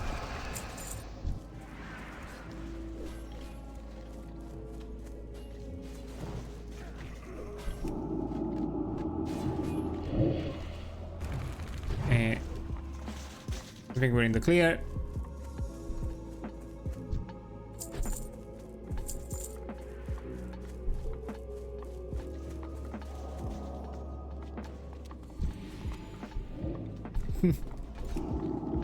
Easier with 5, yeah, it is easier with 5.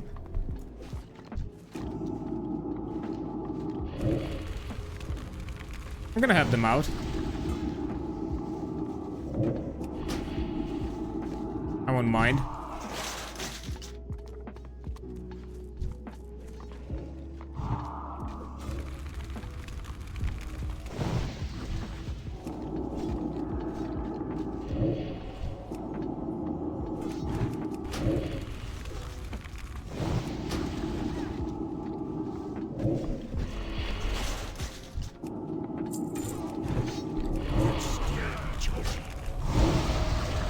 And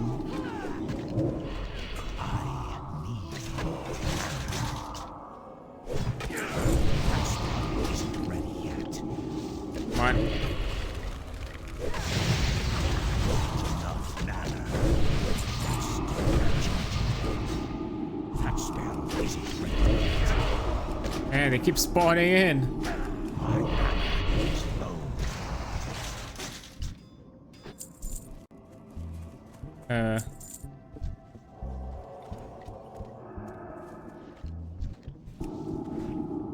Although they...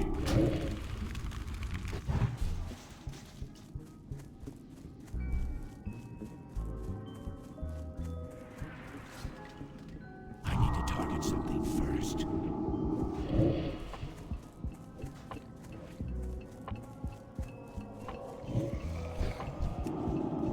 Yeah, there we go. Now they're progressing on. Because the other ones are here.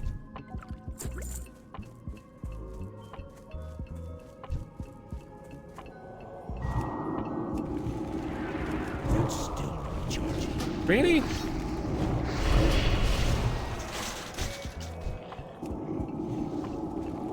I need a target. There we are. We got Gregor.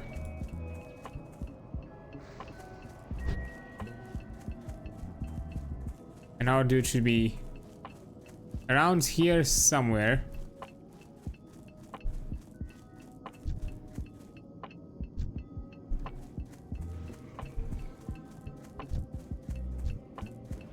If I remember. I don't have a target. Although I'm not fully sure if I remember where exactly Erzman was. Yeah, still Gregor. I can't cast that yet. What warrior? No. He's fine.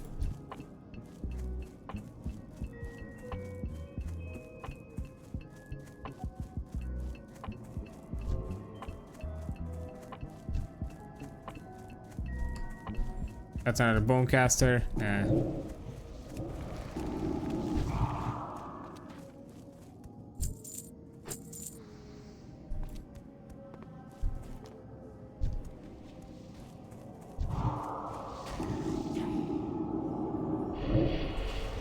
stone isn't red yet. And there we go.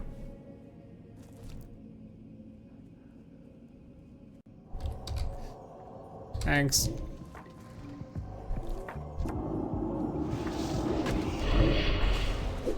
Let me just...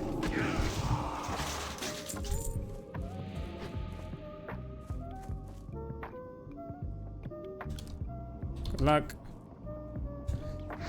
Oh. Let me just... Okay, let's just go out of here.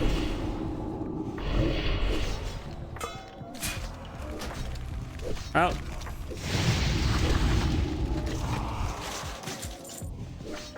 Great, I don't need it for any mats or anything of the sorts. Yeah, he could have stayed, but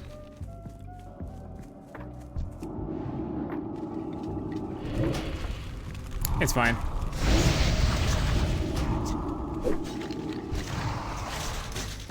This is a coffee party now. We're just coffees out here.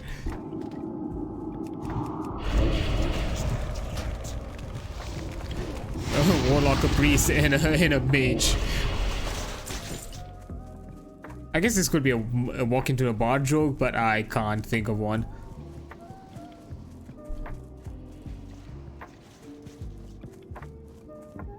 He's handling himself fine. He's a big boy. He's a warlock after all. Yeah. Fuck, we need one rib.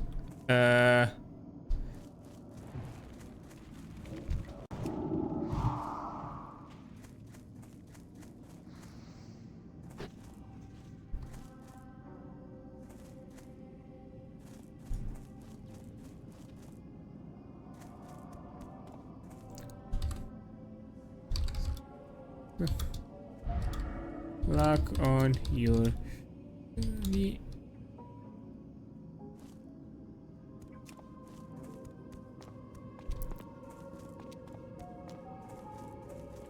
There we are. Come on. I just don't want to deal with you, that's all. There we go. Well, that was a lot easier than I expected. Well, I'm guessing we're getting some weird... I mean, what, server time, real time, it's like midnight. So I'm guessing we're getting like some kind of high hours. Right about now. And to be fair, it's Friday, so people, I'm guessing, are gonna play in late. Anyways.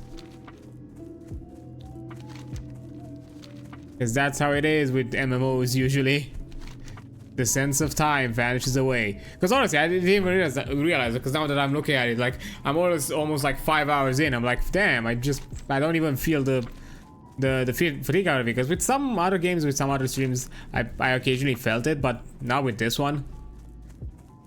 It's fine. To be fair, the only thing that I kind of feel is slightly a small strain on my voice, because I guess I try to keep as much as possible to, you know, talk as I'm playing, and you know, keep engaged as a streamer should, I guess.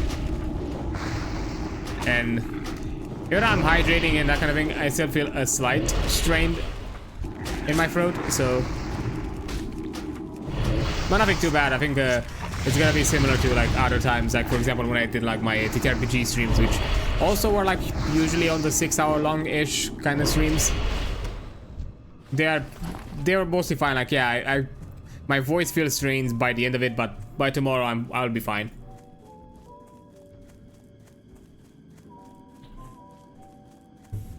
Also, I am hydrating as best as I can. As long as I don't forget, which can be a thing sometimes, it can happen. Gordo reaps the gloomweed violently from the ground. Oh, poor Gordo. He's trying his best.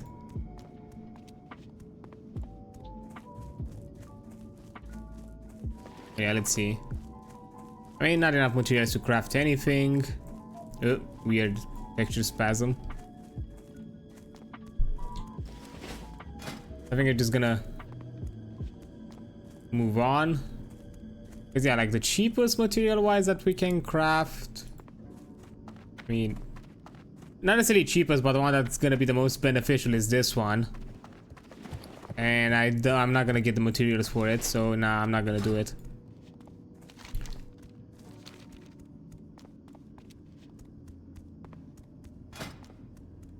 Can anyone make a lesser magic wand? Not yet, because I don't have the level for it in my enchanting.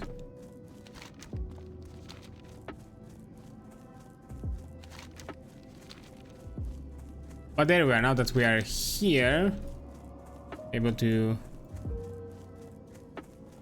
turn in the rest of the mill quest line.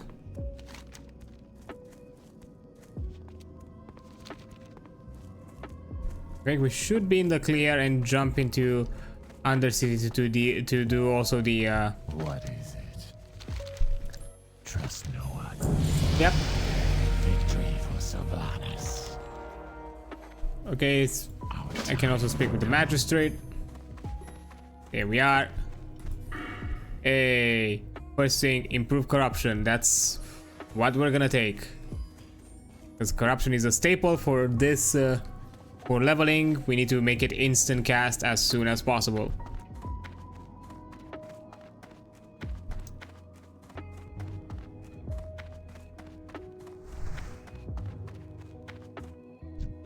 Hey, speaks well of you more to telling your success for raising diamond mills.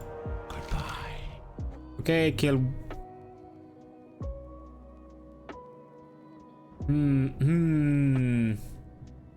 Yeah. Patience.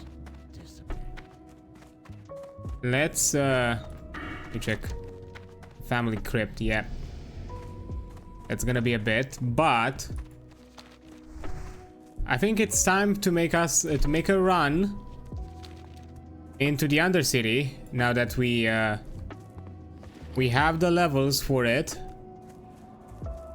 to get ourselves some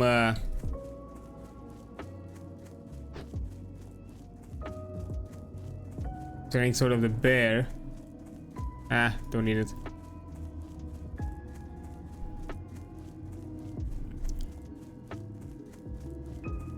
As to get some more level to get our warlock training.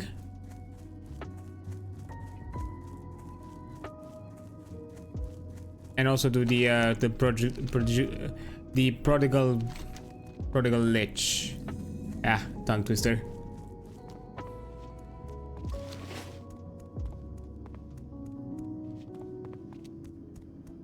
And with the family crypt, we're probably gonna, after we do the family, and then I think we're gonna do the family crypt. I think that's we're done with the east side, because I think we can do it.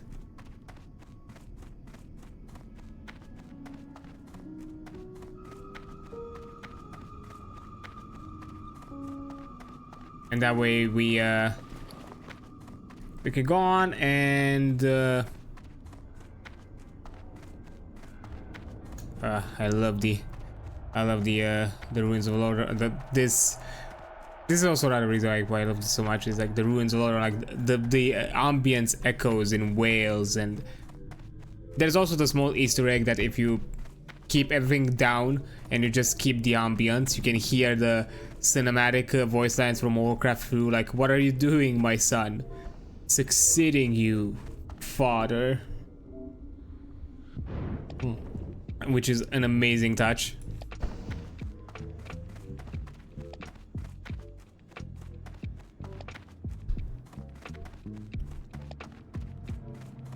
Okay, so first things first. Well, this thing, so it doesn't keep my inventory full. It's gonna go in the bank. Beware the living. Now I'm gonna go to the cooking trainer. What do you require? Do not Speak quickly.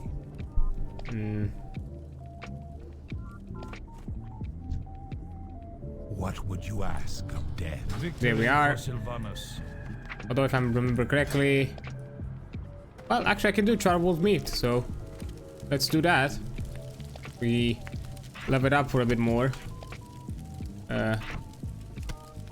Let's put it here.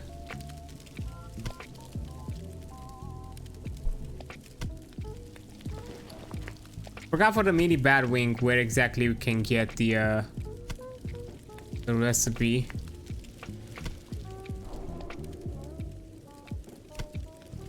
But at the very least, this way we have another inconsistent way of food. We don't have to also buy. We can also just make ourselves. I haven't got all day. Yeah, spice wolf meat. There we are. And also because now we're gonna get the nice with the spiced one, which we're gonna do afterwards. We're gonna also get a nice boost of arrested XP. Okay, for fishing, I don't remember where exactly you get the fishing. I'll probably have to talk with somebody. But first, auctioneer. I'm curious. Swiftness. Swiftness potion. They're not selling for too high.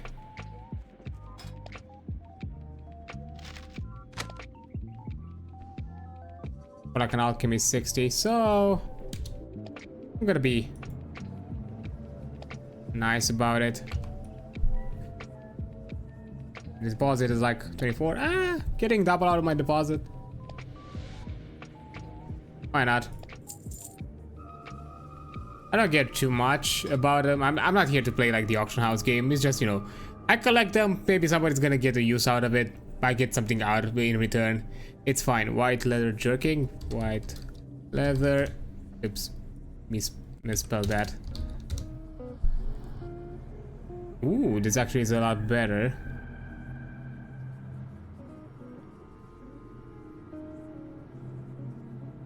Okay.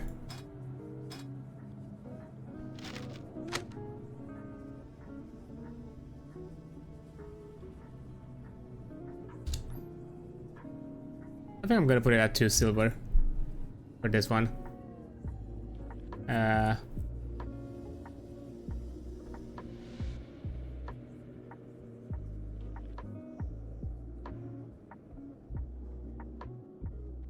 Oh, I saw it at less. Honestly, 175. There we go. I don't care too much. Like, I'm not necessarily here to make profits with those. I'm just hopefully it's gonna be useful to somebody else. Actually, I think the fishermen should be around the canal, if I remember correctly, right?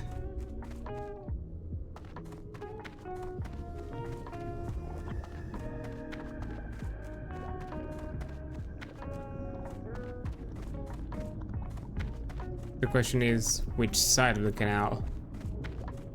Let me talk with the guard.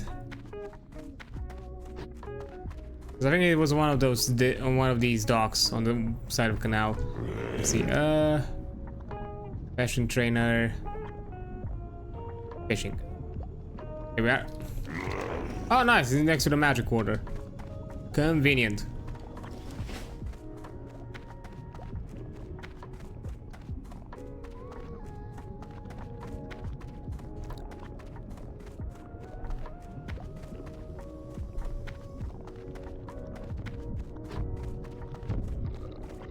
Also, fishing is also going to be a good downtime for us. So whenever we're waiting for something, you can just fish. I'm listening. Right.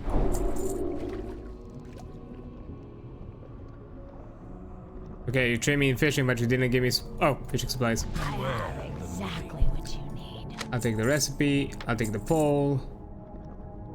Those are fine. Bye.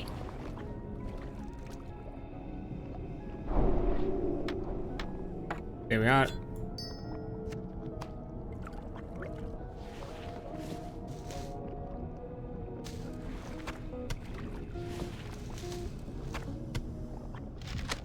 Boom.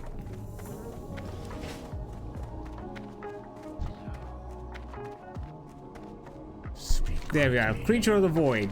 It seems the consensus that you are ready to learn to summon a Void Walker, a being created from the chaos that lies beyond. If you summon one but cannot control it, you'll be torn asunder. The first Void Walker was summoned by Eaglin, and his grimoire is the process explained. Unfortunately, it was stolen from us by an agent of the Carlos Crusade who has secreted away in a base at a tower at West. Oh, I remember the box. And I will impart that knowledge to you. Bring it to me and I will impart that knowledge to you. Yep, I remember that. I remember that box very well. What now? Greetings, either you do not know who I am or your business with me is urgent. Because if neither of those were true, then you would not be foolish enough to disturb me. Remember. Ah yes, you are an agent sent by the Magistrate Severin. Then yes, your business is with me is crucial. I trust Severin mustered someone suitable for my task, but we shall see. Goodbye. There is a lich who dwells on the island in the Brightwater Lake to the north. Although he is free-willed forsaken, he believes all other undead are Scourge slave, and his minions attack anyone who approaches him. But because he is forsaken, the queen will want him. And if he is skilled in necromancy, then his knowledge would be quite useful to us. To discover his identity and his talents, I must see his spellbook, steal it into his camp and acquire it, then return to me. Trust no one. Fair enough. Kind of a risky endeavor, but sure. And you are. Anything to learn? Ooh, Drain Soul's gonna be useful. High level Demon Skin. High level Immolate. Drain Soul we're gonna need. Yes. The Health Stone is another thing we're gonna need. I'll take the next ranking of Demon Skin.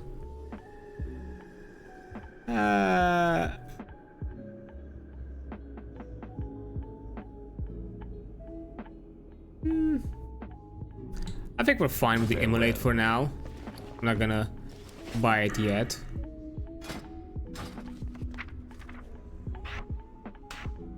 Demon skin I do because we need to. This one as well.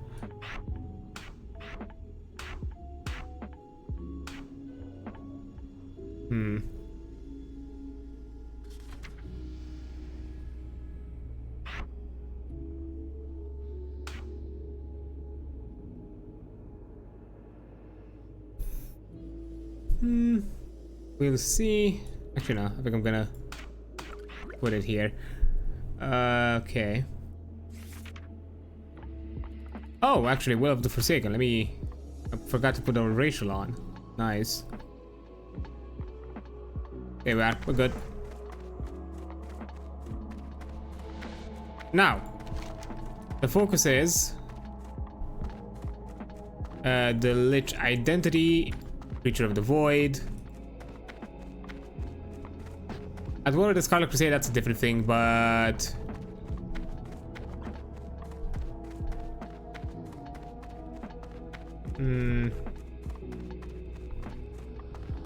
we'll see about it.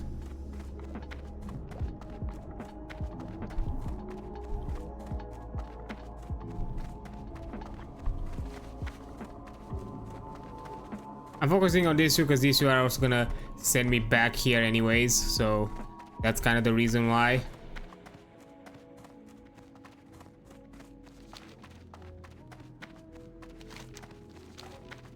So I don't have to constantly make a back and forth because it's gonna take a while.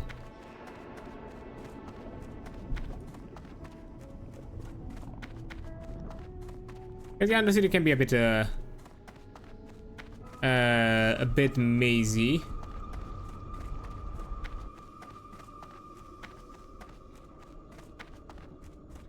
Honestly mazy, but it can be a bit of a walk more than anything. Also, another reason why I didn't take the emulate is, you know, higher mana cost, and secondly, keeping a bit of the silver, because once we're gonna do the family crypt, we're also gonna have to do a trip to Orgrimmar so we can get the staff weapon mastery, like training, so we can actually equip that free stamina staff, which is a fucking boost to our stats.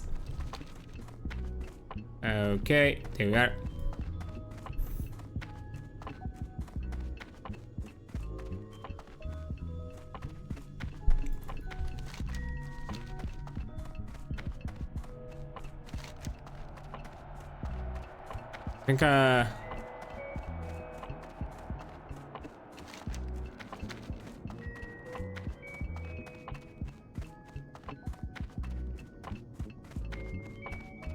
I think I'm gonna quickly stop in front of the Undercity and take a small little break, because I see an ad break's gonna slowly come around the corner. So yeah, I think I'm gonna stop here in front of the city, and I'll be right back after a few minutes. Yeah, see you in a bit. And there we are. Returned. Actually, 1 second, I forgot to do something.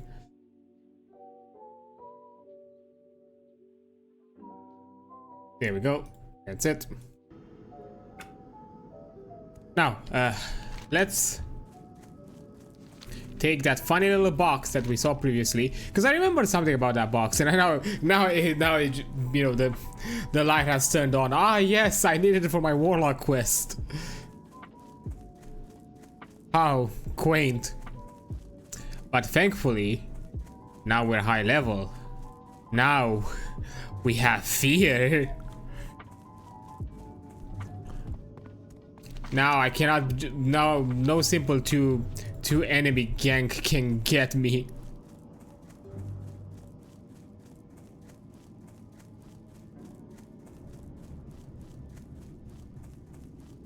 I have the power to stop and kill them.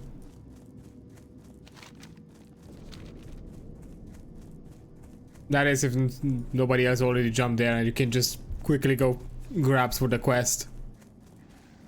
Wow, literally wasn't expecting to see WoW in my following. They just got into it recently.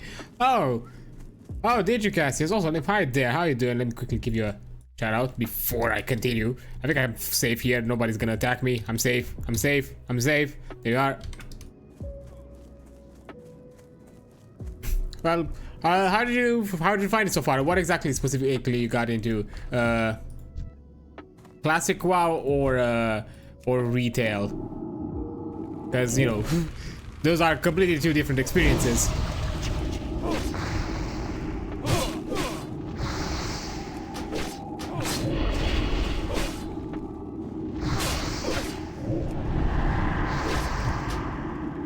That's kind of, you know, nice. Got one soul shard.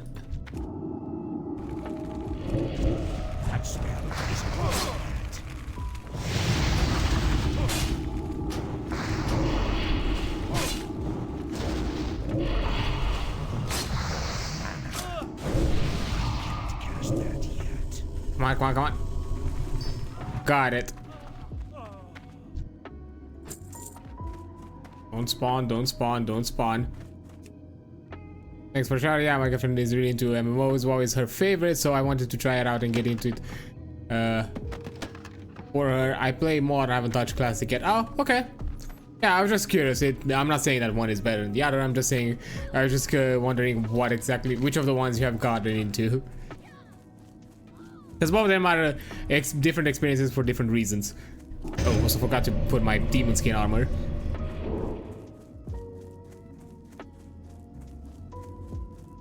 But yeah, honestly, I think it's a lot more fun to get into MMOs and you have somebody to kind of party up with and duo with. I can understand because I can say that from personal experience that there are going to be points where you can't necessarily keep up with each other. Everyone is doing their things at their own pace and in their own way. But at the very least, in those, you know, in those kind of come together moments, like here, let's have some fun and some shenanigans together. I know my friend really likes Classic, so maybe I'll take a look at it. Classic, honestly, I would recommend it if you want, at the very least, to get a look out of it and see how the game feels. It's a different experience. Because that's kind of thing. If you are open to get into the mentality of Classic and kind of detach yourself from the mentality of retail, because as you probably saw there, I kind of was mentioning how now that I have here, I can deal with two enemies. Because here, like, depending on what class you play, at what point in the game you are, at what level compared to the enemies you are, even two enemies attacking you at once can be deadly. Because things are a lot more simpler, things are a lot more stat-y, base-y in a way. I'm not sure exactly how to explain this in a better manner. As well as you know, everything kind of it's a bit more, you know, simplistic. Sometimes can feel, I'm not saying janky, but it's more kind of in a do something. It's a lot more slower. It's slower paced. That's clearly that. If you're coming here with the expectation of things are a bit more high action, higher paced, you kill hundreds of enemies, tons of enemies, all that kind of stuff, and go constantly for big elites or big numbers, and don't expect that out of this. Like, for a long time, it's just gonna be you kind of fighting and exploring the world and kind of fighting against it and trying to survive. Yeah, she's all the way in Australia and I'm in Canada, so we want to play games together, but only games where you can pick the server, because we wanted to play for Liberty, but you can't pick. Yeah, I understand the struggle, because at the very least on the streamer side, I also have like US. Most of the streamer side, I have like US. I also have somebody from Australia as well, and I am EU. And there are games that I know they play that I can't really play with them because of how servers are handled by different developers. And sometimes it can be a bit of a struggle. Like, for example, I like Valorant, and I know some people that do like also Valorant and that kind of thing. I've met some streamers that like Valorant, but they are US streamers, and Valorant is still one of the few things, one of the few games in Riot that you cannot choose a US server. For League, you can now play cross server. At most times, if they have like a weird maintenance thing, you can't, but outside of that, you can.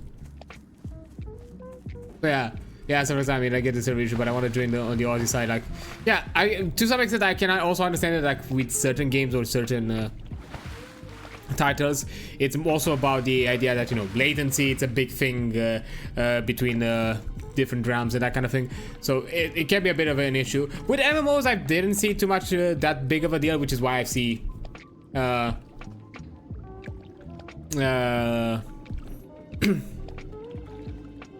yeah, which is why I see that, you know, usually they are okay with you jumping into different servers and that kind of sort of thing. Although I'm gonna say the one thing that I do dislike about WoW, but I think I understand why, because it's a bit complicated. Why they, and I think that might be the reason why they do it. Like, if you play WoW, you need to have a sub and a game version for whatever server you're playing on.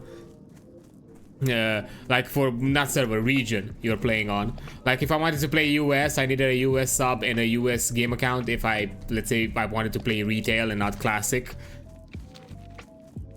And that means that that's another extra money. Like, I'm buying for the game again. From my understanding, it has something to do with licensing and censorships and how the games are handled in different regions, and because of that, they can't sell it as a global unified thing. I don't know, it's weird, complicated things. Because I have people that I've talked to as well in on the US side, but they're like, oh yes, if you want, you can play on the US. I was like, I would love to play on the US, but that means that I have to buy the game again, and I also have to have a separate sub, and like, yeah, if you're doing like the way you're doing it, it's your first time, you're just jumping into it, and you it doesn't really matter for you because you're at the beginning, you're at the starting point anyways. It's totally fine. For me, that I have a EU account that is pretty old already, it's a bit much to ask me to pay for the game again, and also have to constantly juggle between the two games that I want, because I might not want to abandon my EU account. I might still want to, you know, keep engaging with it, and having to buy different subs, buy different game versions, buy all that. It can get too much. With classic, I'm fine. I think I can do classic actually. I might do. Oh god, you have to restart too. That would be rough. I wouldn't be. To be fair, considering like how retail is, because you get like server like game boost and all that kind of character boost and all that kind of stuff. I don't mind. I'll just pick a class that I enjoy and build up to the rest. It's not that big of a deal. It can be more of a big of a deal if you look, you know, the progression that you've done with that account, like, you know, achievements, mounts, all that kind of stuff. That can be a bit rough. But for like general like character progression, not much.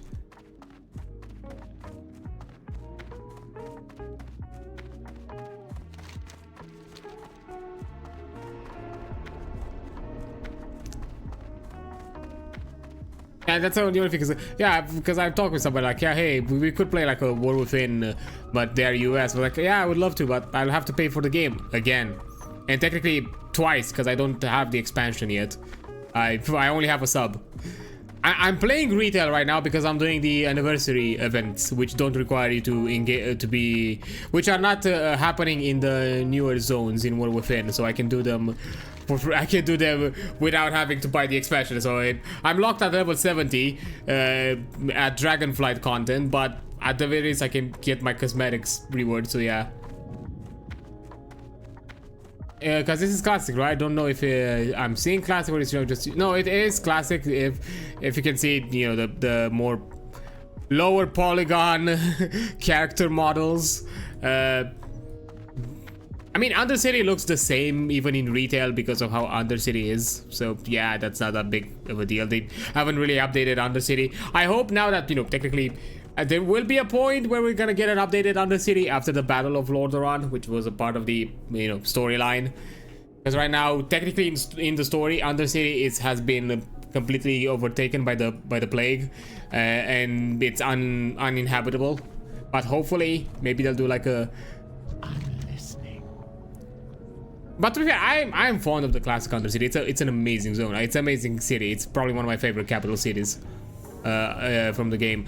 Again, I could be biased because Forsaken are my favorite faction in the game. But yeah, this is classic overall. Yeah, retail is a pretty general, but also that's holding up to the standard for AAA titles. I mean, yeah, the thing is, the way the game works, it's not feasible to upgrade everything, because I'm telling you right now, if you were to look at this zone, at what you just saw right now, the Brill from Terrasfall Glaze, and you checked the newest zones like I would even say like Dragonflight or War Within, and even earlier than that a bit, they don't compare. Like the level of quality and fidelity, it's completely different. It's night and day. Similarly to like gear and armor, if you look at it, you know, it's very simplistic, very low poly, very low resolution compared to some of the more highly detailed and high poly kind of stuff. But they manage in such a way to kind of, even though there to a point there is a gap, especially if you compare them one to one, like and that you can easily see it with transmogs, for example. If you really try to mix and match extremely new content with really old content, you can see the disparity. But you can find good in-betweens and good ways to kind of bridge the gap, but at times you can see the differences. But overall, they managed to keep the general art direction and aesthetic almost unified. So even across multiple expansions, even if they get in higher fidelity and in higher graphic, to some extent they still feel part of the same game, part of the same world, and they don't feel like, this is old, this is new. There's been like, what, 10 years of content updates? 20. It's 20 years. I'm playing the 20th anniversary classic edition right now that they just released yesterday. It's 20 years. It's 2 decades. This game, it's 2 decades old. Yeah. And when we're talking about World of Warcraft. Warcraft as a franchise, it's 30 years old. Because it got released around the 90s. I think, yeah, 94 was when Warcraft 1, the first RTS got released. I think 94 or something like that. So yeah, the franchise itself is 30 years old. The game is 20. World of Warcraft the MMO is 20. Because yeah, that's why they did like a really big thing, like, because it's like 30 years of WoW, 20 years of 20 years of WoW, 30 years of the Warcraft franchise as a whole. And they did like big things like crossover, like, you know, there's the anniversary thing on retail. They re-released this because the 20th anniversary edition of the classic, they are a reboot, a restart. They are doing a refresh of going back through the old content. Because a year from now, once these servers, a year from now, from the 20th anniversary servers are gonna transfer to Burning Crusade. So we're gonna go back through the expansion progressions with these servers. That's kind of what they want to do with the 20th anniversary. Compared to the current classic, which is currently separated in the Cataclysm Classic, which is the current, like, it's the current progression of Classic that we went through from since Classic got released in 2019. There's the Classic era, which is the realms that are stuck at Vanilla WoW, at the release version of the game in 2004. And there's also the Season of Discovery, which is a custom kind of Vanilla Plus version of Classic that is still in Vanilla in the 2004 content, where they are doing custom content, custom things, and they're even planning a lot more in the future. At some point I do want to check it out. I do want to play it myself. At the moment I'm grinding out the anniversary stuff for WoW, and once I'm done with that grind, then I level some characters to level 70, so I have them prepared for War Within when I'm able to buy the expansion myself. I'm momentarily taking not jumping into that because I'm doing these streams for the classic, which are gonna be focused on classic, and the anniversary grind, I'm just doing it off stream for myself. So classic is the unupdated version of WoW. Yes, classic is the first version of WoW, the first release in 2004, which the fan base calls it vanilla, the original. As it was, the original world, the original quests, the original content, and you are experiencing it and playing it as it was current endgame content. Why it's an important thing? Because at a certain point, which is actually at this point, because we actually got in that point. A few expansions later, in the expansion now called Cataclysm, not now, but that was called and is called Cataclysm. They did a leveling revamp. They did a world revamp. They changed the leveling from 1 to 60. They revamped the zones. They changed the storylines. They made it current content with the current storyline for that expansion. And then continued some higher level end game content with that expansion as well. And because of that, you can no longer experience. Since Cataclysm, you are no longer able to experience the quest lines, the stories, anything that was particular of the old world, which is Kalimdor and Eastern Kingdom. Outlands and Northrend, which are the two other two other continents that were released in Burning Crusade and Wrath of the Lich Kings, the first two expansions that started after vanilla. Those two you can still experience because they only revamped the two main continents here. That's what Cataclysm did.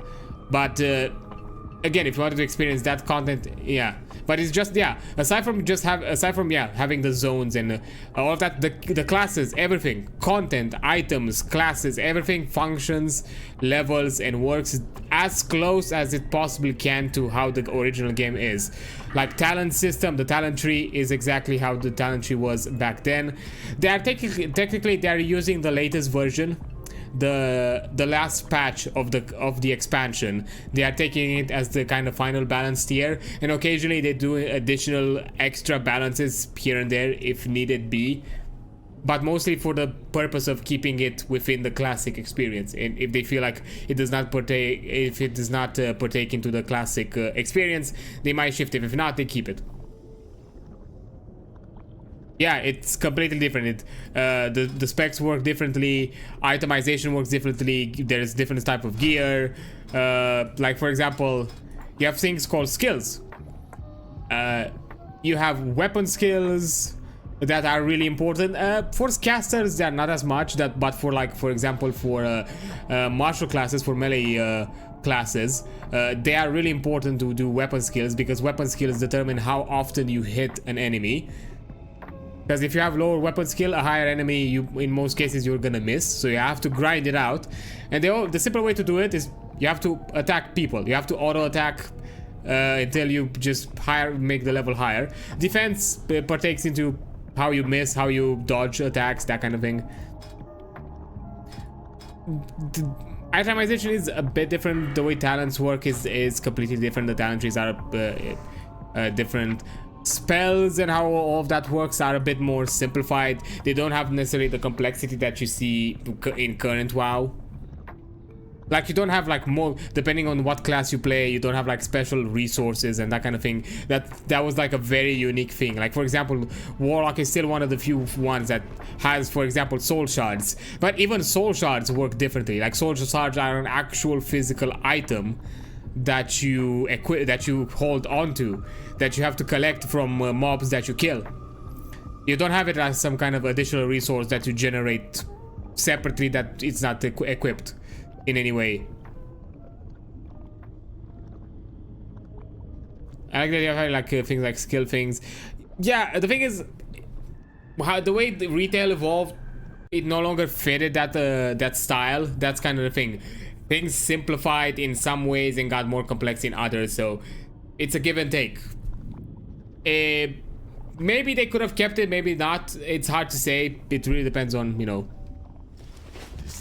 and how you cover that kind of content. Our time will come.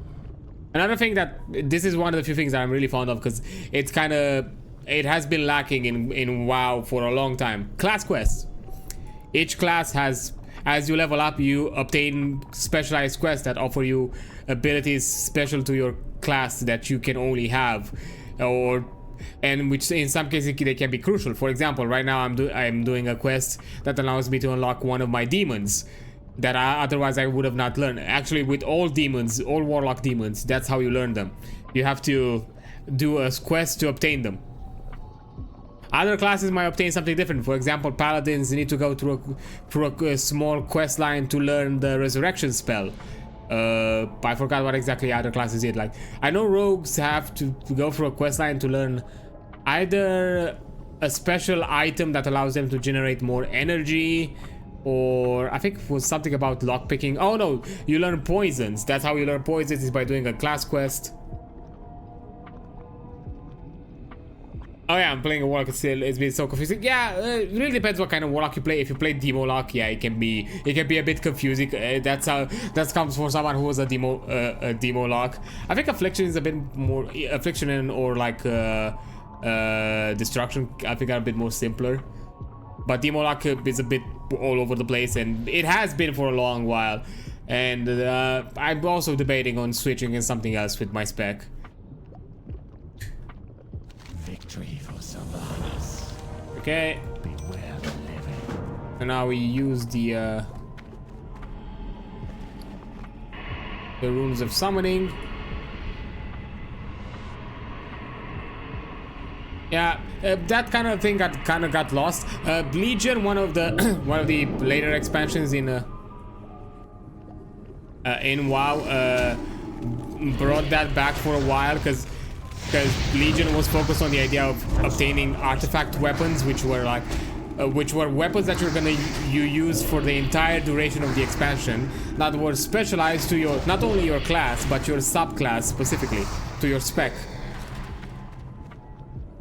And you kept those gear for the entire duration of the expansion. And to obtain those gears, you basically gathered in what the expansion called a class order hall. In those class order hall, you obtained quests and you had things pertaining to your class specifically. I really love Legion. Legion has been probably one of my favorite expansions since. Because of that, because it had a lot of once again it felt like you had your class was unique, you're doing something pertaining to your class, you had class specific quests, which was really fun, and you had special things pertaining to your class that you were doing during the open world. Hello. Yeah, also Demonology Warlock. I thought Demon Bolt was just a super long cast. No, yeah, you have to generate a proc or use the Soul Siphon. Or imp, was it Soul Siphon? I forgot how the spell is called. The one that you sacrifice imps to generate the instant cast for, because that's how you do Demon Bolt. You don't do the long cast because it's not useful. Our time will come. And there we go. We got our Voidwalker. Did I have the wasn't there a way to have all the demons no, I think that was a later thing. Yeah.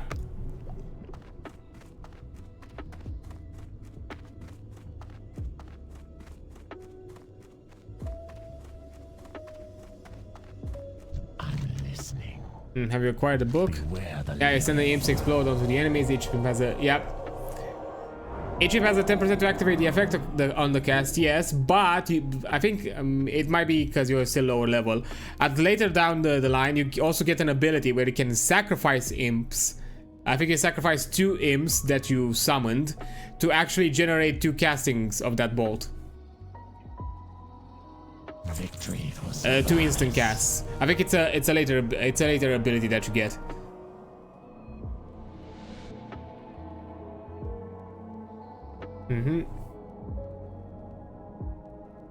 Goodbye.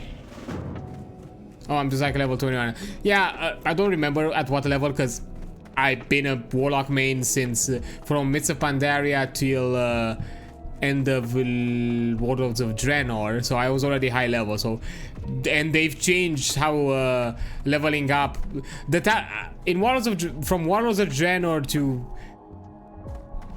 because yeah, Mists of Pandaria, they changed how specs work, because up until Mists of Pandaria, talent trees were kind of the way you see it here. They weren't too different until then. You just had I think a lot more options to offer you for higher levels. That was basically it, and the way they were organized, maybe they were a bit changed to it. Then in Mists of Pandaria, they heavily simplified it into you had some selection trees, and you had that up until the end of Legion. Was it Legion or no? I think no, up until the end of Shadowlands actually.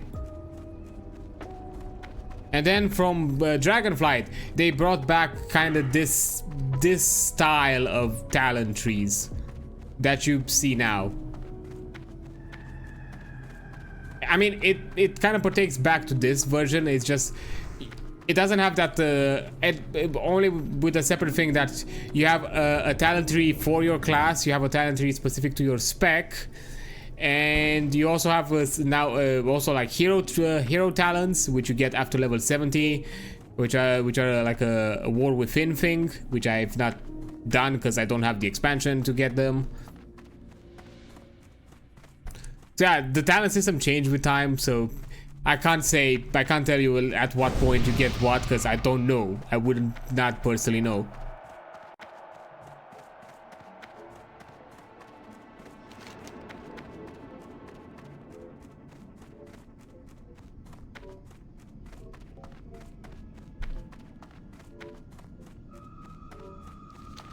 Cause yeah, otherwise I would have done it. I would have probably, cause yeah, I've been max level for a long time, so things change and I have no idea.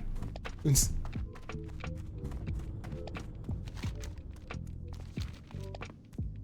might be a talent tree thing though. It might be a talent tree thing. I don't remember. I think I've seen it in the talent tree.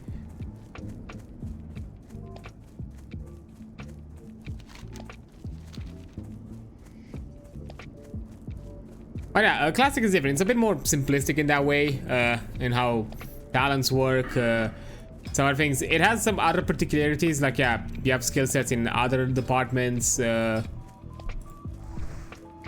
a bit more simplistic. It doesn't necessarily have some of the quality of life to some extent. A bit like a talent tree thing. You get a demon ball from a talent tree, so yeah, probably. It probably is a talent tree. I think I remember seeing it on the talent tree as I was grinding for my warlock.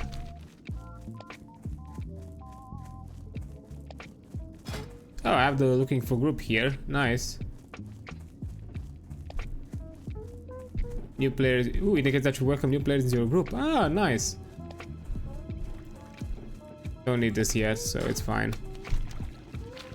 Oh. Don't let me interrupt your fishing.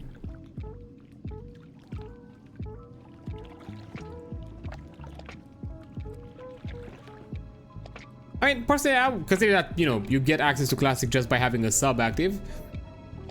I could recommend you at the least to take a look at it. Again, just come with different expectations and don't necessarily feel like what you're experiencing current retail, it's what you're gonna experience here. Think of it like a separate game at this point. Like, you'll feel familiar with it to some extent, but it's not necessarily gonna be the same. Like the way I'm playing the warlock here is not the way I play my normal warlock in retail.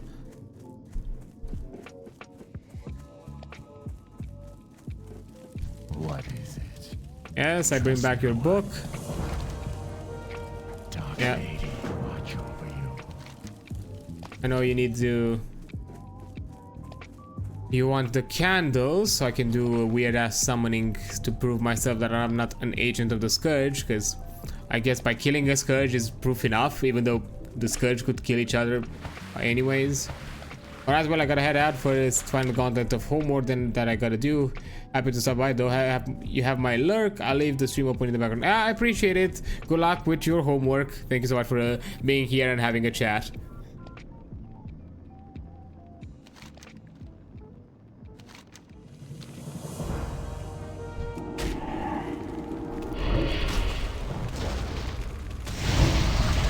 There we are.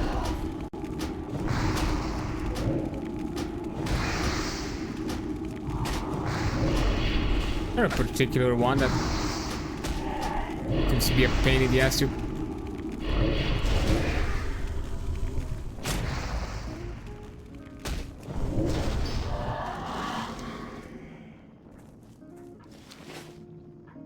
I cannot loot. Okay, fair enough. I almost died for a second there.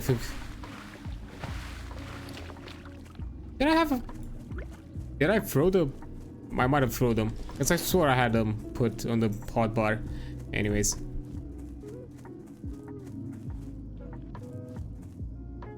Ah, fine. Don't want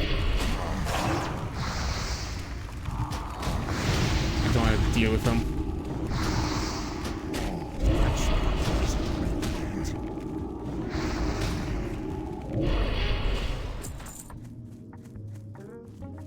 But yeah, this is kind of a general thing I would say.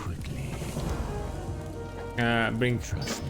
Yeah, now I have to go back to Undercity. Yeah, I'm focusing on this quest now because it's kind of the last thing I'm gonna go and do to, you know, be back and forth with Undercity, because after this I'm not gonna do that anymore. So I just want it to be done with all this back and forthing. And then we can do the family crypt, because I think that's the one I'm gonna focus on. Because I want to be done with that section. Because I want to get the staff. Although we'll have to see if we have time for the family crypt, because we are a bit late. We might extend the session for a bit longer. Just so we can get that quest done. Because I think we can get a group for it. Because there's quite a big chunk of people around. And I've seen some people grouping around, so I think we can breeze through it.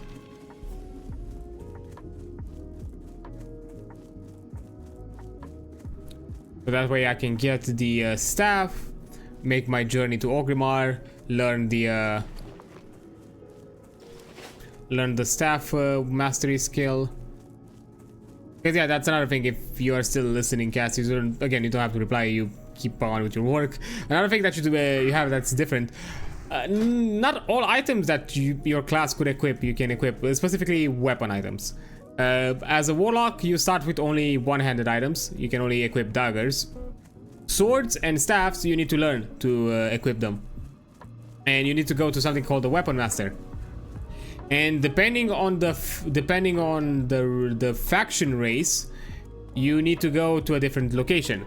Like for staffs, in order for me to learn Weapon Master, to learn how to equip staffs, I need to either go to Thunderbluff, where the Tauren are, or to Orgrimmar, where the orcs are. So I cannot. Forsakens do not teach you that. Even though I have quests that give me staffs.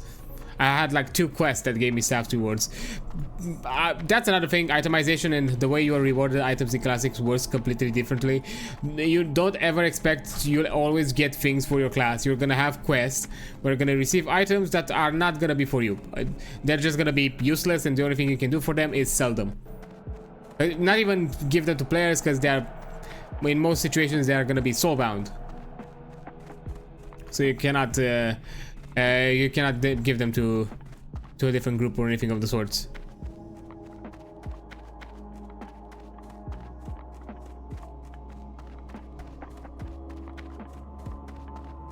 So yeah, that's kind of another thing, which, you know, it is an annoyance, and I'm not saying it's a good thing, but I don't know. I guess it gave a different perspective on the world. I'm not saying it's a good idea, because of the itemization, and somehow it's to some extent it has been imbalanced to certain playstyles in certain classes. It always created a difficulty, especially in leveling. Like for example, leather gear pieces. If you wanted to be like a druid that is focused on healing or anything of the sorts, or anything similar to that, early level you didn't really find. Similar with paladin, if you wanted to have like mail gear that offered you like intellect and stamina and stuff that would have helped you as a healer or something more in your magical abilities, you couldn't always find them. There were very few and far between, because in most cases the itemization focused on the more dominant ones. Like for example, for male pieces that meant hunters and warriors, leather for like rogues, and damage focusing like druids or early level hunters, actually. Victory for Sylvanas.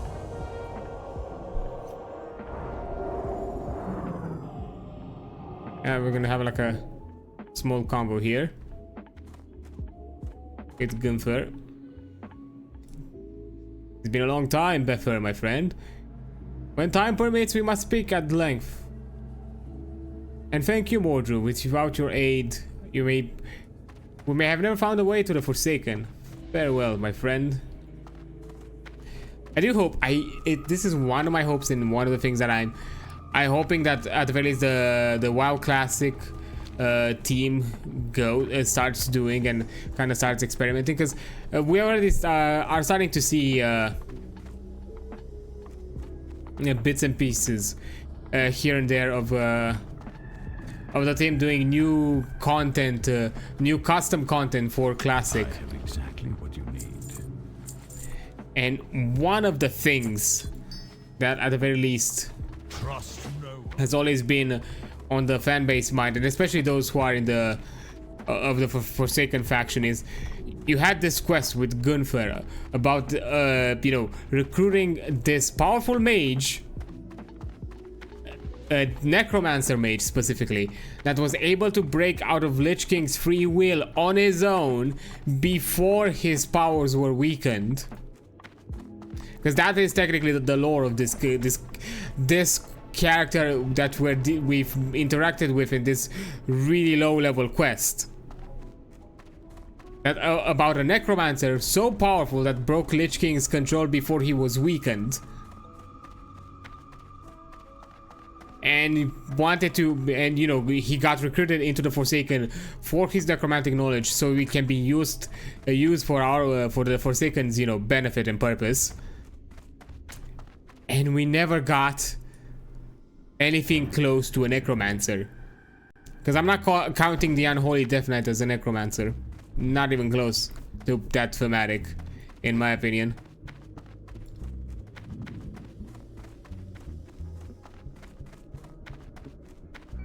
So I'm hoping maybe there will be a point where the WoW Classic team with the Season of Discovery stuff and all that kind of custom content stuff, maybe they'll get brave enough and actually do a custom class, a new class for the Classic. Because honestly, technically, out of all the classes that we could have gotten teased, this is technically the first class tease that you get. I think there were like some other ones that they had like in plans. I think there was like something like a rune master or some kind of like runic a rune worker kind of class that initially that kind of got scrapped and to some extent was then brought back as part of the Death Knight, as Death Knights had the rune mechanic and rune resources for early in its class lifespan, at the very least in Wrath of the Lich King.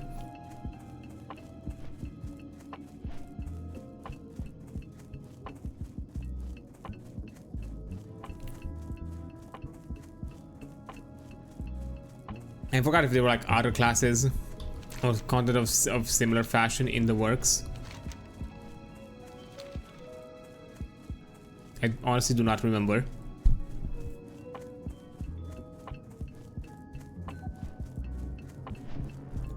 So now I think the focus and the thing that to kind of end for today, because I'm probably gonna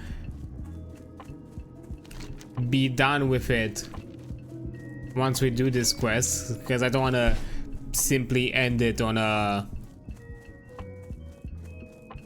like midway, like in something happening, and there's still a bit of time. We're gonna do the family crypt. We're gonna get that staff. We're also gonna today, as part of it, we're gonna make the journey to Orgrimmar, because it's gonna be a bit of a lull and not a lot of things are gonna happen. Learn to wield staffs, so we then can equip this, come back to Undercity, come back to Tirisfal, and probably end it there, with the final two quests being the Scarlet, the duties of the Scarlet Crusade.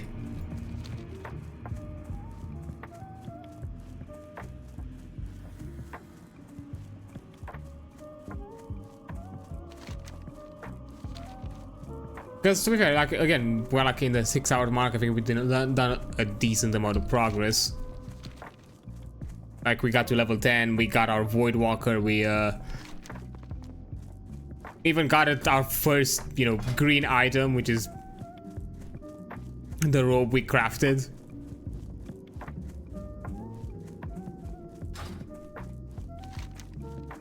There's also this another thing that I forgot to mention, like with you, Cassius, if you're still listening.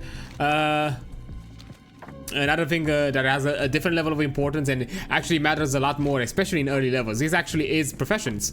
Because professions can give you an edge. They can give you, they can fill in the gaps where you're lacking. If you need gear and you're missing it to some extent, professions can help you obtain it. Like if you level a profession that is beneficial to your class, you basically open up the possibility of crafting items that you're using as you level. Like for example, as a as a tailor, I'm able to craft cloth gear for my warlock as being a cloth based class. And literally the first statted gear that I ever got right now so far is this robe that I crafted myself with the profession. And only just now, up until like what, 10 levels, did I get a quest that actually gives me a statted item. Like the other ones that I have don't give me anything of the sorts, so.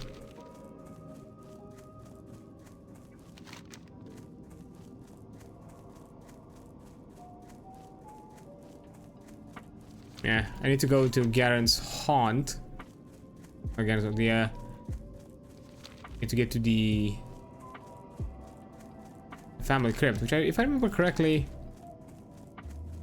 somewhere down here.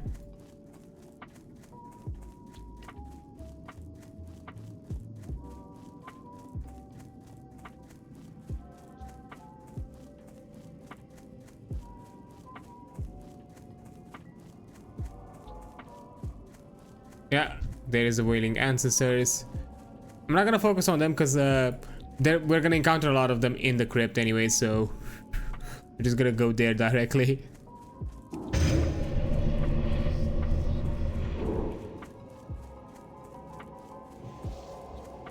If there's only to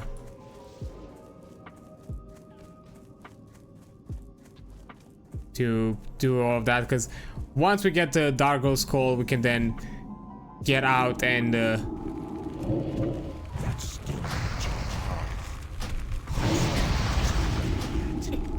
do all of that.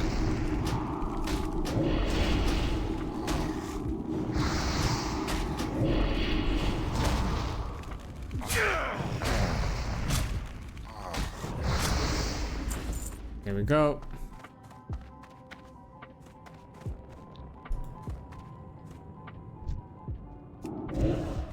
We're just gonna tag him. Ah, damn it.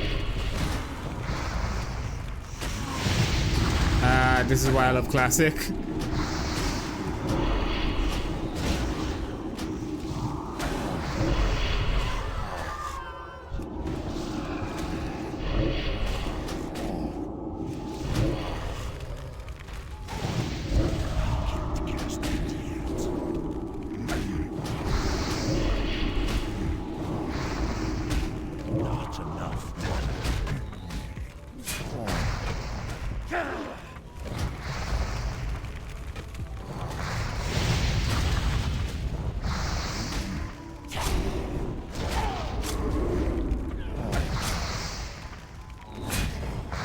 Come on.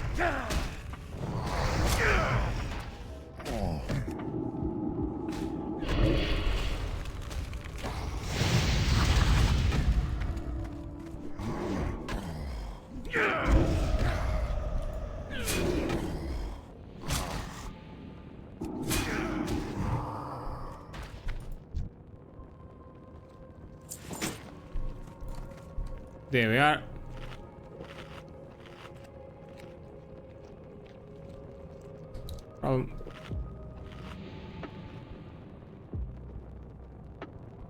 Yeah, there is no problem. I'm out here, open to help out a fellow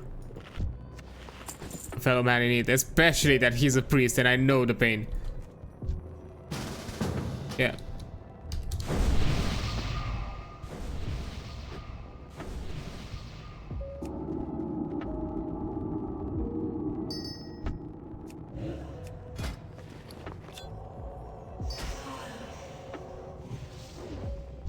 Come on, there we go. Nice.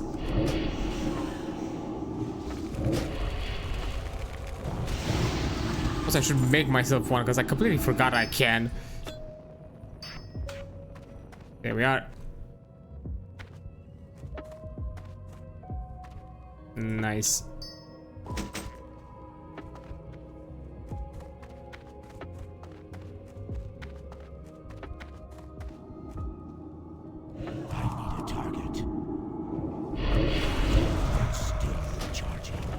There we are.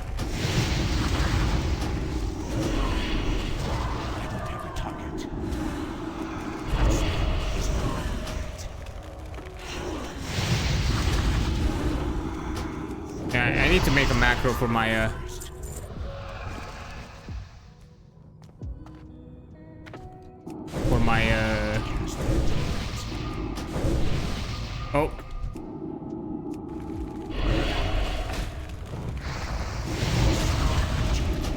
For my demon to attack with me, because the defense attack in a group does not work well with me.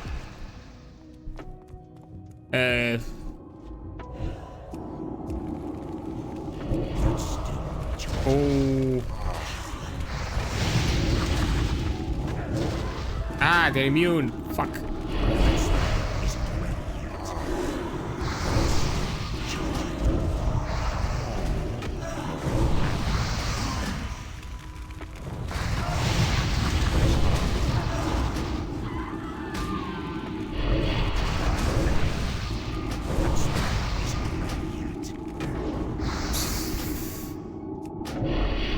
Okay, let me.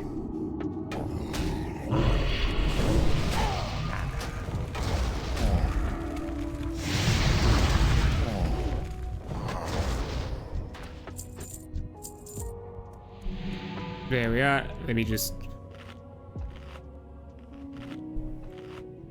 quickly do that. And I forgot they're undead, so they're immune to fear.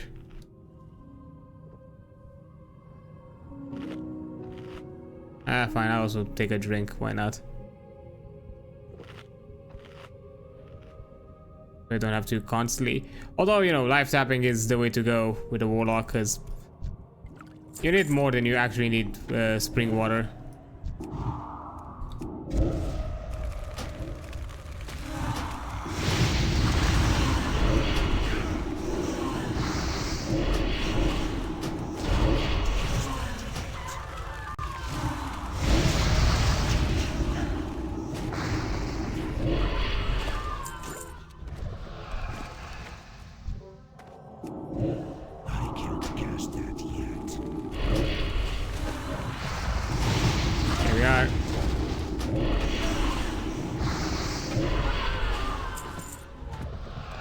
Oh, better braces.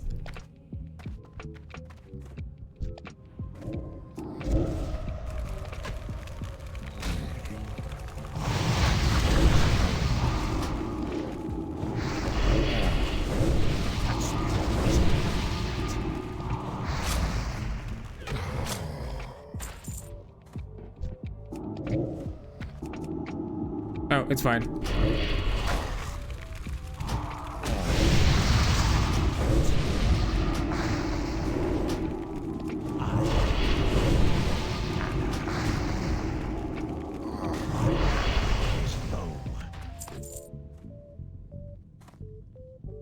Okay, let me just quickly take a drink.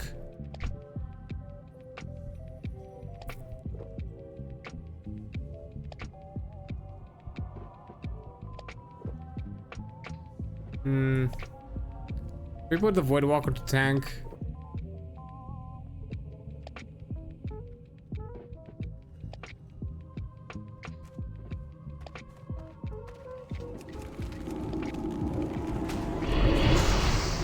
Don't resist this. Don't resist that. There we are. Nice. Let's go from where we went.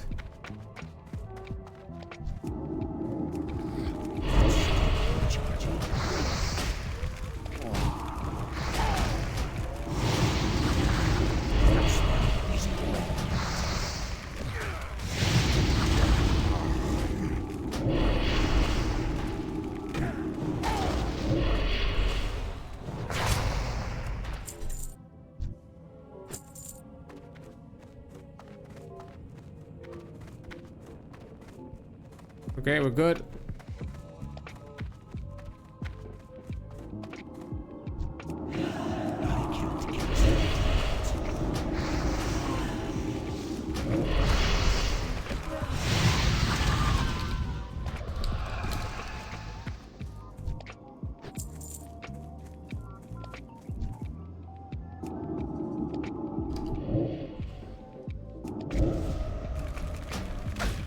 Right, okay. That's actually nice progress. We did it. With the power of friendship. And a group. Which I guess it's the power of friendship. Come on, you chunky boy. There you are. Nice. Now we can get out of this place.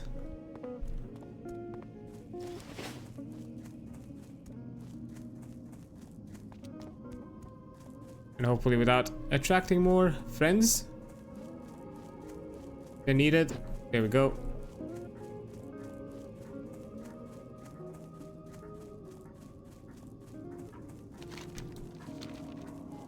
I just don't want to constantly stop for fights, that's all. There we go.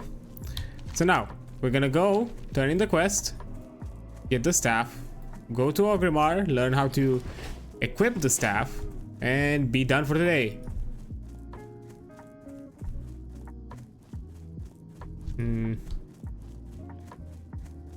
And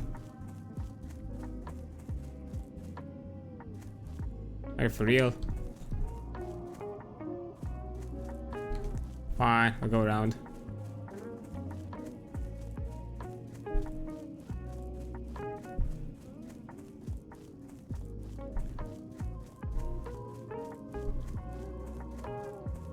Oof. I love looking at the trade chat and just see a lot of people just fucking bantering and talking shit, but in a good way.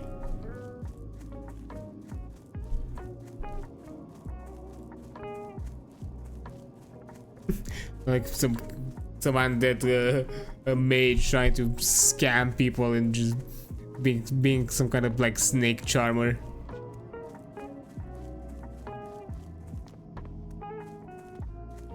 the fact you think people have money. Okay, I try, like, yo, who are you trying to sell to? The other poors? Because we just got here. Nobody has money.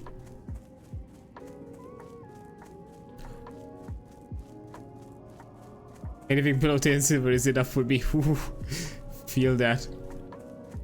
I do wonder what exactly is the current state of somebody, I'm not necessarily saying no lifer, but somebody who really just breathed the game since yesterday, since yesterday's launch.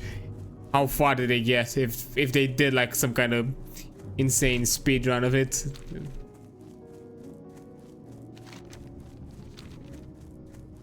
Because I don't think you can get like there have been divisive methods to get to max pretty fast. I'm just curious how many have kind of started doing that, and or not just simply taking its soul and experiencing it as you go.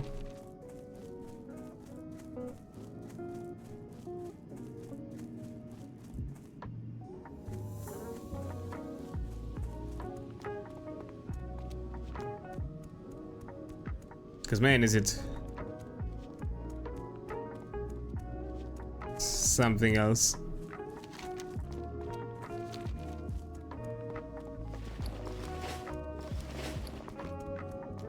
But yeah, honestly, having a lot of fun with it. Love getting back into the stride of my Warlock. Yeah, I know we got into the break. Unfortunately, I'm not gonna take a break for it because we're not gonna do too much now.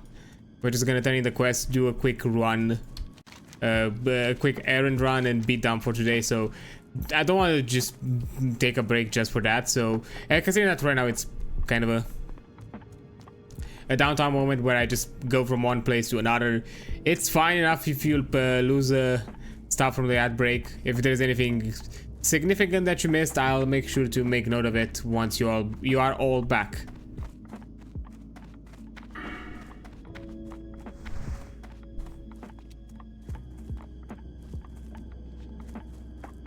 Because yeah, after this, yeah, we only have the Scarlet Crusade stuff.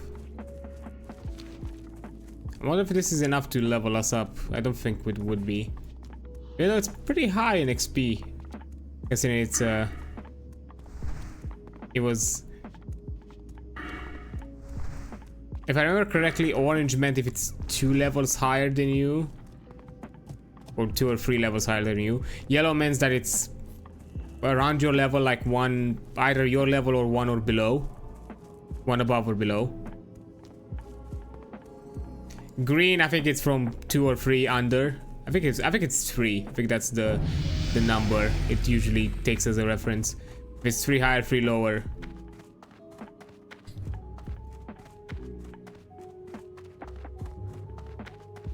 That better be good. Yeah, because it was level 13, the Dark Goal, and we were level 10. So yeah, and he was orange in level, not yellow, like us. Goodbye.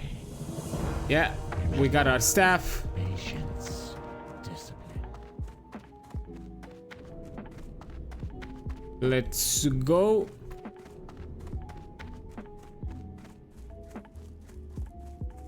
Now we do some things. Trust no one. Actually, now that I have this, let me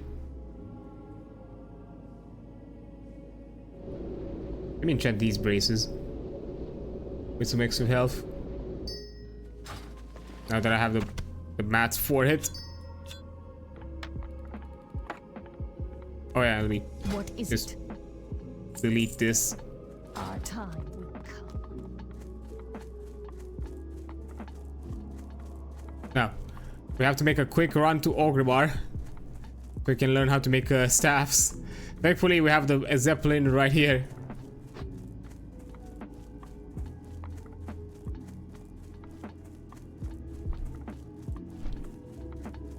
I think us just simply traveling and getting to Orgrimmar is gonna be more the XP to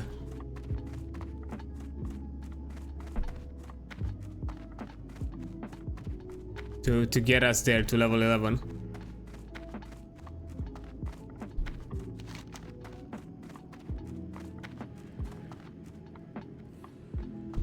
If not, there's like another thing we can quickly do when we come back.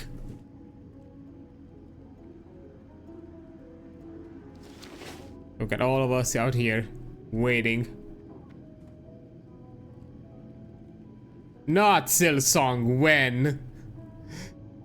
Fuck. That was just in the feels.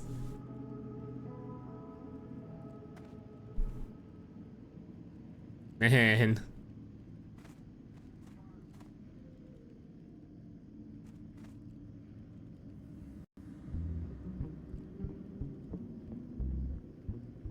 Yes? You wanna make a speech?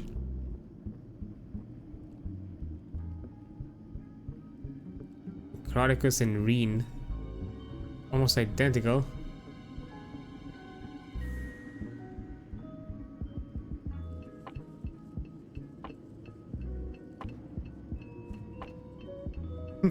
I wave.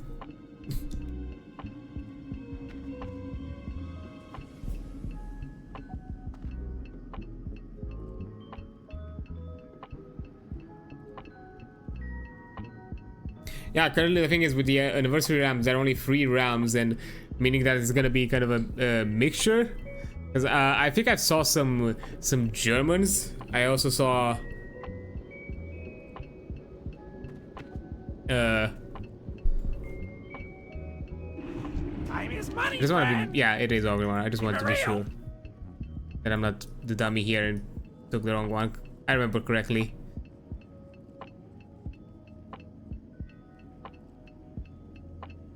Man, does it take a while?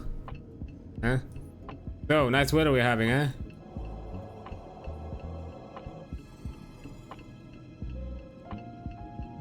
Oh, this is our ride.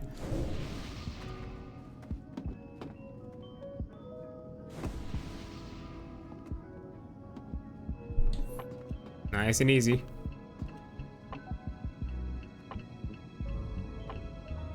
Almost getting there. Almost.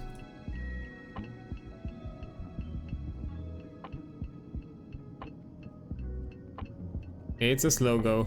I do love how almost all the Forsaken clothes look almost identical because we have this fucking tailor-crafted armor. Because I think I've seen like 2 or 3 of them, or 4 so far, at our level.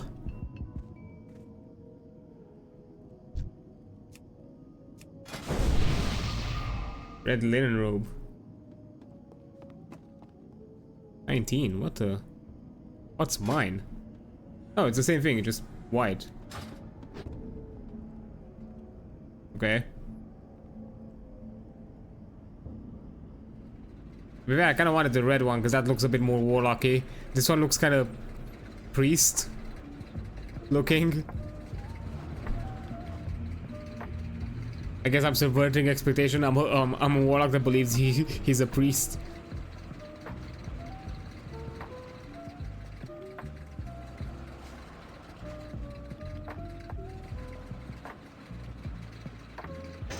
By the end of the day, it's classic. Don't ever expect to do something, you know, like particular.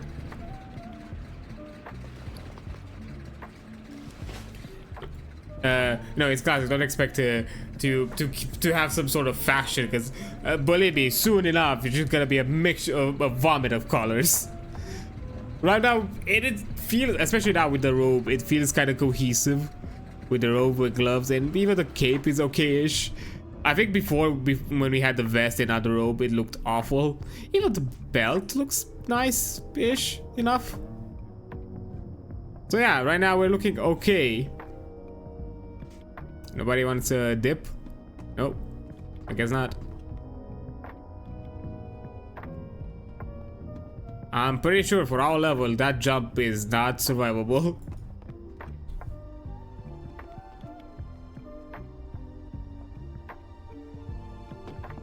I'm not gonna try fate with this one.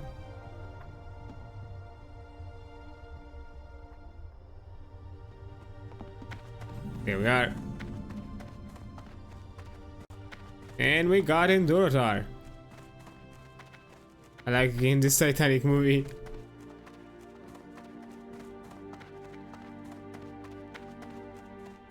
Ooh, yeah, I see a lot of... It's gonna be the normal realm, like heavily German populated, I do wonder.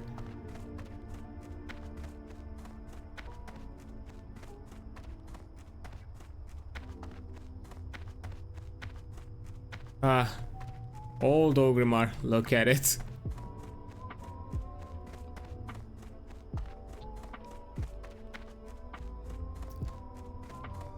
Olgar Stormax.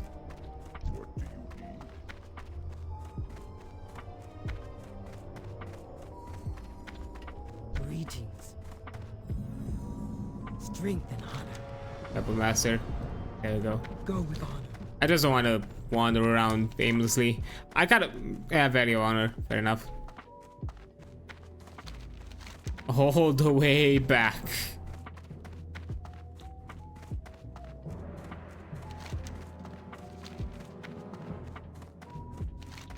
Well, thankfully enough, we don't have to do the track back because we have the Hearthstone and we're just gonna do that afterwards. I ain't gonna make that walk again and go through I don't know, there's something about the old Orgrimmar capital that is, I don't know, different. Feels I mean, yeah, I think it partakes more to the kind of old look of old kind of themes of the Horde, kind of more tribalistic, more kind of a ragtag, you know, allegiance of races that all are trying their best to survive, and and basically they're surviving through unity and cooperation over the alliance factions, who in general can thrive pretty well on their own. They have like big monolith cities and structures and infrastructures. They don't really need, like, in moments of strife they realize that, you know, being allies is beneficial. But otherwise, in other circumstances, most of them are kind of well enough, can decently handle their own.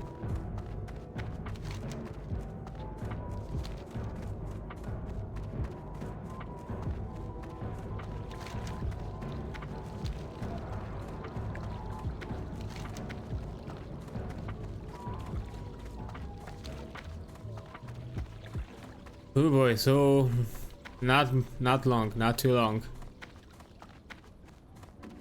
We're almost there, we're almost there.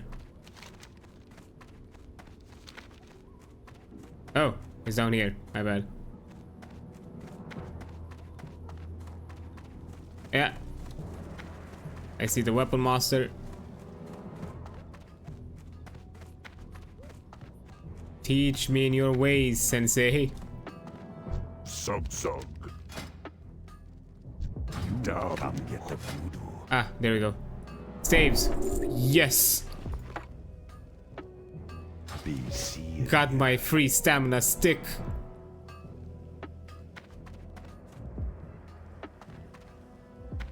Hell yeah. Now, we go back.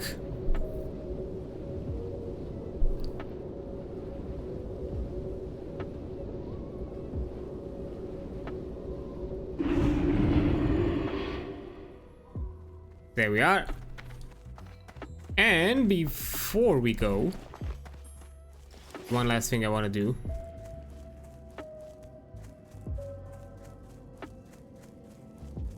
Because I do want to ding, and we're not far, and I just have the thing that can help us ding right here, because we have a quest that we can turn in.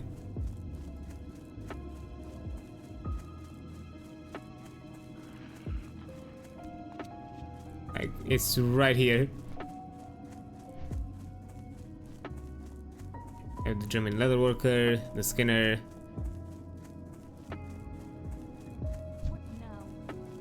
It's just Carolina and fishing supplies. Nice. I am forsaken.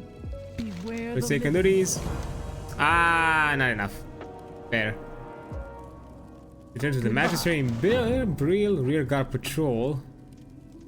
Beware. our Okay, enemies I know found. what that quest is about. But you also need to return to the magistrate, so that's fine. We're just gonna do a quick back and forth. Quick. It's alright, it's alright. If it takes us there, it takes us there.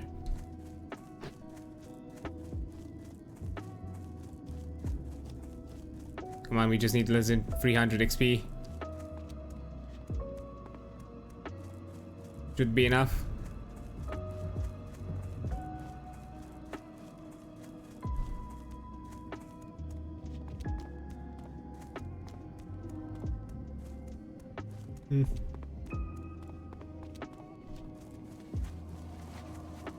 Alright, you're almost there.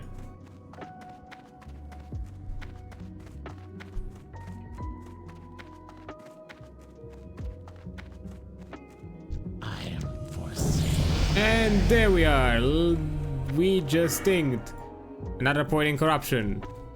Because we need to make this insta-cast.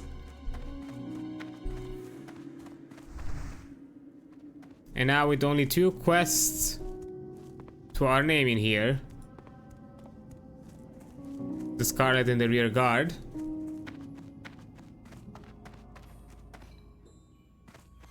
I think I have to probably do a double check or looks around next time. Actually, let me do it now, so in case I don't forget. Better to be vigilant. I know for a fact these don't have anything. Let me check. Yeah, I knew it. Because I remember there was like something else with the apothecary. Dark lady, The vile fin. over you. Oh yeah, and the silver pine delivery. That's gonna be an important task for later. Because I did remember something about the... Because I was like, wait, I never went to ever kill the Morlocks that are like here. So yeah. And also the silver pine missing, because I knew once I'm like level 10 I should have gotten it anyways. But yeah, we still have a few things to deal with next time in Tears Fall. And then we jump straight into Silver Pine and do some shenanigans there. But I think that's gonna be it for today. Thank you all so much for being here and for seeing me in this at the start of our ridiculous and long WoW journey. The one of many streams about this game. Well, again, I'll have to see if we'll have to do, if we'll have to increase the amount of WoW Classic coverage that we're gonna do on a weekly basis, because we might have to, just so we can keep up and we don't lag behind with the rest of the server. I'll have to look into it. But yeah, once we kind of check that out, it's gonna be done. But anyhow, let me quickly, before I go, as per usual, see if we have any window we can say hi to. I think we might have somebody. Oh, I saw something that should I encourage? Should I not encourage? I'm still thinking about it.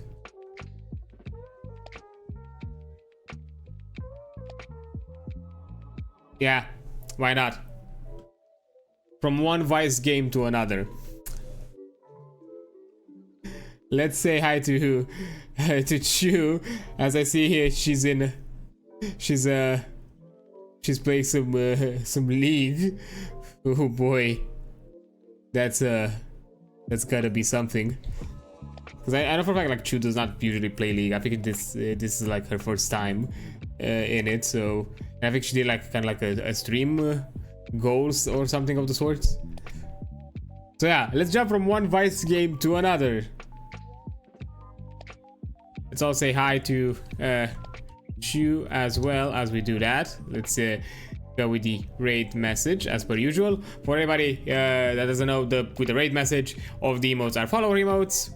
You can, if you follow me, that's more than enough. You have access to them. If not, that's totally okay. You can delete them or just add the heart emotes instead, with them, instead of them. Sorry, but yeah, that is gonna be it for today. Tomorrow we're gonna be back at our kind of usual-ish now schedule of like around 9 p.m.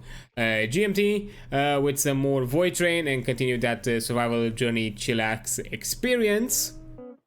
And then after that, on Sunday, we're getting back into our actual play. We're starting our first session on Ghost Channel for the Phoenix Rising in the Gestalt system. So I'm able to see you there. Again, around the same time, I'm also doing my usual like weekend stream, like Saturday stream. So 9 p.m. GMT, but this weekend specifically, this Sunday specifically, we're gonna start like 2 hours later, like at 11 p.m. GMT due to a scheduling issue. But after that, we should be back to our normal schedule. But anyhow, thank you all who been here, who lurked it, chatted, rated in, appreciate that, Rain, and you are amazing. Don't you forget that. I'll see you on the flip side. Bye.